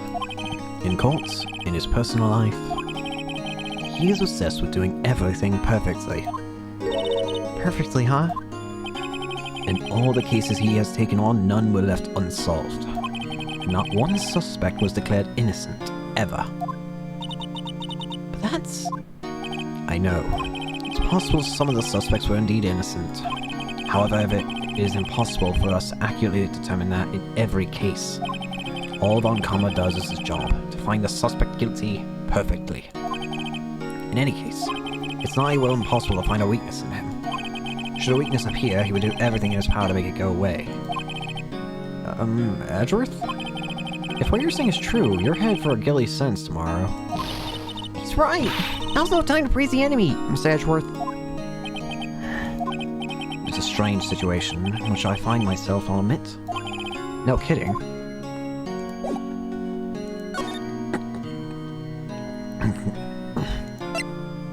Oh, I've killed my throat. Oh, I'll deal with that later. Hey, pal. Long time no see. Oh, Detective Gumshoe. Close one day. Close one today, huh? I got so worked up, it snapped my tie in half. How do you do that? Sorry about that. No problem, pal. Thanks to you, we now know who really did it. You mean the boat shop caretaker? Look, I'll make you a promise. I'll have that scoundrel in my custody by trial time tomorrow. Come what may. It's my duty to you as a police officer. Now I'm off to catch me a criminal. Bye. Detective Gumshoe, sir, is active today. Oh, one other thing. No one can go into the woods today. The woods? Where Law was camping? The woods are off limits camping, and apparently the park ranger found out. He got pretty mad. No one can go in for a while. Guess Law's in a lot of trouble. Anyway, I'll be seeing you tomorrow.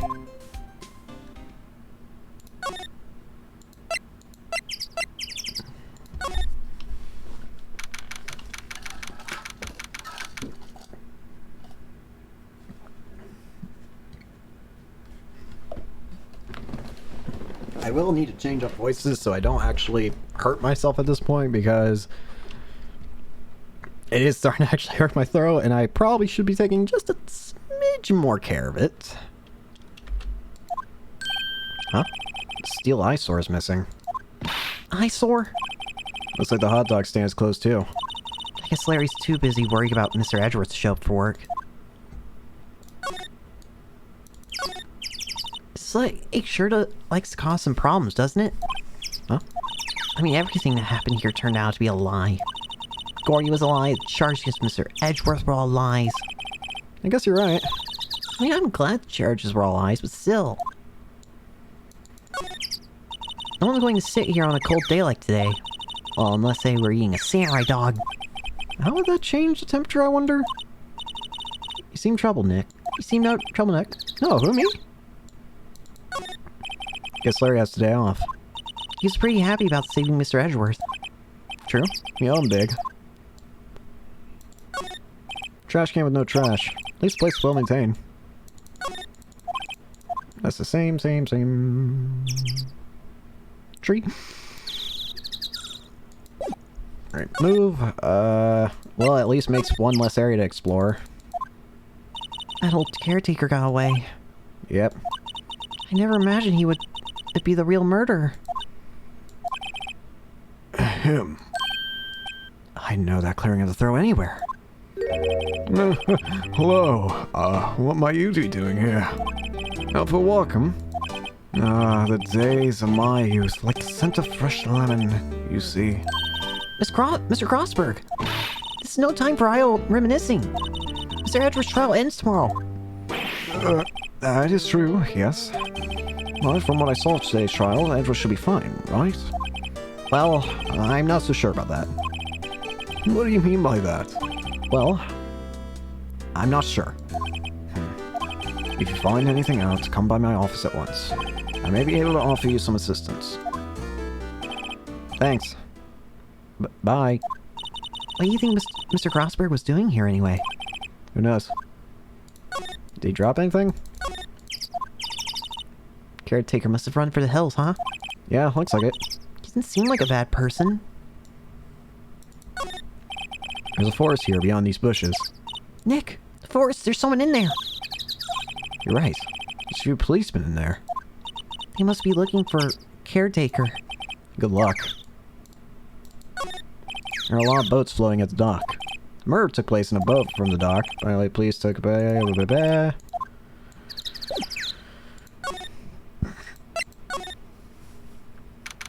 Hey, wait a minute. Shouldn't we... Nobody's home. Hello! Hello! Squawk. Hey, Polly! I wonder where your owner's gone, Polly? Hello! Hello! I can't believe he'd run off and leave his poor parrot to fend for herself. Hello! Hello! That reminds me, Nick. Polly here knows the number to the safe, right? Yeah, that's right. Polly, what's the number to the safe? 1228. Squawk. Wait it! 1228. 1228. I didn't even think about that. Yep. There's something DL6 related in there, ain't there? Let's open it, Nick. Come on. I'm sure there isn't any money in there. Aw. But hey, keeps it locked, right? So there must be something about value in there. I'm not so sure. Okay, Nick, let's see what's in there. I guess there might be a clue or two. The only thing in here is a letter. A letter? Aw, boring. There's no name or signature on this thing. Handwritten in very precise, clear letters. Get your revenge on Miles Edgeworth. Edgeworth? Nick? Why would Mr. Edgeworth's name be on here? How should I know? I'm gonna read the whole thing. Get revenge on Miles Edgeworth. It also says this is your last chance. Now's the time to get revenge on the two men who ruined your life. Miles Edgeworth and Hammond. The rest of the letter goes on to describe the murder plot in detail. How to kill Robert Hammond and frame Edgeworth. Calling Edgeworth out to the lake, getting on the boat, firing twice. This is exactly what I figured out today in court. It's all here, in perfect detail. What do you think it means, Nick? I don't know, but it looks like these are instructions for that caretaker. When he killed Robert Hammond and called out Edgeworth, he was following instructions. But who could have written that letter? And what does it mean to get revenge on Miles Edgeworth? Look, I don't know, okay? But one thing's for certain. This letter is an amazing clue. That's gold right there. There's nothing left. I wonder why the caretaker didn't take the letter with him. Left in a hurry, right? I don't think he even came back here after trial. That fishing pole looks expensive. Maybe we should bring it to Detective Gumshoe. Don't you think the caretaker will mind? Well, we can just leave him in the metal detector in exchange. Maybe we better not. Ah! What's wrong? Huh? Oh, never mind. Tell me. Just when I saw TV, I remembered. They're showing a Pink Princess special this week. Oh. See, that's why I didn't want to tell you. Okie dokie. Everything's cold. Looks like he didn't turn his heater on. Guess he hasn't been back here since trial. Say, Nick, don't people usually put pictures of fish up on the wall to boast about them? Yeah, I guess so. You mean the pictures of fish they caught, right? Right, but don't all the fish on the wall here look really puny to you? Well, you know what they say. You should have seen the one that got away. Except the one that got away from us was the caretaker. We did see him. Why do I feel like we're having two different conversations here? Doesn't look like he used his kitchen much. You're right. Guess the whole pasta restaurant thing was a lie. What, you thought he was telling the truth? Maybe I should take care of Polly, Nick. You probably shouldn't just kidnap her. Police know about her anyway. And I'm sure they'll do something. Okay. Sorry, Polly. Crap, I just about destroyed my desk. About made everything fall off it, at least. Sorry, Polly. He says I can't take you. Great, now the bird's going to hate me. Well, I got decisive evidence at the moment, I'd say. At least improving that Edgeworth is not guilty.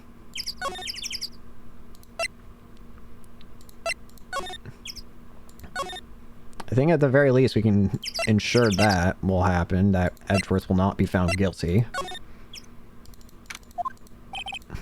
Looks like Detective Gumshoe hasn't gone back yet. Gumshoe? He won't be coming back today. Oh, really? He said there was some guy he had to arrest by tomorrow. Boat shop caretaker. He shot son about catching him if it's the last thing I do, pal. Good luck, Gumshoe.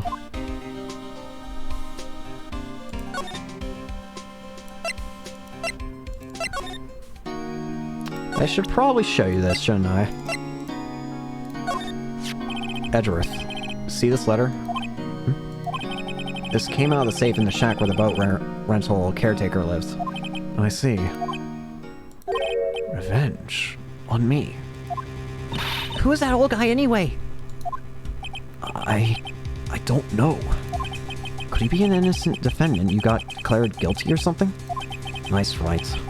But I don't remember that old man. Not at all. So he was following this letter then. Which means there was someone else behind it. Now's the time to get revenge on the two men in your life. Two men. Meaning myself and Robert Hammond. He also says this is your last chance. Last chance? Wait. Maybe he's talking about the statute of limitations on the DL6 incident. Wait. That old man. What is it? Do you know who he is? Yogi. Could he be Yogi? Yogi? The suspect in the DL6 incident. The one who was found innocent. Yanni Yogi was a court bailiff at the time. We just happened to be in that elevator together 15 years ago.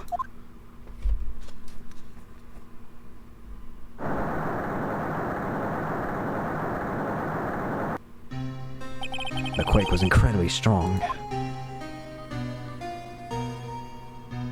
Before I knew it, everything was dark. We were there for so long, it felt like forever. The air thinned, and the darkness closed in on us in that little box. We became unsettled. Oh, I can't breathe. Quiet, I said quiet. You're not making this any easier. I want to get out. Help. Get us out. Don't shout, you'll just use up more oxygen. That's all I remember. When I came to, I was in the hospital bed, staring up at the ceiling. In court, Yanni Yogi's mental condition was called into question. They claimed the oxygen deprivation and stress had caused temporary insanity. In the end, the claim passed the court, and Yogi was found innocent. Huh. But isn't that strange? This letter tells him to get revenge on Edgeworth. Why would he want to take revenge on you? Right. Yeah? There's something that's been troubling me these last few days. I didn't know whether I should tell you. You mean the nightmare? It's a nightmare I've had. A memory of a crime that I committed. Crime you committed? A memory of a murder. I think the time has come to tell all. For the last 15 years, I've had the same dream almost every night. I wake up in a fearful sweat every time. What kind of dream? It's a dream about my father's killing. In the dark. Help. I can't breathe. Quiet, I said quiet. You're not making this any easier. I want to get out. Help. Get us out. Don't shout, you'll just use up more oxygen.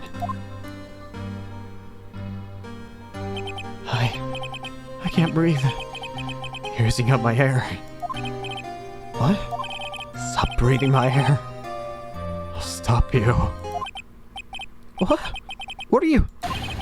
Stop breathing my air. Father. Stacking father. Then I see the pistol lying by my feet. I don't know if it was evidence from the court or the bailiffs. In a daze, I pick up the pistol. Get away. Get away from my father.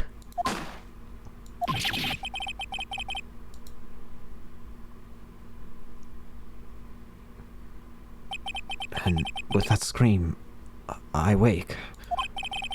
It's a bone-chilling scream. A scream that has rung in my ears for the past 15 years. But it's just a dream, right? Right? That thought is the only thing that's kept me sane for the last 15 years. But if I'm wrong? What if it's real? They say that sometimes people shut out memories in self-defense. Maybe it was I who killed my father. What? If you think about it that way, this letter makes sense. Get your revenge on Miles Edgeworth. Think about it. Yogi was really innocent. That was why he wanted revenge against me. Wait, Edgeworth, you mean... It was me. I was a true criminal of the DL6. I shot my father. This is bad. What are we going to do, Nick? What can we do? I don't know.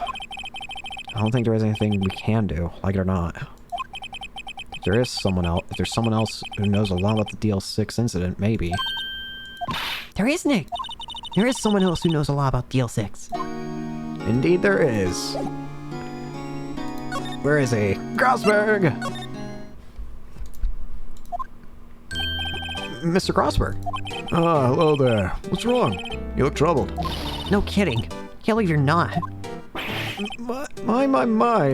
Just calm down and tell me what happened, It's Mr. Edgeworth. He...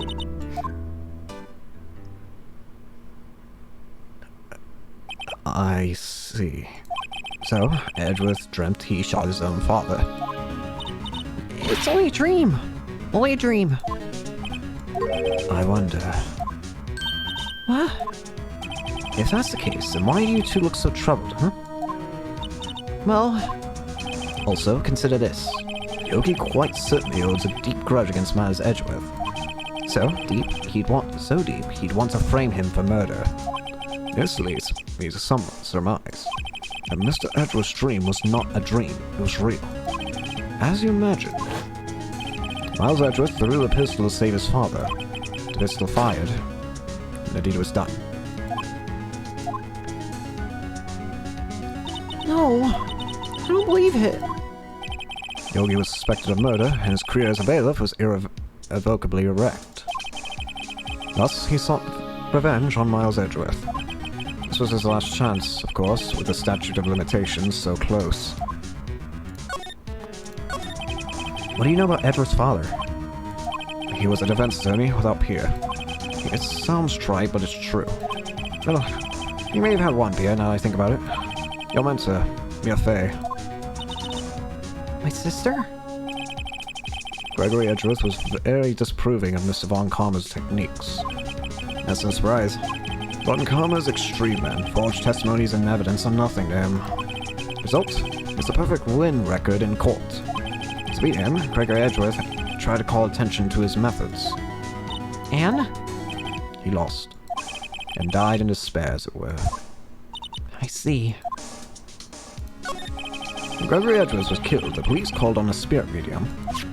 That was your mother, Missy Fey.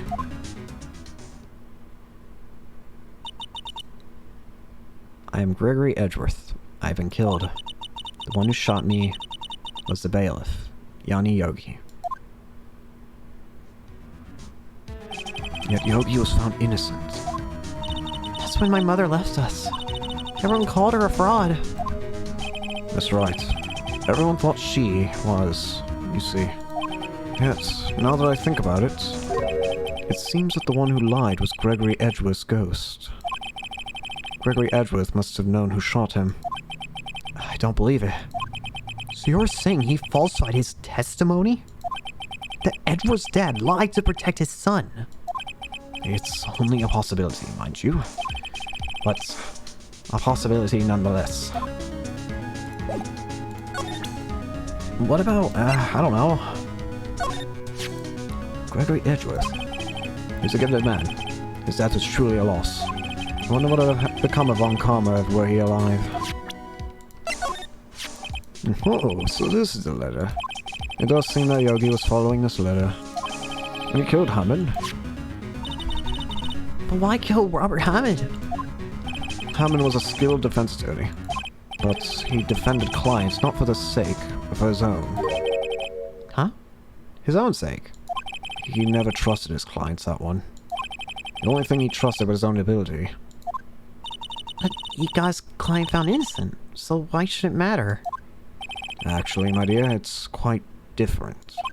He won that innocent verdict for no one by himself. Yogi was a free man, but socially he was ruined. Huh? You'll understand soon. Enough. Wait. Where's it? This letter. I've seen this handwriting somewhere before. A long time ago. Whose handwriting was this? Do you have any idea who wrote this? Yeah, I do.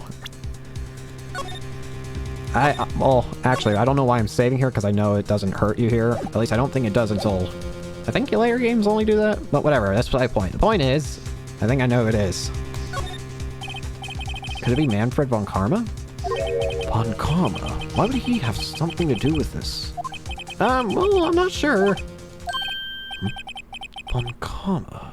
Von Karma. Wait, you're right, my boy. This is Von Karma's handwriting, I'm sure of it. I used to see it all the time in court reports. What? That means... What I told Mr. Yogi to kill was... Correct. Manfred von Karma himself. What's this mean then? Why would Von Karma want to frame Edgeworth? If it truly was Von Karma who wrote this letter, then he would know the truth. He would know that Miles Edgeworth had accidentally killed his own father. He'll say as much tomorrow in court, I should think. He'll press the point until the court finds Miles Edgeworth guilty. Oh no. How could Von Karma know about Mr. Edgeworth's past like that? Even Mr. Edgeworth thought it was just a nightmare. That I do not know.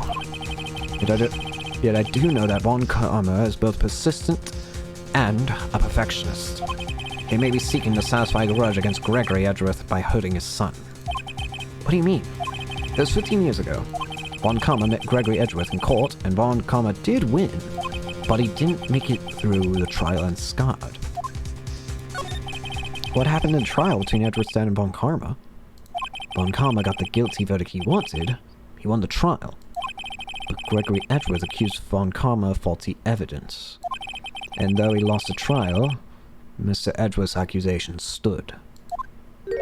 Faulty evidence? It was the only penalty Von Karma has ever received in his career as a prosecutor. Why am I talking in a different voice? Gregory Edgeworth dealt a blow to his perfect trial record. Wow. He must have been quite shocked with Von Karma. He took a vacation for several months after that, you see. Vacation? Yes, an unusual event for the man. That was the first and last vacation he's taken in many years of his prosecuting. Really? He doesn't take vacations. Like go to sea or to the mountains? Don't know he's ever been to Europe. You have strange ideas about vacation, Maya. In any case, that was the only time he took a vacation from work. I believe the penalty upset him quite a lot. Odd. If you wanted to keep a perfect record so badly, why do we take such a long vacation? What do we do, Nick? Well, Karma... Karma's going to bring up Deal 6, you can bet on it. What if Mr. Edgeworth pleads guilty to Deal 6? I won't let him. Yes, Mr. Wright. I hate to say this, but even accidental murder is murder, you know. I know that. I just believe in Edgeworth's innocence. I can't believe he'd kill someone. But Nick, Mr. Edgeworth admits himself. His father must have lied to protect him from beyond the grave. I don't care. I know he's not guilty. Mr. Wright, if you say so, I suppose I could go check again. The police files might hold something of interest. Mr. Grossberg, thank you. I can't promise anything. In fact, I think the chances of finding something are slim. I understand. Police materials.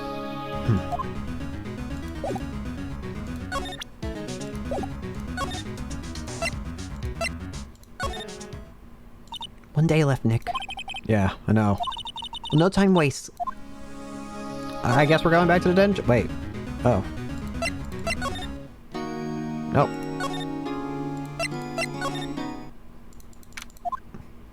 There's hardly anyone here. Everyone must be out looking for the old guy, Yogi. Oh, it's you. I don't think Gumshoe will come back today. Staying out late looking for someone. It's not like Gumshoe is pounding the pavement for real. We were wondering if we could check out the records room again. Well, now, I can't have just anyone walking around in there. But I guess Mr. Von Karma's in there now, anyway. You can go in as long as he's there. On Karma? Yeah, he just arrived, actually. Von Karma's in the records room. Nick, let's hurry. He's gonna destroy evidence that... Son of a... Dusty as always. Only here just yesterday. I'm sure they just haven't had time to clean. What's wrong, Nick? Nothing. I was just noticing that he isn't here. On Karma. Huh? One of the drawers here is open. Someone here must have been looking in it recently. Label says unsolved cases evidence. Unsolved cases. Nick? File for deal 6, it's completely empty. What? What are you doing in here? On Karma. You. How do you know my name? Huh? Have we met? What are you saying? We see each other every day, don't we? I'm Miles Edgeworth's defense team. Defense team? I beg your pardon. You see, I rarely remember defense attorneys. They're like bugs to me, needless things to be crushed. I can see how this guy was Edgeworth's mentor. I'm creeped out. Mr. Edgeworth is your student, right? A romanticist who still can't shed that veneer of amateurism. Just like his father, always second-rate. Mr. Von Karma, you had an axe to grind with Mr. Gregory Edgeworth, didn't you? Me, a grudge against a mere defense attorney. Why? Because he had dealt a blow to your otherwise perfect trial record? So you did. What I don't get is, why did you take his son under your wing afterwards? The son of your most bitter rival. That, my dear attorney, is none of your business. Tomorrow will be the last day of this trial. It's been a while since I've had a defense attorney last this long. Still, you will lose in the end. Miles Edgeworth will admit his own guilt. His guilt of 15 years ago, you mean? You're quite the researcher. If you've done your homework so well, then certainly you must understand. You know what Miles Edgeworth will tell the court tomorrow. You're right. Von Karma is going to bring up Deal 6 in court tomorrow.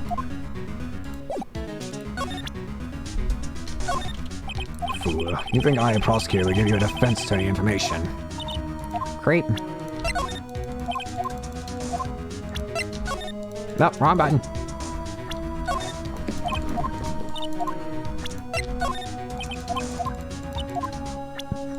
Say something.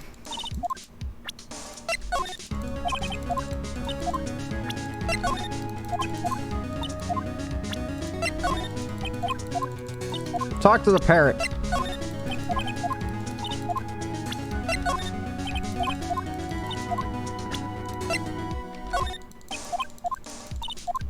Alright. Mr. Von Karma? Have a look at this. This was you, wasn't it? You instructed Yanni Yogi to commit murder. Yanni Yogi.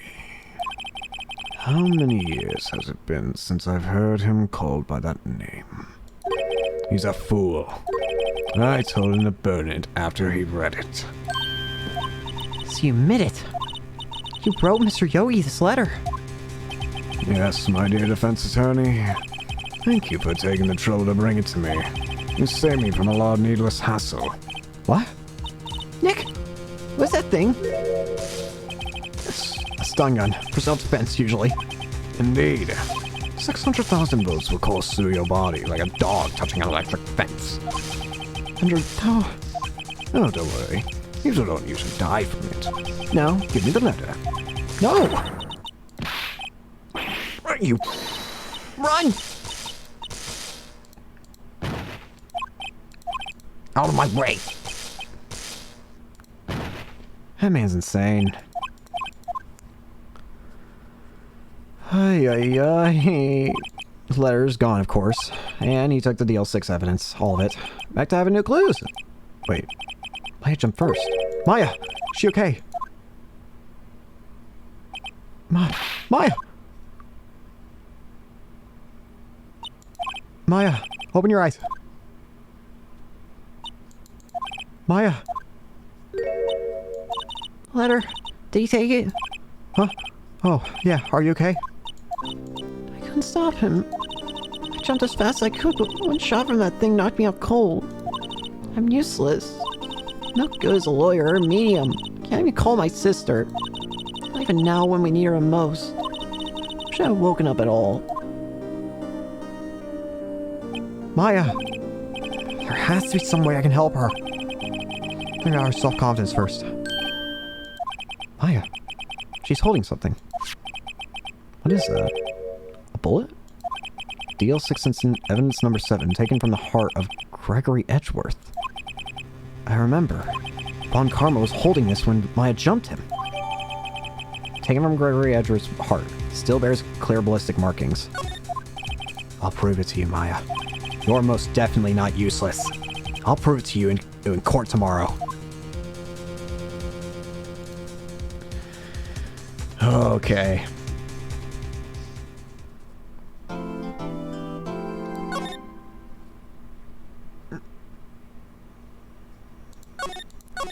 Let's end this.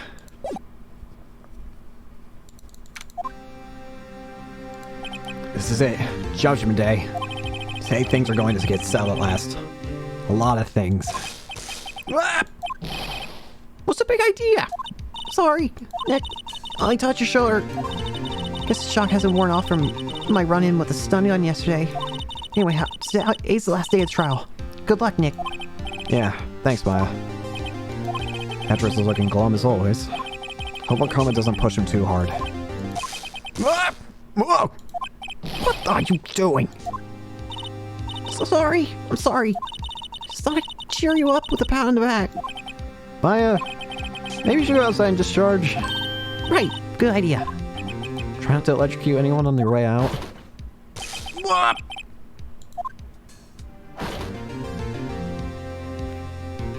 What's gotten into that girl? Said Gumshoe. Morning, Miss Edgeworth. Good morning. How did it go, Detective? How'd it go, Detective? Have no fear. As promised, I've captured our runaway caretaker. I just brought him in. Took all night, pal. Nice, Detective Gumshoe. You must be tired. Actually, after that shock I got on the way in, I feel pretty good. He always says he's forgotten his own name. That has to be a lie. Why would he want revenge on Edgeworth if he couldn't remember his past? He does remember, and I'm gonna prove it.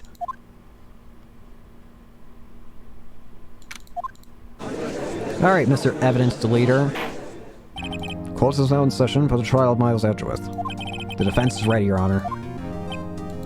The prosecution is ready. Right. Right. Very well. We have reached the final day of our proceedings in this trial. I ask the prosecution submit the decisive evidence. Understood. Come on, don't be odd into silence for every little thing he says. Very well, Mr. Von Karma, your opening statement. Right. Thanks to Detective Gumshoe's efforts, the boat rental shop caretaker has been arrested. In yesterday's trial, the feds asserted that the caretaker was the murderer. However, the caretaker has yet to confirm this. I would like to ask the defense to cross-examine him as much as necessary. Very well. Please bring the witness into the courtroom.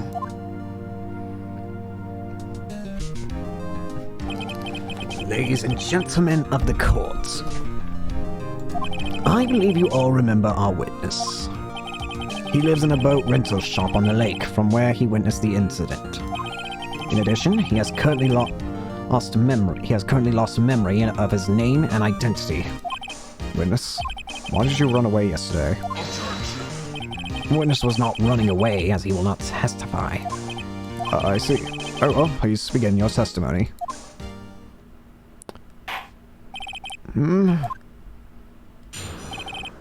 File F court. I'm really sorry about just leaving yesterday like I did. I wasn't running away or nothing. I went to buy some food for Polly, see? I figure it got nothing to do with this incident anyhow. I mean, I need one of those motive things, right? And I haven't got one. So my testimony yesterday stands as is. I still got one piece of evidence I can think of that he hasn't thrown away. You never threw away the bird! Very well. Let's begin the cross-examination, shall we? He has to know his name. Yanni Yogi. You're Yanni Yogi and I'm going to prove it.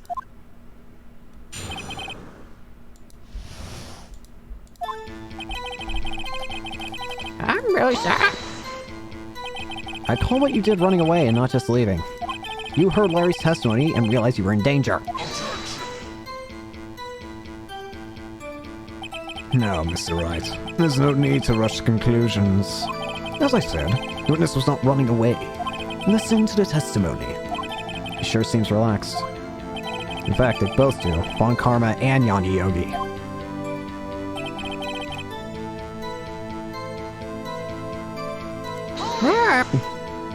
Then why did you leave?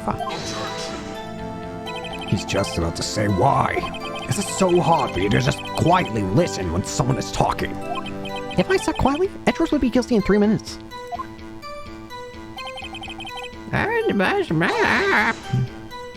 Food? Well, Polly's a bit of a gourmand, you see. She only eats these high-quality bird products from France. You only have them in a big pet shop downtown. But you weren't arrested till this morning. Why didn't you go back to the caretaker shack? Well, I kinda got lost, you see. The witness has trouble remembering things sometimes. When the police apprehended him, he was on his way back to the shack. Yeah, right. Nice try, Von Karma. No one's gonna believe that. I see. So he was lost. Please, Your Honor, come to your senses.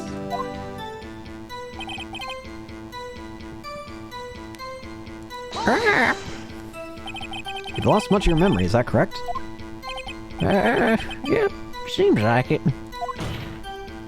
And how could you know that you didn't have anything to do with this incident? Or maybe you're lying about not having your memory, You know exactly who you are. The witness has testified quite clearly that he has no memory of who he is. If you claim he's lying, then show the court proof. How am I supposed to prove what's going on in that old codger's head? It's impossible. Glad you come to your senses, right? Very well. Continue.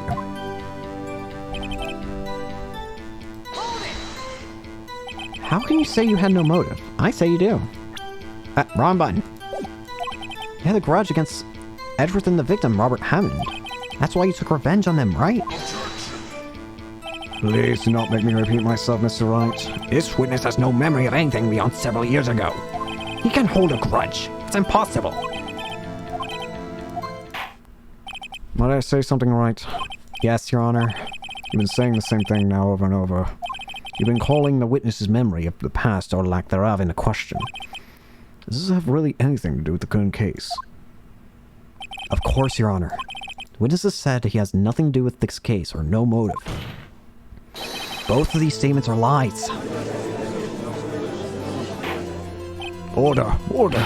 Mr. Wright, there's a serious problem with your claim. Are you saying you know who this witness is? Of course, Your Honor. Now this is interesting. I would like to know myself. So who is he? Don't play dumb on Karma. Tell us this witness' name. His name is Yanni Yogi, a former court bailiff. Yogi? That name seems familiar. Oh! Yanni Yogi! From the Deal 6 incident. Figures a judge would have heard about it. It's such a famous case. But what does this mean? Your Honor, if this man was Mr. Yogi, then he has a clear motive.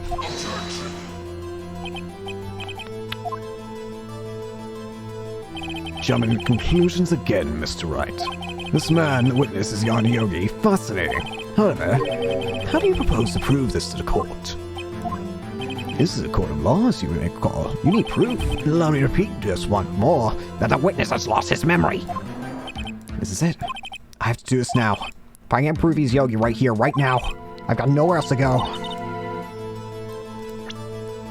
It's time for ultimate power. Nick, how are you going to prove it? How can you prove that he's Yanni Yogi? It's okay. It's actually quite simple. Your Honor, please take this man's fingerprints. Then we'll compare them to the fingerprints on the file for Yanni Yogi 15 years ago. I see. That makes sense. Huh? I'm so very, very sorry, Mr. Wright. Why? The witness has no fingerprints. What? What, no fingerprints? You see, before I worked as a caretaker, I worked in a chemical plant. I burned my fingers working on this stuff. Yep. What? Yogi, you sneak! You burned your fingerprints off to hide your past! Well, if the witness has no fingerprints, I guess we will not be able to prove his identity. What will you do, Mr. Wright?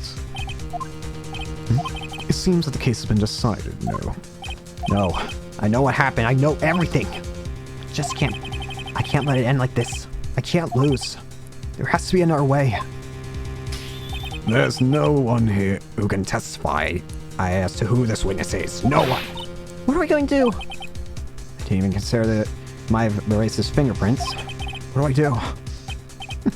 Well, Mr. Wright, perhaps you'd like to cross-examine his parent for a little comic relief. Yeah, very funny. You're sore winner, Von Karma. Wait a second. Cross-examine his parrot? What is it, Nick? No, you're not going to... Your Honor? The defense would like to take Mr. Von Karma up on his proposal. Take Mr. Von Karma up on my proposal. Exactly, Your Honor. I would like to cross-examine the witness's pet parrot. Order! Order! Well, what do you think? Mr. Von Karma? Need you even ask? This is a farce. I object. Wait a second. You were the one who suggested I cross-examine the parrot, Von Karma. I have a right to do as you suggested. Well, if you're so desperate, then please, be my guest. Of course, should you go through with this. And nothing comes of it, and I hope you're ready for the consequences. Nick, this is crazy.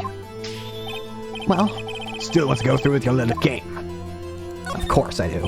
Let the parrot take the stand. I will cross-examine her, Your Honor. This is the most ridiculous thing I've ever heard. Von Karma's rigged every person's testimony, every piece of evidence. Except the parrot. She's my last chance. At least, I think so. Bailiff, bring in the parrot.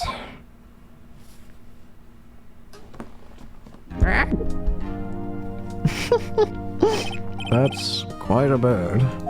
Please tell us your name. Name. The witness is ignoring me. It must hurt to be ignored by a bird. Very well, witness. Who is your honor? Please testify for us. Right. Hello. Certainly the most concise testimony we've had so far. Very well, begin your cross-examination. Right. What are you going to do, Nick? No! What do we do, Maya? I know exactly what to do. We just need a certain phrase.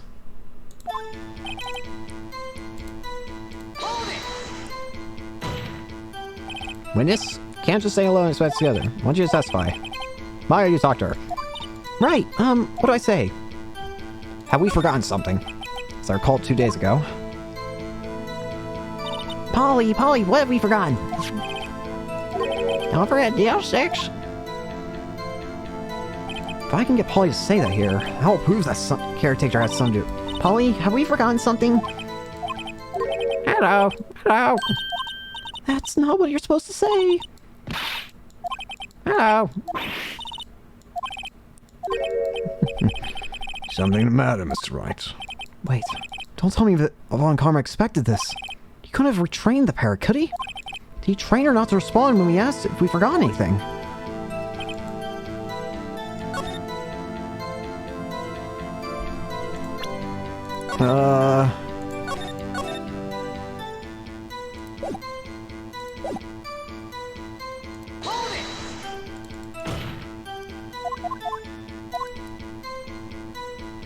What's the safe number? The safe? Why? Let's just try and get her to say anything. 1228. My well reckless parrot. Mr. Wright, you're claiming It does! Actually, it does. That's why I had her say it. it. Ridiculous. How can a number to a safe tell us who the caretaker is? Show us your proof. Look at that. Time to connect the dots. A DL6 case file. What is this obsession you have with that case? Mr. Wright, where in this file is something unrelated?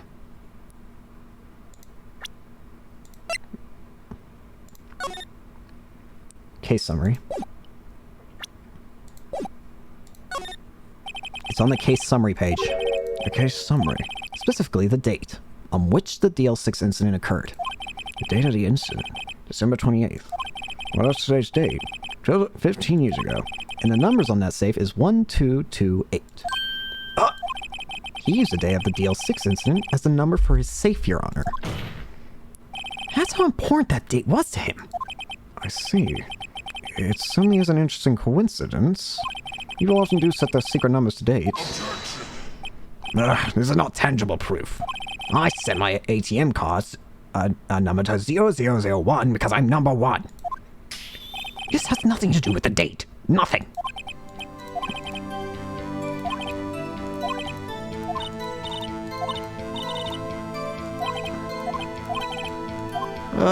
What?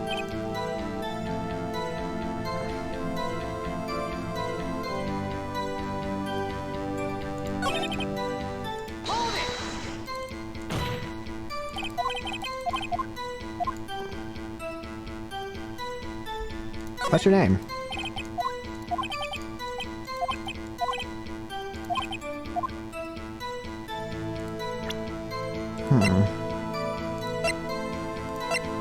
Does this have anything to do?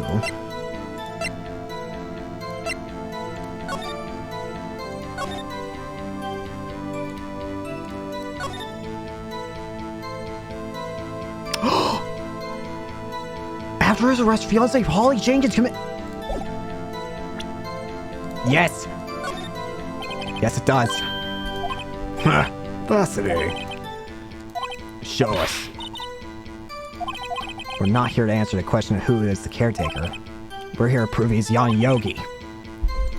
Your Honor! A DL6 case file. That's quite a large file you have there. Which page of this proof, then? Show us.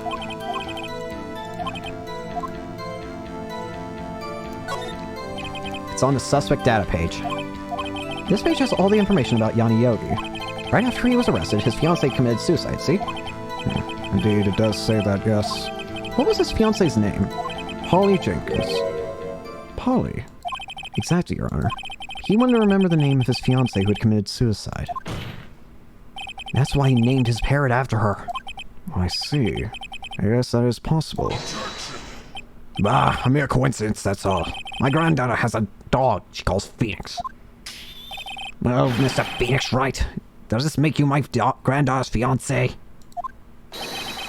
She's only 7 years old. That's enough. I think we've reached conclusion here. This is a mere coincidence, that's all. True, that's a possibility. However, two coincidences at the same time seems more like a pattern to me. What? What are you saying? Summon the caretaker of the boat. Shut up. Immediately. Witness, tell us your name. Wait! This witness, he doesn't remember. No. No, it's okay. I've accomplished what I've wanted to do. I'm done. Nick, he looks totally different. This is the real Yogi, I think. Finally. He's been acting feeble to hide his true identity. Acting for 15 years. Whoa. Let me ask you again. Please state your name for the court. My name is Yanni Yogi. 15 years ago, I served as a bailiff in this very court.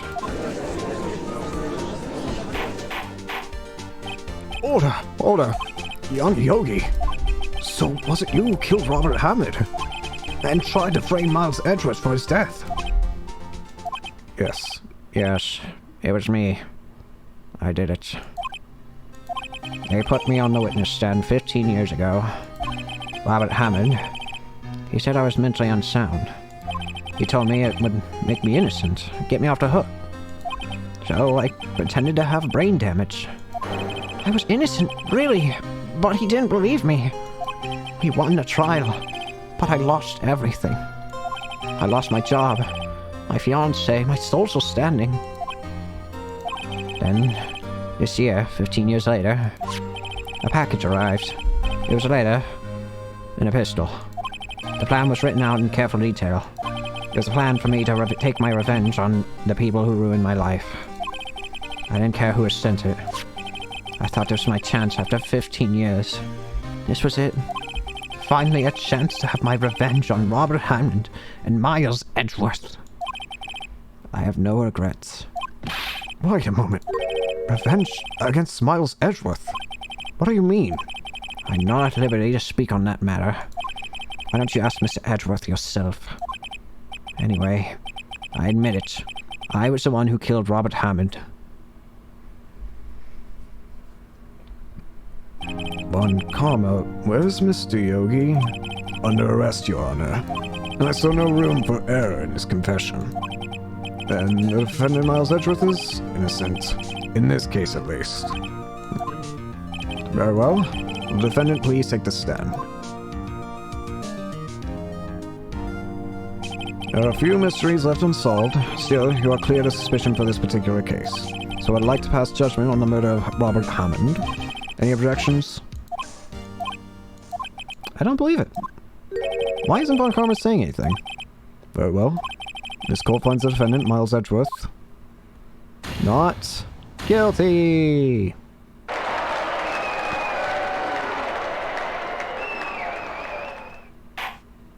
That is all. This court is adjourned. Can we stop having people objecting afterwards? Did someone just say objection? It wasn't Von Karma. Wait, but that means... No. Edgeworth! Your Honor, I object to your judgment. What do you mean? I'm not innocent at all.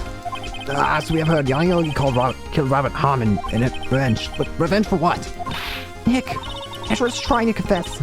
Going to say he's guilty. I told him he was a murderer in the DL6 incident. And told me to kill his own dad. Oh no, what do I do? Stop! The judgment's already passed. I objected. Gosh! What's going on? Didn't something like this happen yesterday too? I believe a certain witness raised an objection after a guilty verdict was passed. That would be Larry. We must hear this new statement. We must hear Miles Edgeworth. He's right. You have a duty to hear Miss Edgeworth out. For 15 years, I've had a recurrent dream. A nightmare. It's only a nightmare. That's what I told myself. But now I know it wasn't a dream. Yanni Yogi wasn't the killer. You mean in the incident where your father died? From the distance of the shot, it wasn't suicide either. Everything was clear as day. The murder, criminal in DL6 incident, was me. Your Honor, I confess my guilt.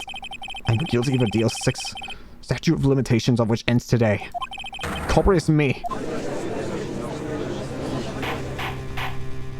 Order. This is certainly unexpected.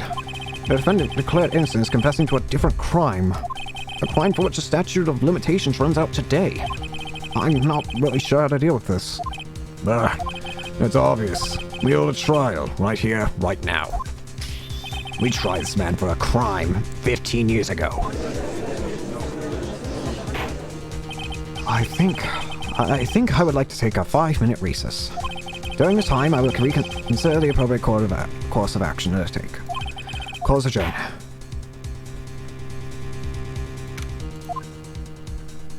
I'm sorry, Wright. I just wasted all of your effort. Miss Edgeworth, I don't believe it, sir. I mean, you killed your dad. I didn't want to believe it myself, Detective.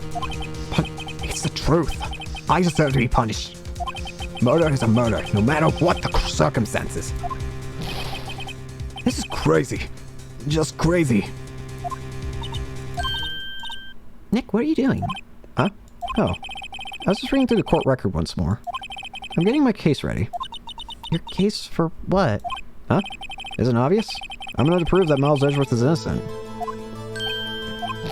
What are you talking about, pal? He just admitted it. He confessed that he did it. In court. I'm sorry, Edgeworth, but I don't believe your nightmare. What? It's just a dream. It's not real. The truth is right here in the court record. In any case, tighten your belt. The real fight is just beginning. I'll prove you're innocent. Trust me.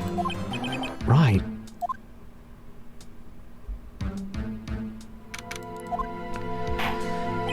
Now then, I would like to resume our trial. Judge, Miles Edgeworth has admitted his own guilt. He has confessed his crime. Let's begin by hearing his testimony. Then, we'll let the defense do their cross-examining. The statute of limitations on the Deal 6 incident runs out today. Though it's unconventional for me, I like to run this one by the book. Does the defense have any objections? No, Your Honor. Bon karma. You knew this was going to happen from the very beginning, didn't you? Very well. Will Miles Edgeworth take the stand? Will the witness state his name and profession? Miles Edgeworth. I'm a prosecuting attorney. Mr. Edgeworth. 15 years ago, you mistakenly killed your father, Gregory Edgeworth, right? Is this correct? It is correct. And testify about this matter to the court. When Edgeworth was telling me about this dream yesterday, I noticed something. One detail didn't quite fit. That'll be the key. But only if I can get it to work. Please. Please. The Deal 6 incident. That day, I had gone to the courtroom to observe one of my father's trials. As we went to leave, an earthquake struck, trapping us in the elevator. My father and Miss Yogi both lost their composure and began to argue. Just then, something heavy fell at my feet. I picked it up and threw it at Miss Yogi. I wanted them to stop fighting. A moment later, there was a single gunshot, then a scream. It was a terrible scream. I remember it to this day. That's all. And until now, you thought this memory was a dream. We were stuck in that elevator for 5 hours. The oxygen in that elevator ran out, and I lost my memories of the event. The same claim Mr. Yogi made. Very well. Mr. Wright, your cross-examination. Yes, Your Honor.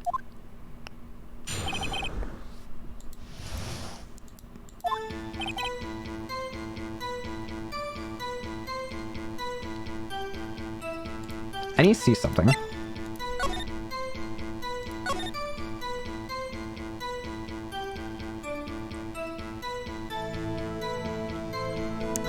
One bullet was found in the heart. The murder weapon was fired twice. I want to see Von Karma's breakdown.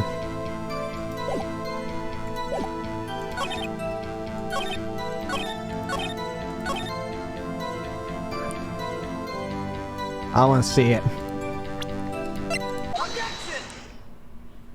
Are you sure you only heard one gunshot? Yes, I'm sure of that. I heard the Sean scream, and everything faded. I was unconscious until the rescues came. I see. No, Your Honor. Unfortunately, you don't. Look at this file one more time. This plainly contradicts the witness's testimony. You do enjoy dragging out that file, don't you? I don't accept this evidence, unless you can tell us what page it's on. Okay, fine, jeez. It's on the victim data, jeez.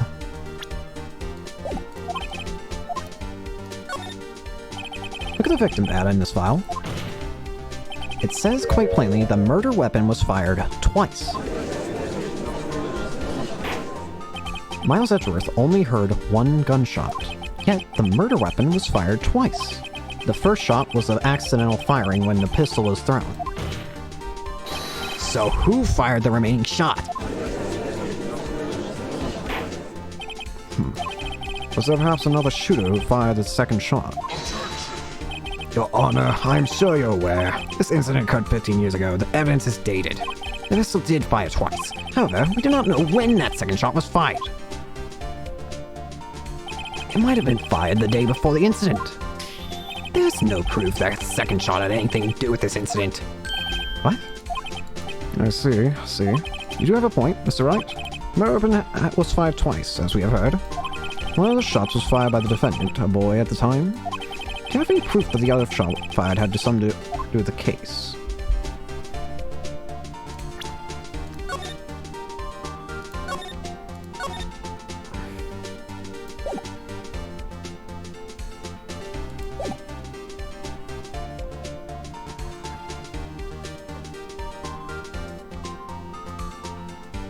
Yes. Your Honor, I think I will show you proof. What? Impossible. Oh no, Miss Von Karma, save your surprise for after you've seen the evidence. Very well, Mr. Wright. Show us your proof.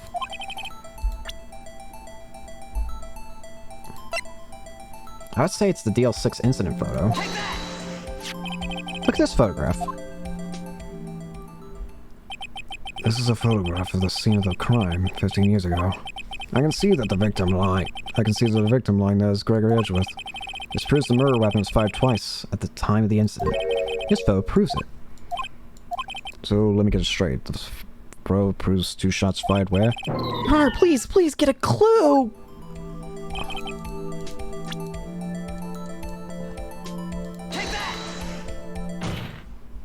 As should be obvious, the contradiction is here.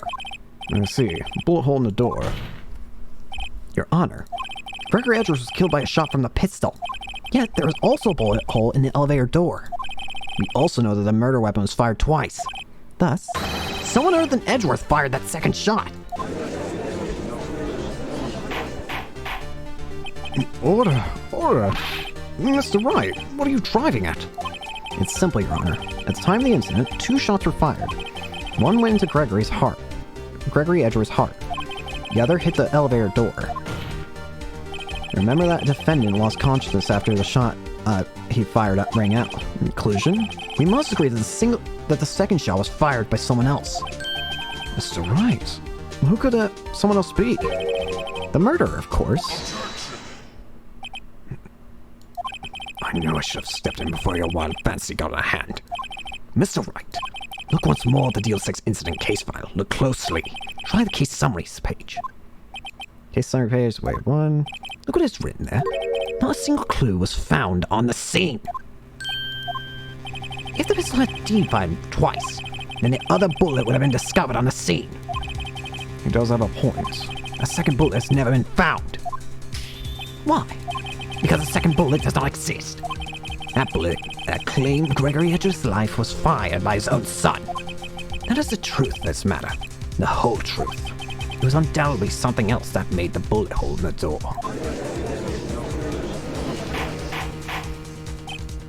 I will have order. Mr. Wright has proven one thing to us quite clearly. The murder weapon was fired twice in the time of the incident. However, as Miss Von Karma says, the second bullet fire was not found. Highly unlikely that the police merely overlooked the second bullet. So all we have is a single bullet fired. Afraid I have to discount the defense claim. I praise the judge for his wisdom in the matter. How did this happen? At least the second bullet didn't exist. Was I wrong? What are you doing, Nick? Why are you raising objection? Sorry, Maya. Looks like I was wrong. Nick? The second bullet wasn't there, then all my conjectures aren't for nothing. You said you'd do it, Nick. You said you'd get Edgeworth declared innocent. I'm sorry. Just when I saw the photograph, I thought the 2 shots had been fired. I was so certain of it, I thought it won. There's another person, someone else who fired the killing shot. But now, I was wrong to think it could have been that simple. This case stood unsolved for 15 years. Seems we have finally cleared up the incident. Only 1 bullet was found at the crime scene. That shot was fired by Miles Edgeworth. Precisely. I would like to ask one thing of Miles Edgeworth before my passing verdict. Have you been paying attention to the trial so far? Yes, Your Honor. Do you have any objections? No. No, I do not. So you killed your father, though, it was not your intention. Yes, I did. Oh no. He's accepted the guilt. Very well. The statute of limitations on the murder of Gregory Edgeworth runs out today. Therefore, I must pronounce a verdict on the defendant today, right here. Right now. Does anyone have any objections? Just like my first day in court. There's so many things I know I should be saying, but my mind's gone blank. I can't find the words.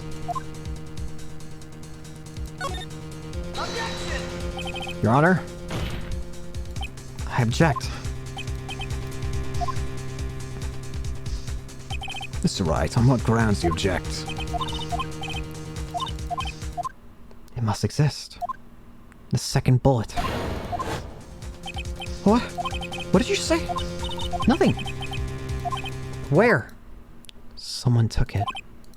Seems waiting's not going to produce us any answers from Mr. Wright. Wait, Your Honor. Second bullet existed. What? We just heard proof that it did not exist. I realize that, Your Honor. I'm really grasping here. Someone took it from the scene of the crime. That's what happened. But who? The murderer. The murderer. Then tell us just who the murderer is. Still thinking about that one. Criminal took the second bullet, but why? First of all, how would they have found it? It's not easy to find a stray bullet, Mr. Wright. There's some pressing need for the murderer to search for that bullet. Of course there was need. That's why they took it. Nah, what possible reason could they have had? Well, reason the murder took the...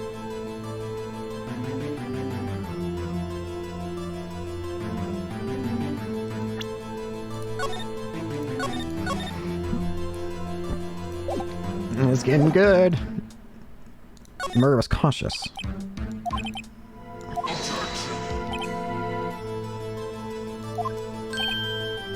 I'm gonna go ahead and,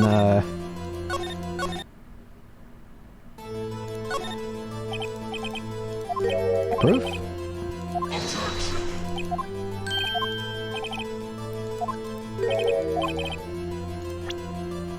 I should have just stuck with what I had. Sorry if I'm getting too excited. This happens all the time. I get too excited. And... Well, murder was very cautious sort, see? That's why the murderer had to search for a bullet. If that was the case, then they should have taken the bullet from inside Gregory as well. Huh? Why would they only take one of the 2 shots fired? Alright. What? Wait, both options hurt you.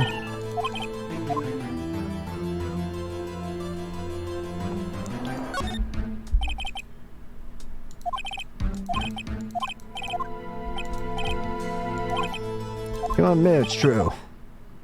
They had to take it. You're thinking too normal. Think crazy. Don't think why the bullet was taken. Think why the bullet had to be taken.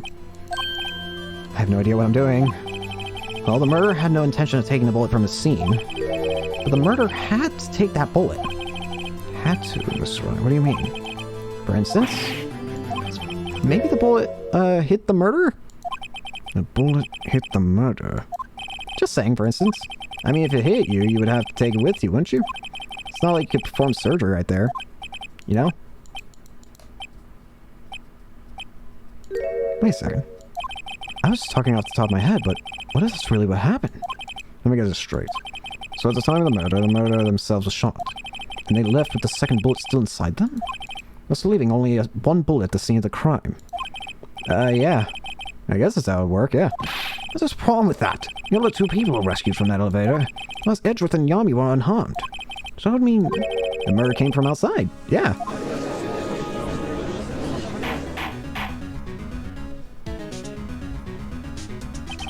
Two men fight inside the elevator. Try and stop them, the boys pick up the pistol as Fee and throws it. Pistol discharges and the bullet goes through the elevator door and hits the murderer outside. The boy loses consciousness. Then the murderer opens the elevator door and sees the men inside. Mr. Wright, you are truly the most unpredictable defense attorney I've ever known. I can tell you're grasping, yet I cannot deny the possibility of what you just said. What are you saying? Deny it! Deny it! No one involved in the incident was wounded. There was no murder. No one was wounded at the time of the incident? He's right. I can't think of anyone. Hey, Nick. I just saw something really crazy. Remember what Mr. Grossberg said yesterday? Gregory Edgeworth dealt a blow to his perfect trial record. Wow. It must have been quite a shock for Von Karma. He took a vacation for several months after that, you see. Yes, an unusual event for the man. That was the first and the last vacation he's ever taken in his many years of prosecuting. What if Von Karma didn't take that vacation because of shock? But took it because he was injured.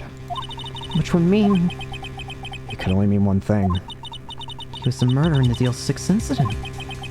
He was the man who shot Gregory Edgeworth. It was Von Karma! Oh man. Something wrong, Mr. Wright. You seem dazed. No, Your Honor. Well, you have the possibility that murder came from outside. Can you use the name of your suspect?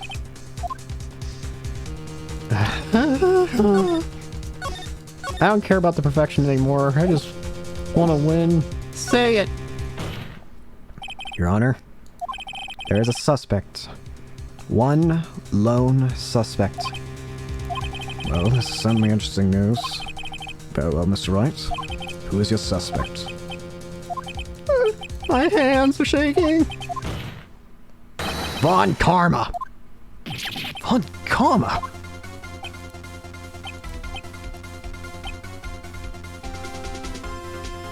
You mean the Von Karma, the prosecutor, the one standing right over there? You don't object? I see no need. Why honor this ridiculous outburst with my objection? Because you took a vacation for several months starting the day after the incident. Yet you pride yourself on the perfect record. Why would you take such a long vacation without any reason? So you're claiming that I took a vacation to heal my injury from the injury? Fascinating. Prove it. I would have had needed surgery, no? Where did I go under the knife? At Mr. Wright. Bring that doctor that operated on me. Have him testify. Nick, let's find out whose doctor is. It's no use. Sure. I know Von Karma, perhaps too well. He's perfect. He wouldn't leave clues. Hold on.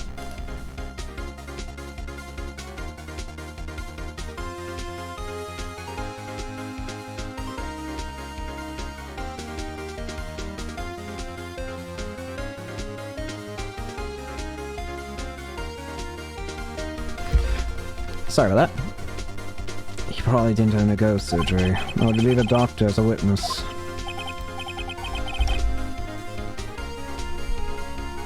Oh.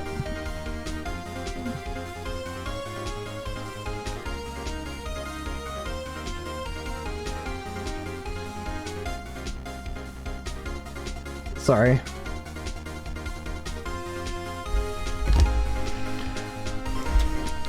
No way, is that perfect. So what, Nick?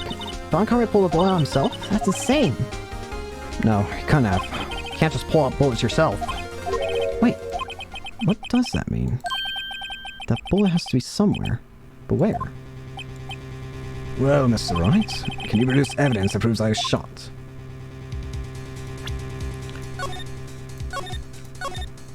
I can. Alright, Von Karma. I'll prove it. I'll even use evidence. I know how you like it so much. What? The evidence that proves Von Karma's shot. is this? What exactly is that? Sorry. What?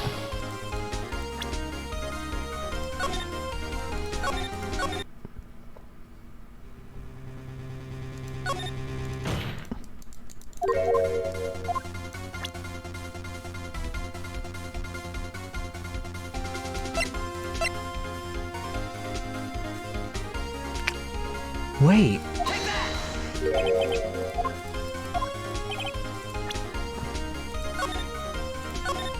I thought I was gonna say, hey, it's the same gun.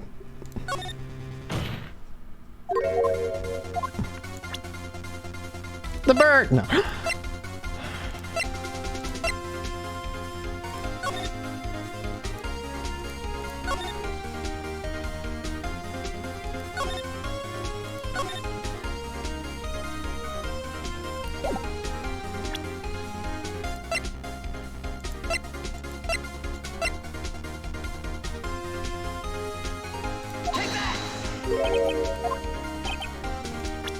I'm gonna go through every piece of evidence at this point. This is quite the end to it, you know? Well, it's actually... no. Hi, hi, hi, hi.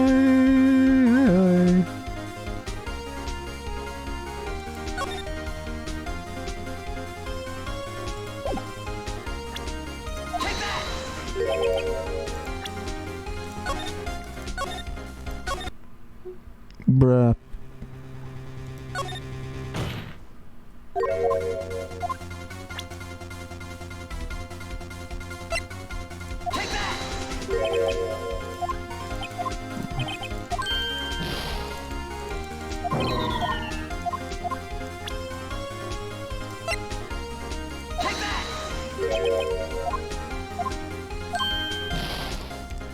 We're just gonna use up.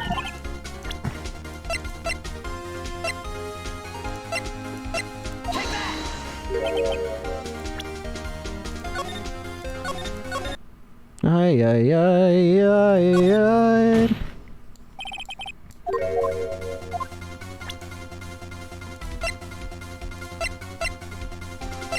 Did I not present this?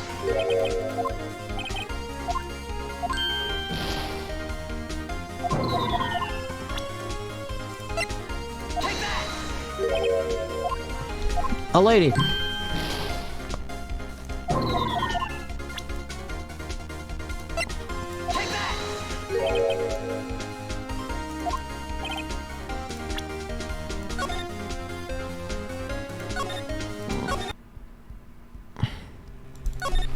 Well, this is an interesting one. Well, maybe it's only on brand that I have to do it at least once, probably per game each time.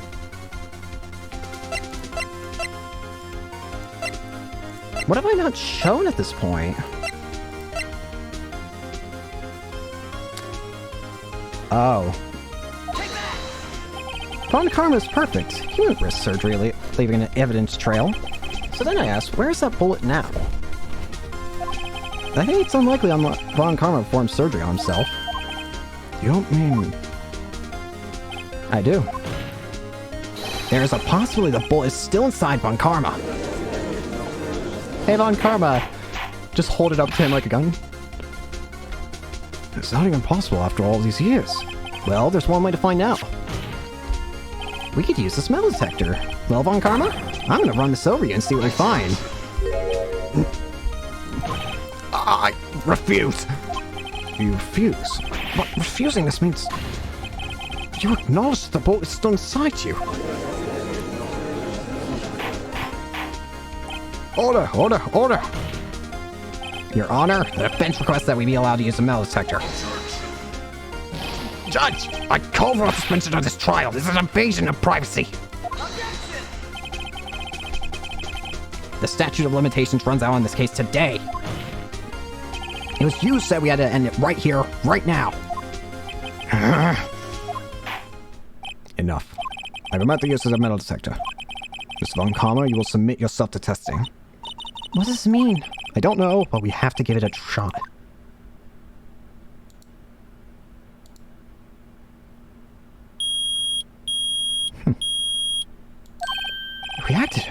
Something inside his right shoulder.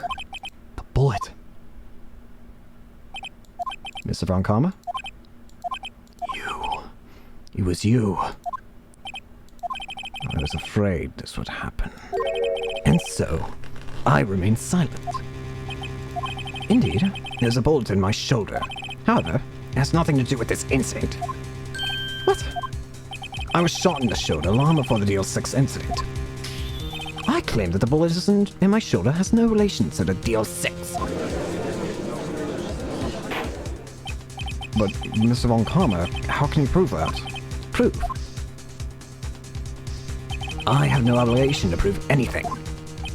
It's Mr. Wright who must prove something here, not I.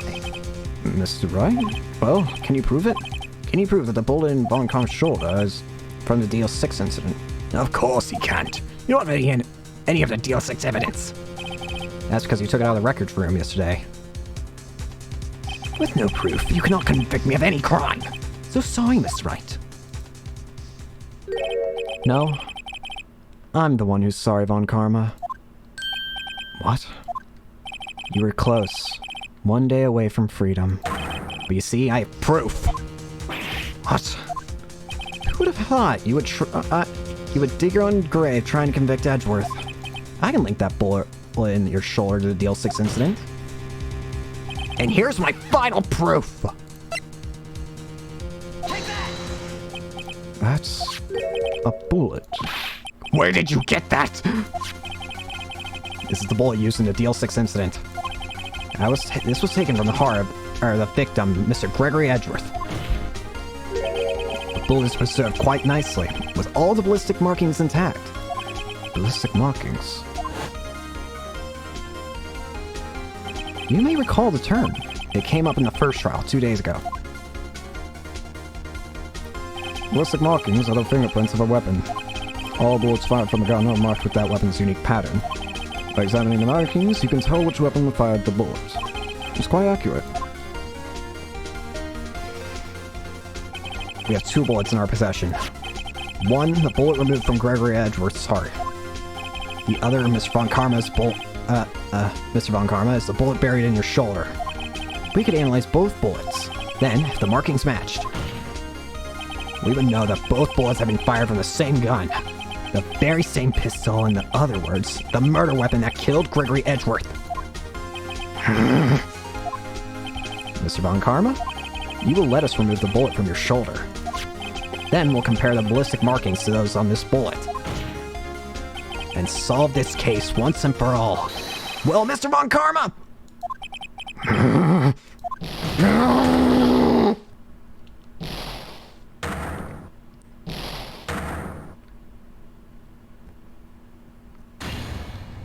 That scream.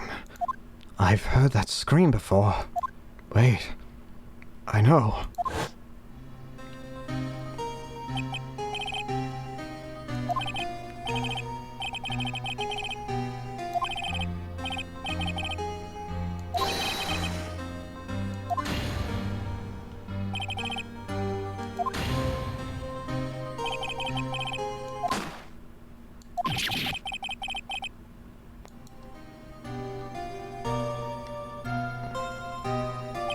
It's that scream I heard in the elevator 15 years ago. Von Karma! It was you who screamed. Mr. Von Karma. Edgeworth! Only you would dare defy me! So it was you. You and your father are my curse! Your father shamed me with the penalty of my record. And you left a scar on my shoulder that would never fade. I'll bury you! I'll bury you with my bare hands! Death! Death!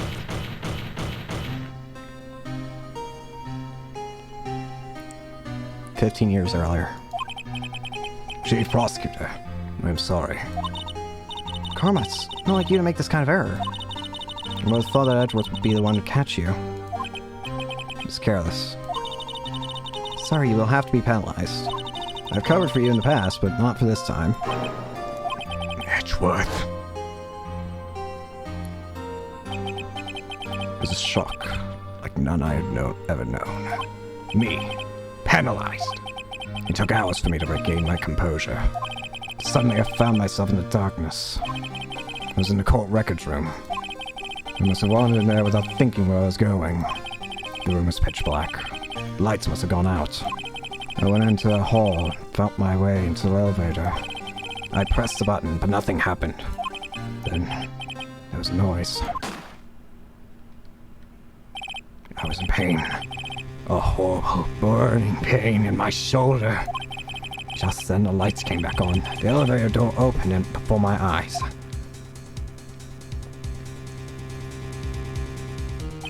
I saw 3 people inside, all lying unconscious from oxygen deprivation. Much to my surprise, a pistol lay at my feet. I knew then. It was destiny.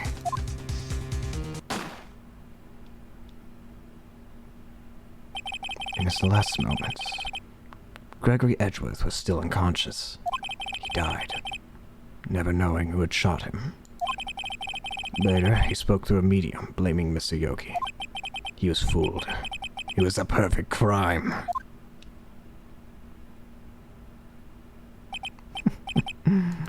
Who would have thought another man would come to open that elevator door? Judge! What are you doing? Do your job. Bring an end to this miserable charade. Now, end it! Very well.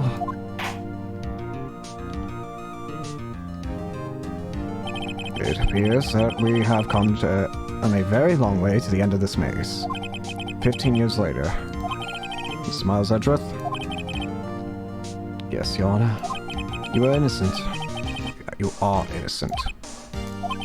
As you said, it was all a nightmare. Yes, Your Honor. This court finds the defendant, Miles Edgeworth, not guilty.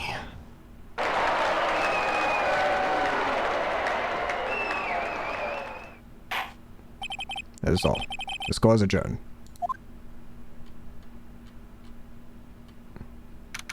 December 28th. Nick, we did it! Did you see his face? My car looked even paler than usual. He's pretending to be all cool inside, crushed him, Nick. Crushed! I say I'm impressed. It was pretty close, though. I was sure we had it. I know, I was on the verge of tears the whole time myself. But now it's all just a good memory. So it's finally over, Edgeworth. Right. Yeah? I'm not sure how to say this. I know. Try thank you. I see. Thank you. Right. You're welcome. I think you could have done better than that. Sorry, I'm not good at this sort of thing. Got a lot to learn, Edgeworth. She's got you there. Whoa! Amazing, pal. You pulled through just like I thought you would. I'll never forget this. I owe you one, pal. And tonight, let's party. Dinner's on me. Yeah, my salary went down a bit this month. Who cares? See, Mr. Edgeworth, you should take a lesson from Detective Gumshoe. That's how you say thank you. I see. Whoa! I feel foolish. Don't worry. Take it a little at a time. Get used to it. It's been 15 years since I've seen Edgeworth this unguarded. Hey, y'all. Lotta. Y'all were great in there. Thank you. Yo, Edgeworth. Congrats. Thank y'all very much. I knew you were innocent from the start, of course. Just look at you. You want to stick your hand in a cookie jar even though no one's there. You were the witness on the first day of the trial, weren't you?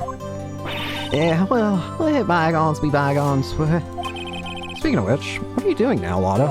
Who, me? Oh, I went back to college. I gave up trying to be an investigative photographer pretty quick.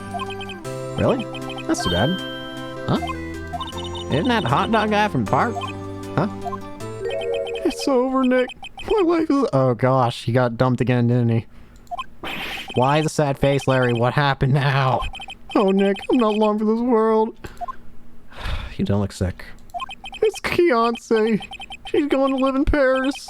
Paris, Nick. She's leaving me behind. Should've seen that coming. Yo, Edgy, there you are. Yes, here I am. Congrats, Edgy. Here, a little gift from me in celebration. Celebration? That's unusual for you. Harry Butts, you came along tonight too. My treat, pal. Huh? Oh, thanks. Looking forward to it. Yo, Nick.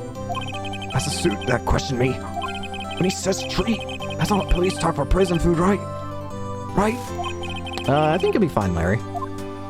Right. Yeah? What's up? That envelope that Larry gave me, it's got money in it. Well, yeah. That's not that strange. People give money away to celebrate sometimes.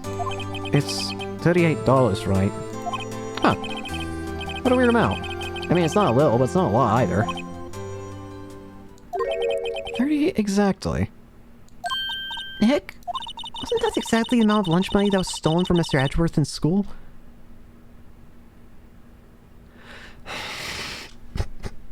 Was Larry the one who took it the whole time?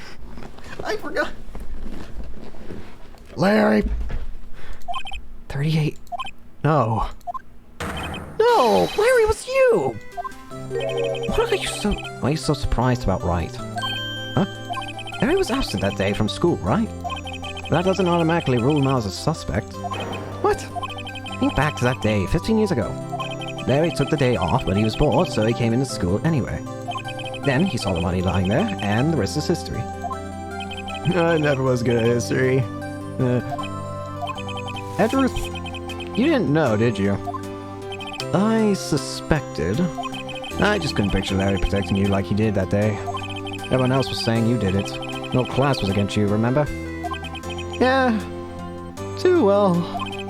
Right, you may not know this, but we used to have a saying back in school. When something smells, it's usually the butts. I know. Really, right. I'm surprised you didn't figure it out. Well, it sure is an unexpected turn of events. Edgeworth. Huh? I think I'm going to kill Larry. No. You should have told me. Now, Nick. It was 15 years ago. Don't you think the statute of limitations has run out, Mr. Edgeworth? I'd say so, yes. There you have it. Yeah. Where does that leave me? I became a defense attorney because of what you two did. Well, you have always been something of an insufferable emotionalist. Yeah, and you get worked up too easily, too. Death! The death sentence for both of you! Man, if I had known, I'd become the prosecutor! The same goes for me, only the other way around. For the longest time, I thought I might have killed my own father. I thought I might be a criminal. I became a prosecutor in part to punish myself. If I'd known the truth, I might have become a defense attorney after all. Edgeworth. Want to switch, right? Hey, y'all. Line up. Take a photo. Hey, photo time. Let's go. And after all that, they're on me. Detective Gumshoe took us on town that night. We celebrated Edgeworth's newfound freedom, even though Edgeworth himself was still in detention.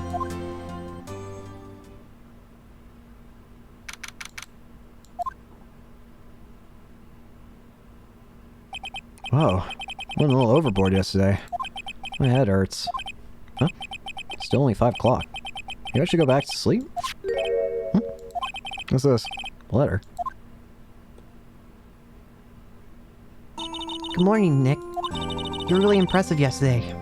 Seeing you, it made me think about what I'm doing here. I'm a spirit medium, in training, of course. I wanted to help Mr. Edgeworth, too. I wanted to help you, but I couldn't. I was useless. So I decided to go back to my training. I'll become a full-fledged spirit medium, for starters. Couldn't say it to her face, so I left this letter. Goodbye, Nick. Goodbye? What time is it? The first train for the miles before I left. Station.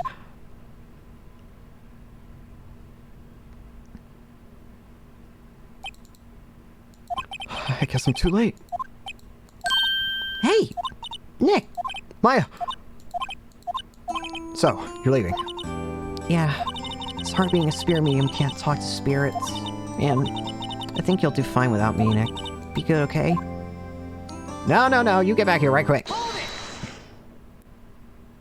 Wait, What?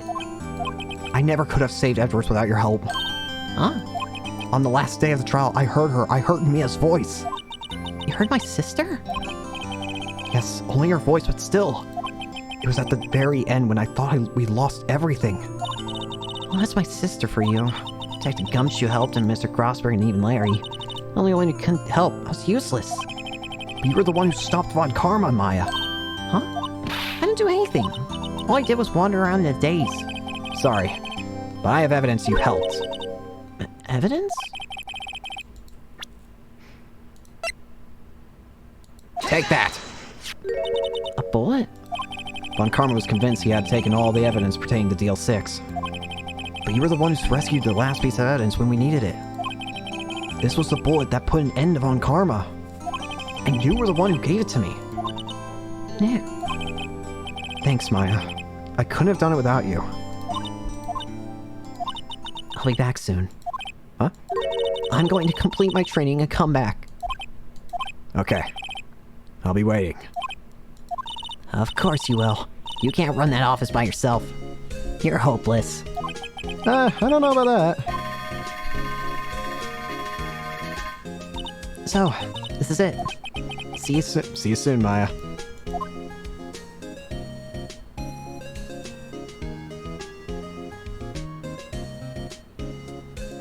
Thanks, Nick.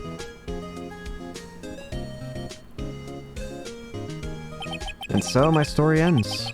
Time to turn a new page and say goodbye to the novice defense attorney that I once was. Now a new story begins. With the same old crazy cast of characters. Huh. Don't think you've graduated yet, amateur. Mr. Wright, perhaps you'd like to rethink that claim. Yes, Your Honor. I got a bad feeling about this.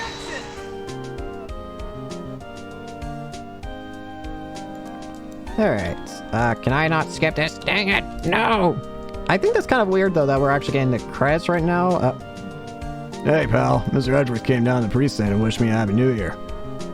Talking about a pleasant surprise. Oh, it's that gum ship! Then he hung his head low and went right back outside. Kinda like he was embarrassed or something. Strange, huh?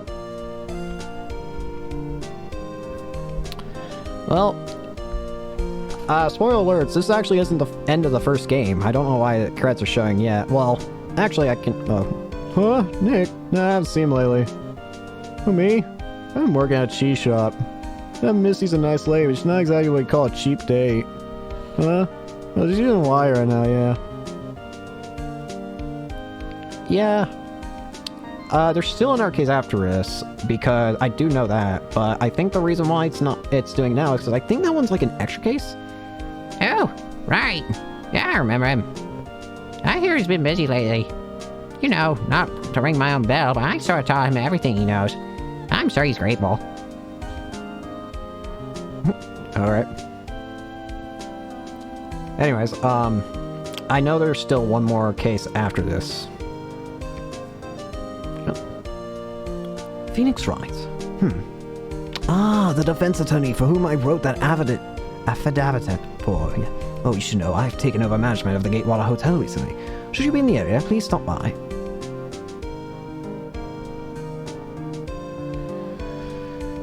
Yeah. But yeah, there's still another case after this, so I don't even think it's right to say ending credit stuff. Oh, it's you. Phoenix Wright. Yes, Mia's understudy, was it not? What are you guys doing? I haven't seen him of late. Ah, the days of my youth. Like the scent of fresh lemons, you see. Why you keep talking about lemons? But yeah, I think the last case for the first game is actually like an extra case. I don't know the full story about it, but I think it is like extra or something. Phoenix Wright. Is he an actor? Well, I'm not buying it. You can't be a star with a name like Phoenix. No, he's finding some evidence in a DVD, and now I know what the DVD is. So I think... But yeah, again, I don't feel right saying, like, end credit stuff, because, I mean, I'm still gonna be going through, all the games and all that, but... Please announce the Pink Princess of the Inn. Oh, that Mr. Wright, great deal. Oh, and I'm keeping my face out of the public eye until the show's over. Won't want to ruin any kids' dreams, you know. It would be a better show if you showed it. But, I'm gonna definitely be going through all the games now. One after another, probably not. But, I will be doing them. Oh, I got a letter from Maya the other day. Sounds like she caught a cold standing under a waterfall. I wanted to visit, but I didn't have time, so I sent her some Pink Princess trading cards. She said you can't buy them where she is. What kind of place is she living at anyway? Man, I forgot how good the cases were of the original trilogy, and this is just the first game. I'm pretty sure the other two also have fantastic, and we're not even done with the first game, mind you. There's still one more case. Right. Who's that? You want to talk? Let's talk Pink Princess. Alright. But, you know, I snuck into the studio the other day, and I saw her. The one inside the Pink Princess stew. Ugh, what a dog. It's kind of a shock for a boy of my tender age. Hey. But, yeah. Sorry if I kind of end up speeding along. Oh. Yeah, I remember, right? That lawyer guy. Oh, me? I'm trained to become a paranormal photographer. You know that picture I took of everyone? Well, just behind them, there's a ghost. For real? Now that's talent. I'm gonna be famous. What was I gonna say? Sorry about going fast near the end. When I start getting excited, I start to really just rush through story because I like the feel. Oh, this is cute. Oh, victory!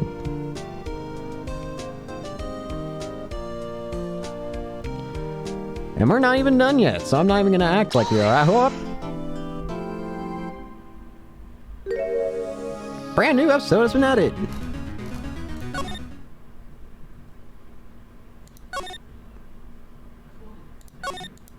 Alright. Well. Hey, is it gonna do it again? No, stop! Stop! You're not gonna get it out. Alright. But yeah, that's where we'll end for today. I'll see you guys later. Bye!